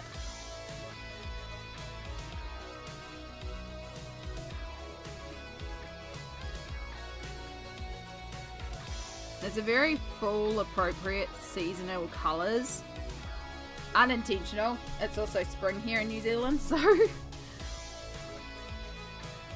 And when I first started, I was thinking of bright springtime colours because of all the, and that's why I did the backgrounds with the bright greens and blues and stuff, but I don't mind that we've gone more autumnal. The only thing is I probably would have swapped out the yellow in the background to be a more golden yellow rather than that lime yellow, but it's okay. Still works. I really like it though. It's definitely one of my favourite pieces that I've done this month. And I've done a lot of colouring this month. In fact, I think I need to go and update a couple more pages onto my tracker for the month, but I've done a lot of colouring pages this month. I've also been like kind of cheating and finishing off a lot of work in progress pages, but then a lot of them have just been really quick. Speeding through.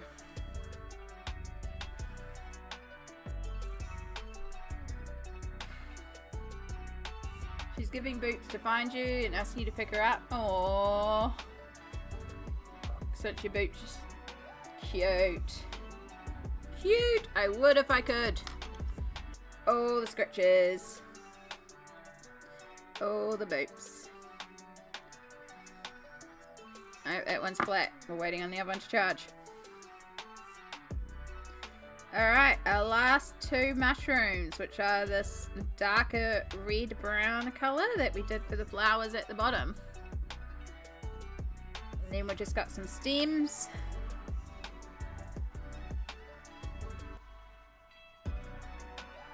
And then we have to figure out our mice and our snail.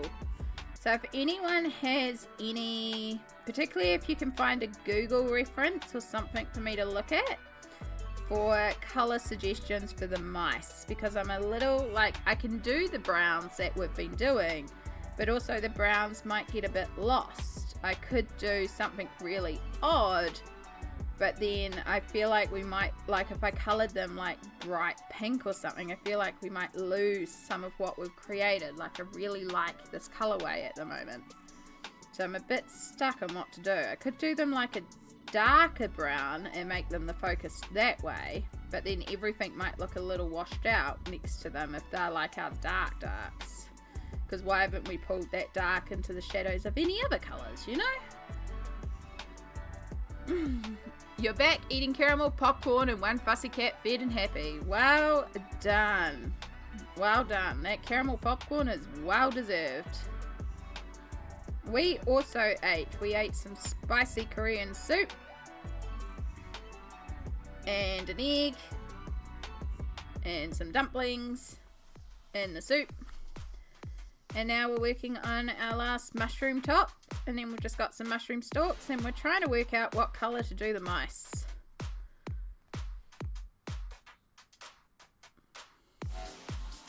She loves rubs and pets and cuddles. Think she's interested in your voice? Maybe. Maybe. You'll have to give her a couple extra scratches from me. Cutie. Looking good. What about light grey? Light grey could work, actually. We don't have any grey in here, but it could kind of work. It would keep it in that pale vibe of what we've done. Because I think originally I was going to go like a darkish brown, but it would need to be darker brown than the browns that I've done. And then if we go darker, then it's like, why haven't we made the rest of this darker? And it just unbalances the whole piece, and then have to go around and reshade everything. But light grey could kind of work.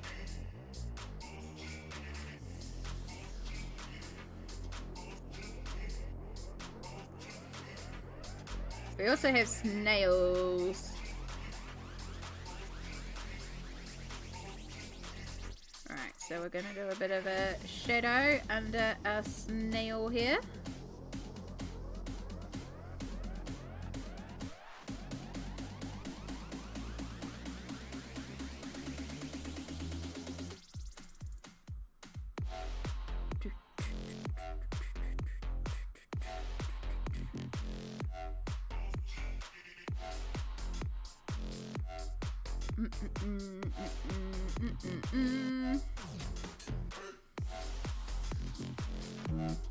Oop, that was a loud buzz phone.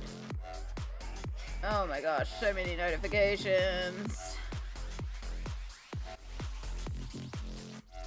Oh, that can wait.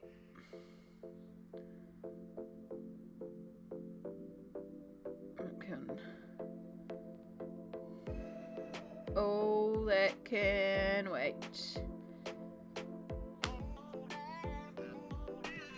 I'm excited. Pizza money came in.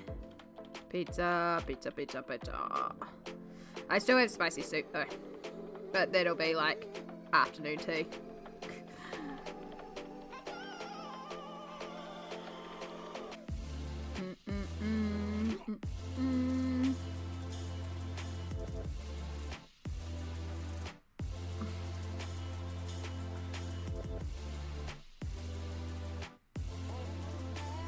So we're doing the same thing that we've done all along. We're starting with our dips, placing our shadows, and then we will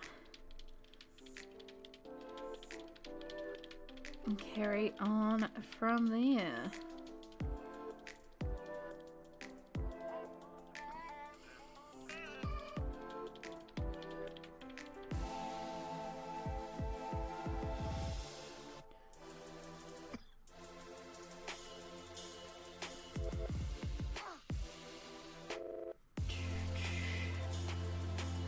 We also have the snails. Now the snails could be a place that we do something odd, because we've done odd coloured snails before in other books, but also I don't feel like this is a place for a rainbow snail. Like, as much as I love my rainbow snails, and we've done a lot of rainbow snails, I literally have a whole page in one of the colouring books that is mushrooms and snails, and it's all rainbows. I don't think this is the page for rainbow snails somehow.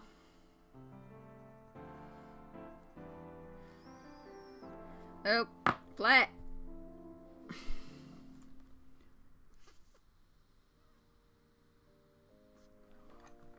Not flat. Kind of flat.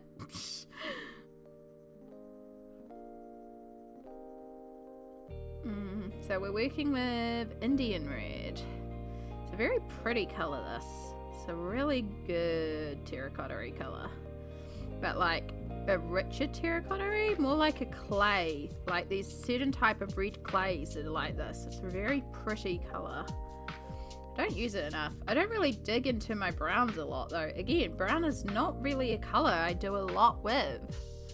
So, are you actually able to see? Am I taking up the whole thing right now? I am. My head is coming in and my arm is right in place. Goodness, Amy.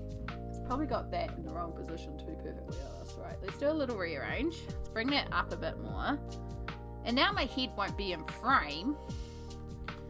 I'm going to bring this up a bit more, so I'm leaning a little bit more, which is worse for my back, but now my head won't be in frame. And it helps if that's in the right place too. Professional streamer. Oh goodness. So yeah, this weekend I'm going to start the Patreon exclusive page, which will be fun. Start work on that, and I've got a video to edit for YouTube to go up at some point. I've also got to grab all these live stream clips and get that all edited together, because of course internet dropouts means it thinks there's 101 individual streams rather than one, so I can't just straight send it over to YouTube, which is annoying. And then on Sunday we have Sunday Fun Day, so that'll be Faith Farm, which I'm excited for. And then we're back to the start of next week. So this weekend we do have a Sunday Fun Day, but the following weekend is actually Poromia, which is a big market that I'm doing with Mum. So we will be at the market on the Sunday, so there won't be a Sunday Fun Day stream that day, because I'll be in Poromia, unless I just stream a hello from the market. But you know, I mean, if you all want to have a wander around the market, I can take you in, but we'll be doing Poromia market stuff.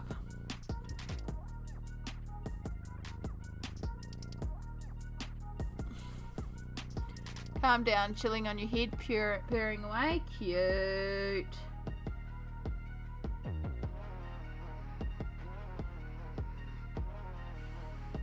But yeah, we have to, hopefully, next stream we'll get this one all finished off, and then we can start on the next page and figure out what we're going to do there.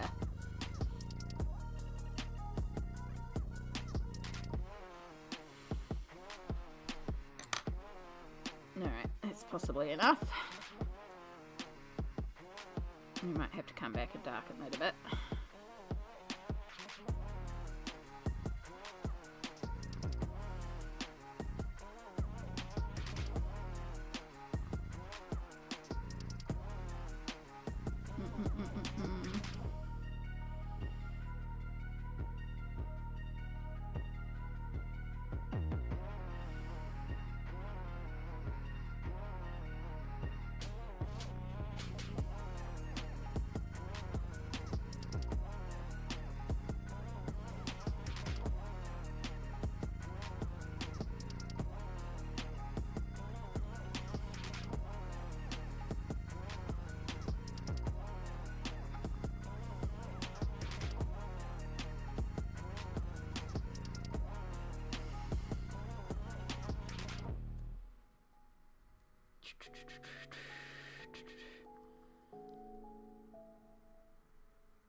Sharon coming down, Piranha, and maybe Don and Kezia. Fantastic! And I see a hydrate. Thank you, Side Pie, for reminding me to hydrate. I have not hydrated enough today, so I do appreciate that. And that'll be really cool if they can make it down. It'll be good to see them all. Much better. Thank you for that. I definitely did actually need that, so that was very much appreciated. Y'all are so nice looking out for me, making sure I don't get completely distracted and lost in the colouring, because we all know that will happen. I will fully zone out and forget.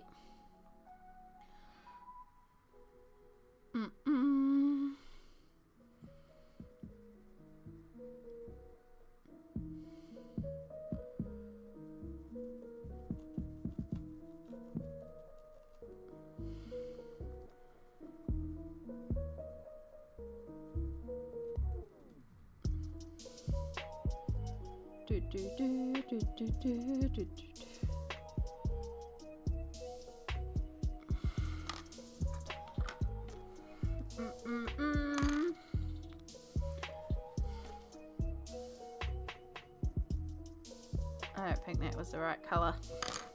I think it was this one. Oh, that doesn't seem right either. Maybe it was that one. We'll go with that one. I think I need to go in and darken the reds.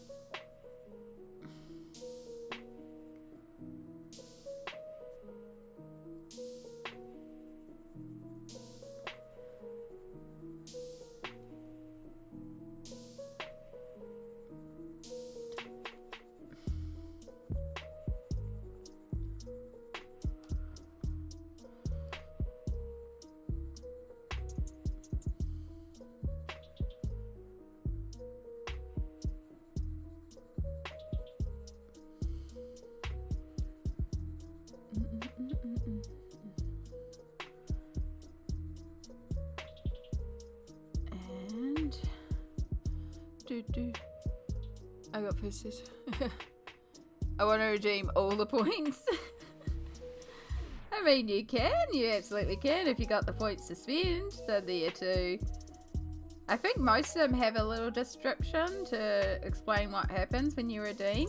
If you're not sure, you can ask. The sound ones are all, they just play different sounds.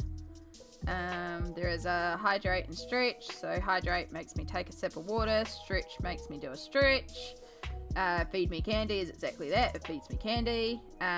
We have a med check, which is basically a reminder to chat to, you know, have you taken your meds? Gosh, what else is there? I don't even remember all my redeems, and I still have more to put on there. First is basically a once per stream one for the first person here to redeem it. the guide the raid is for when we end stream. Now I do have a specific raid target in mind today, so I do have somewhere that I think will probably go after stream, but that's there so you can like suggest somebody to go and raid. There's, goodness, what else is there? Oh, the make war dart talk one that will literally make the pencil talk with whatever you tell it to say.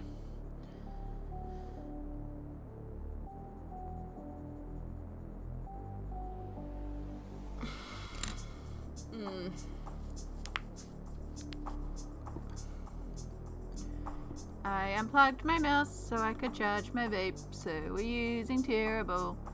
The apostle check, good vibes, it's just sending out good vibes to everybody. Lots of sound ones, make water talk, ask me anything. Oracle cards is we draw an oracle card. I will literally time you out with a timeout. You can dictate my pencil choice. If you got a command you want added, you can get a command added. Yeah, there's a lot of stuff. I like the War Dark Talk one. That one's, there's a reason why it's so cheap. Because it's fun.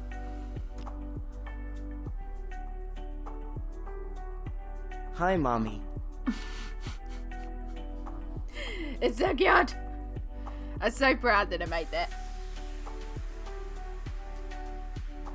And then, yeah, the big one is, of course, you drawing, which is an actual redeem where I will sketch. Samsara has one on queue, and I'm still to wait to hear what I'm drawing for her. But yeah, there's a few people that have you drawn redeems because they also offered it as part of a charity stream redeem. And so far only Chai has redeemed. But I've got a list of people that have you drawn rewards available. So getting closer. I really need to get the command sorted so that when you redeem it, something awesome happens. Because right now it's like you redeem it and it's just a message in chat saying, so-and-so redeemed you draw. And it's like, I want to do something like Wonderlandian that Vi does. Because that is an epic, epic one. But I just need to find something in there so that when you redeem it, the stream just goes nuts. Because it's a big save. Like 69.6 is no joke. But also, those drawings take me about 4 hours. So they're not a quick thing for me. So I did want to set them up with a bit of value. Because, you know, if someone was to commission it, I would probably ask $50, $60 minimum. Probably even a bit more depending on the commission. So that's how I view it. Like I love having it and I want it there for you guys because it is very much a thank you for being here and hanging out in streams type situation, but I'm also going to make you sit and watch a lot of streams to get it. And of course those of you who are like subscribed, you earn points quicker, so that can also help. And then like when we raid, you get bonus points and stuff like that, so it does add up. You hang around in a stream long enough, you will build up enough points. But yeah, that one's definitely like a, you know, you've been here for a while and you're awesome and now I'm going to sketch you. So, yeah. We might need to do like a you drawn stream where I literally will just sit down and draw and just nag all the people that have it in queue and be like, can you send me your description so I know what I'm drawing?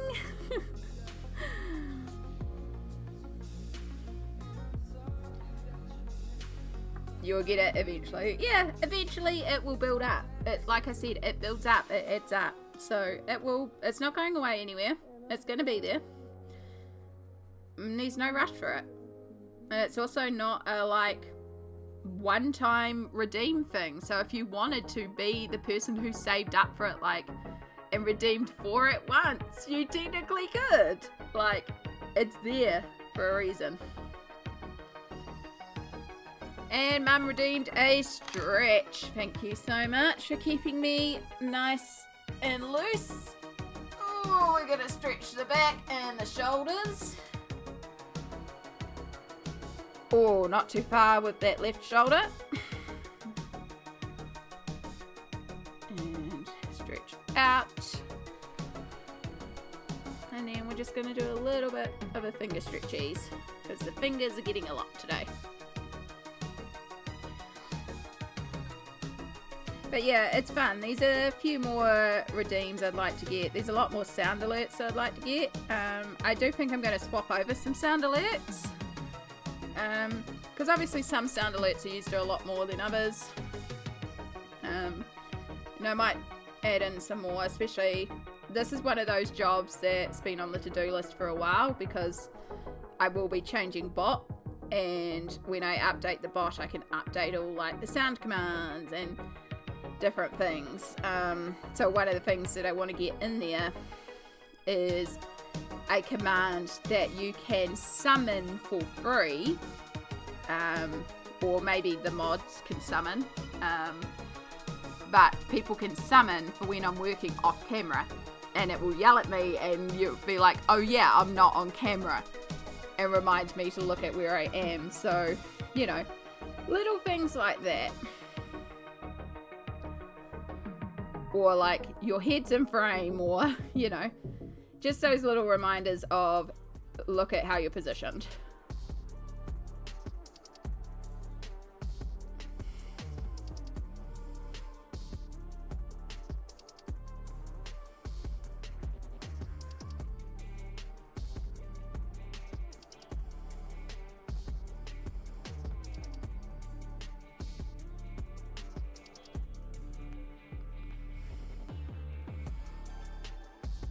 I know what I want you to draw. Just gotta let my points add up. Excellent. Excellent, excellent, excellent. Because the other thing as well is like when that redeems hit, it's not necessarily like I'm going to stop and draw right then and there. No, I'm going to talk to you after stream. We're going to sort out details, and then it's going to be drawn on a day when my wrist is cooperating as well. That's the other thing, is it's not like a stop drop. I will do it on stream if you'd like it on stream. But it's not like a stop and drop and immediately draw situation. It's a we'll discuss, we'll get details, and then I will draw. And then it will be scanned and sent to you digitally. Physically, you can have it too. It just depends on postage cost.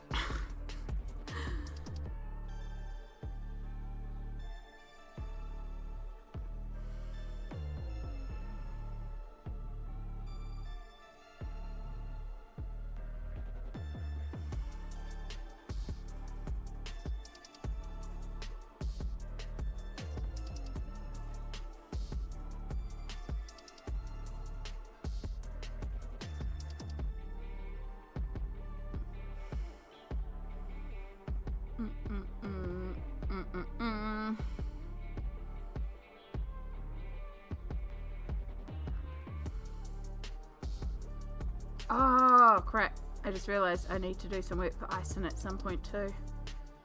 I need to add some features to our overlays, which means I need to source some royalty free assets, which I'm pretty sure I can. It's pretty common what we're looking for, so I don't think it'll be any issue. It's just the time. Let's see how we go this weekend and see if I can squeeze it in. No, no, no, no.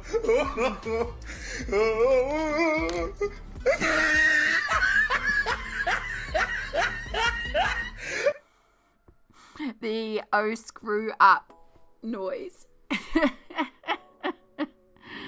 Oh no, no, no, no, no. Yeah, that one's not redeemed a lot, so that's one of the ones I'm thinking of setting out, swapping out. Speaking of postage, yeah, you could hold on to it for now.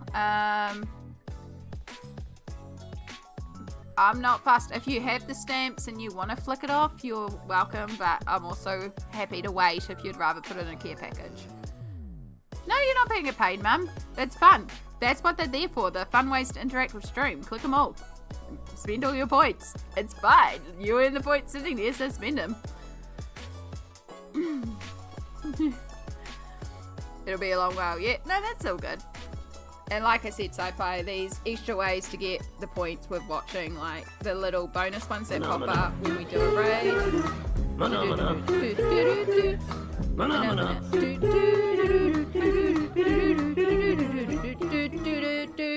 my earworm.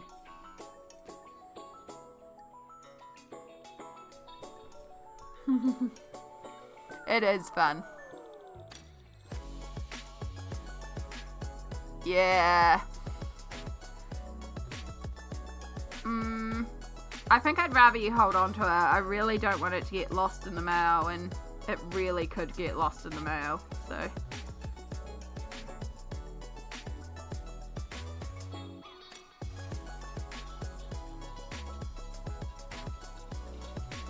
If that's okay. Maybe I can look at possibly using you as... I was telling the story earlier about my gloves, and apparently you can get like pink compression gloves and stuff like that, so I might have to do some investigating, so maybe I might use you as a glove drop ship again and then flick you some money for a package to be posted.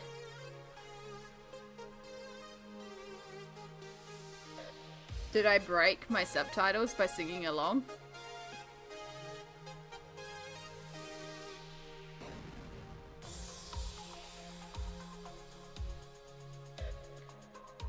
To make more nachos, it will leave for tomorrow. Ooh, hard choice. Hard decisions.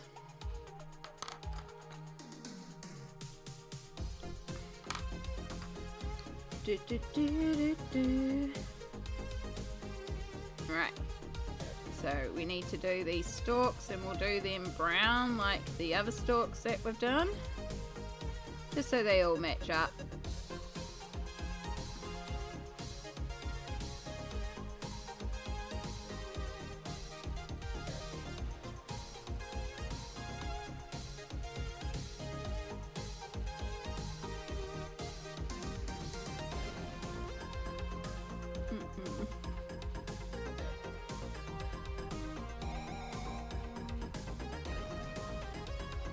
I like leftovers.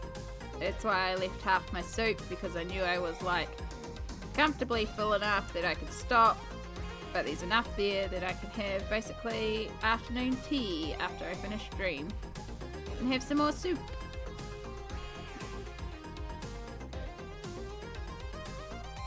And then probably a nap. I really feel like I'm getting to nap point. In fact, I've noticed it's almost 3 o'clock, so we are definitely heading to nap point. I think we will finish our stems of our mushrooms and then we'll call it a day, but it's a lot of progress. Like, we'll just have our little creatures left to go, and I think that's pretty good progress for the day, to just have our little fellas left to colour in. Which means next stream we will be finishing off our little creatures.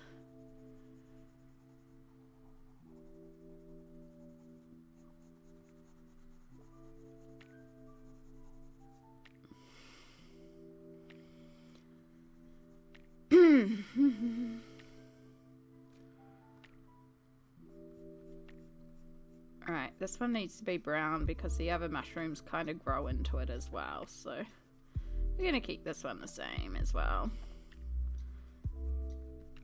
And then just because I don't want to have one mushroom that has a pale stalk compared to everybody else, we will do the final mushroom stalk brown, because every other mushroom stalk is brown.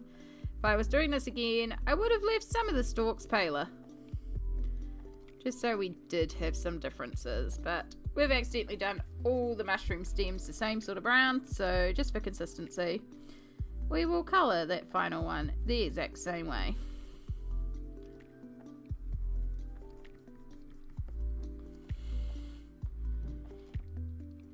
Good timing, just finished a whole bag of popcorn. Yum!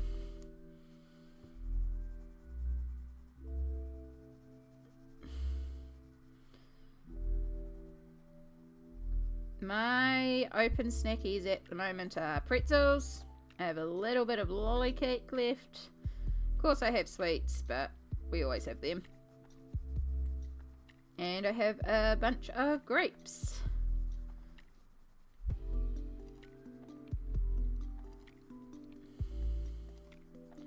And I have some cheese and onion munchos somewhere too.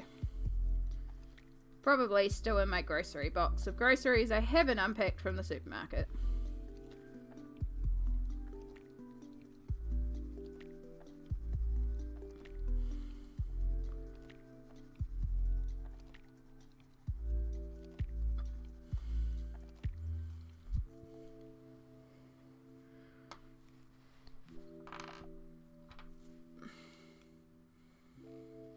Aw. You can't disturb S'more. We all know who is in charge. And you can't disturb the kitty. Ever.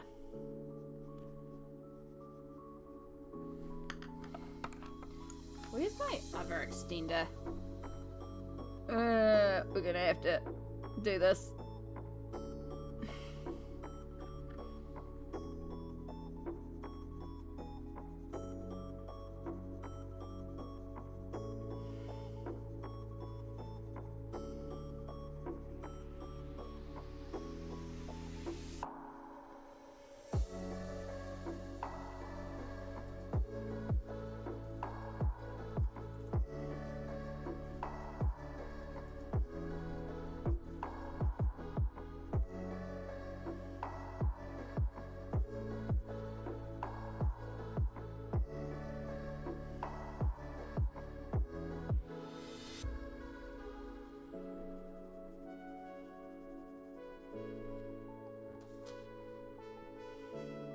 Oh, should really be leaning on this.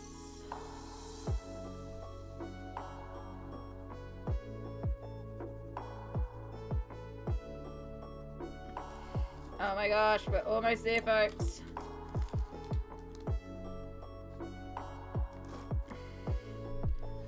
For today, anyway. Like I said, we've still got the mushrooms and the snails and the mice to go.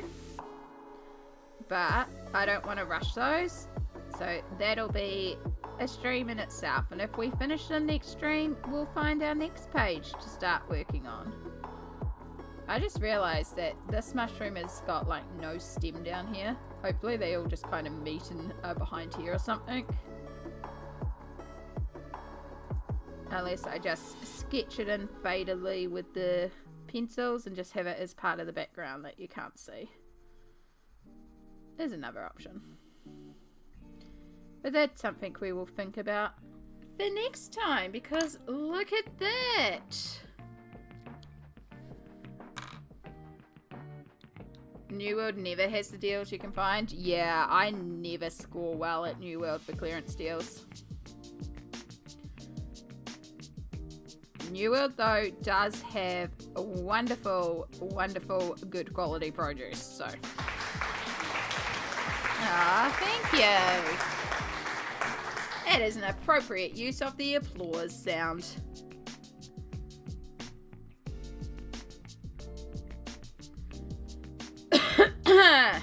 But yeah, I am very pleased with how this page is coming together.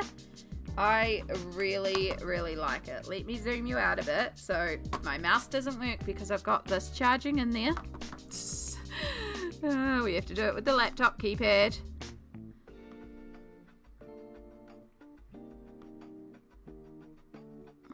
If I take you to, yep, 127% should work. I'll just bring you down ever so slightly.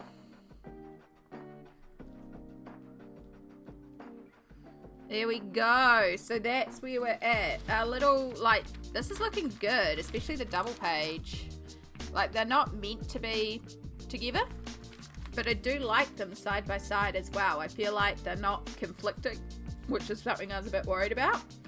I am still tempted to bring in the pink, but I think it's because of this page with the little red pink in here. It's making me want to bring in pink, but I probably shouldn't. I should try to avoid it and keep it separate, because we've got orange in here, which, I mean, there's a little bit of the terracotta, but they're not designed to be side-by-side pages. They're just side-by-side.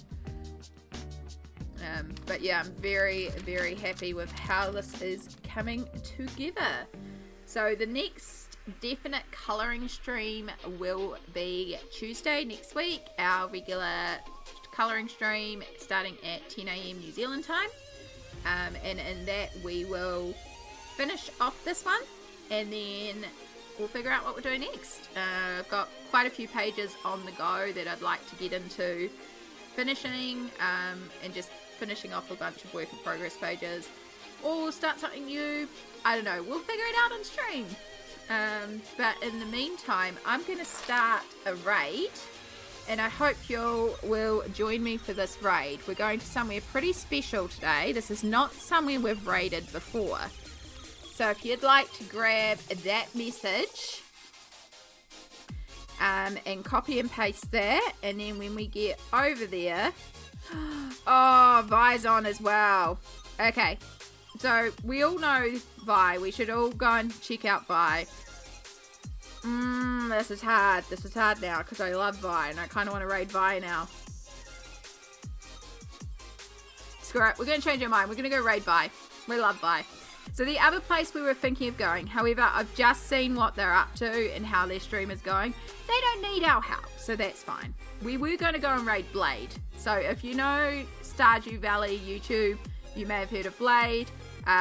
Very well known in the YouTube community for Stardew Valley, well known for the RNG.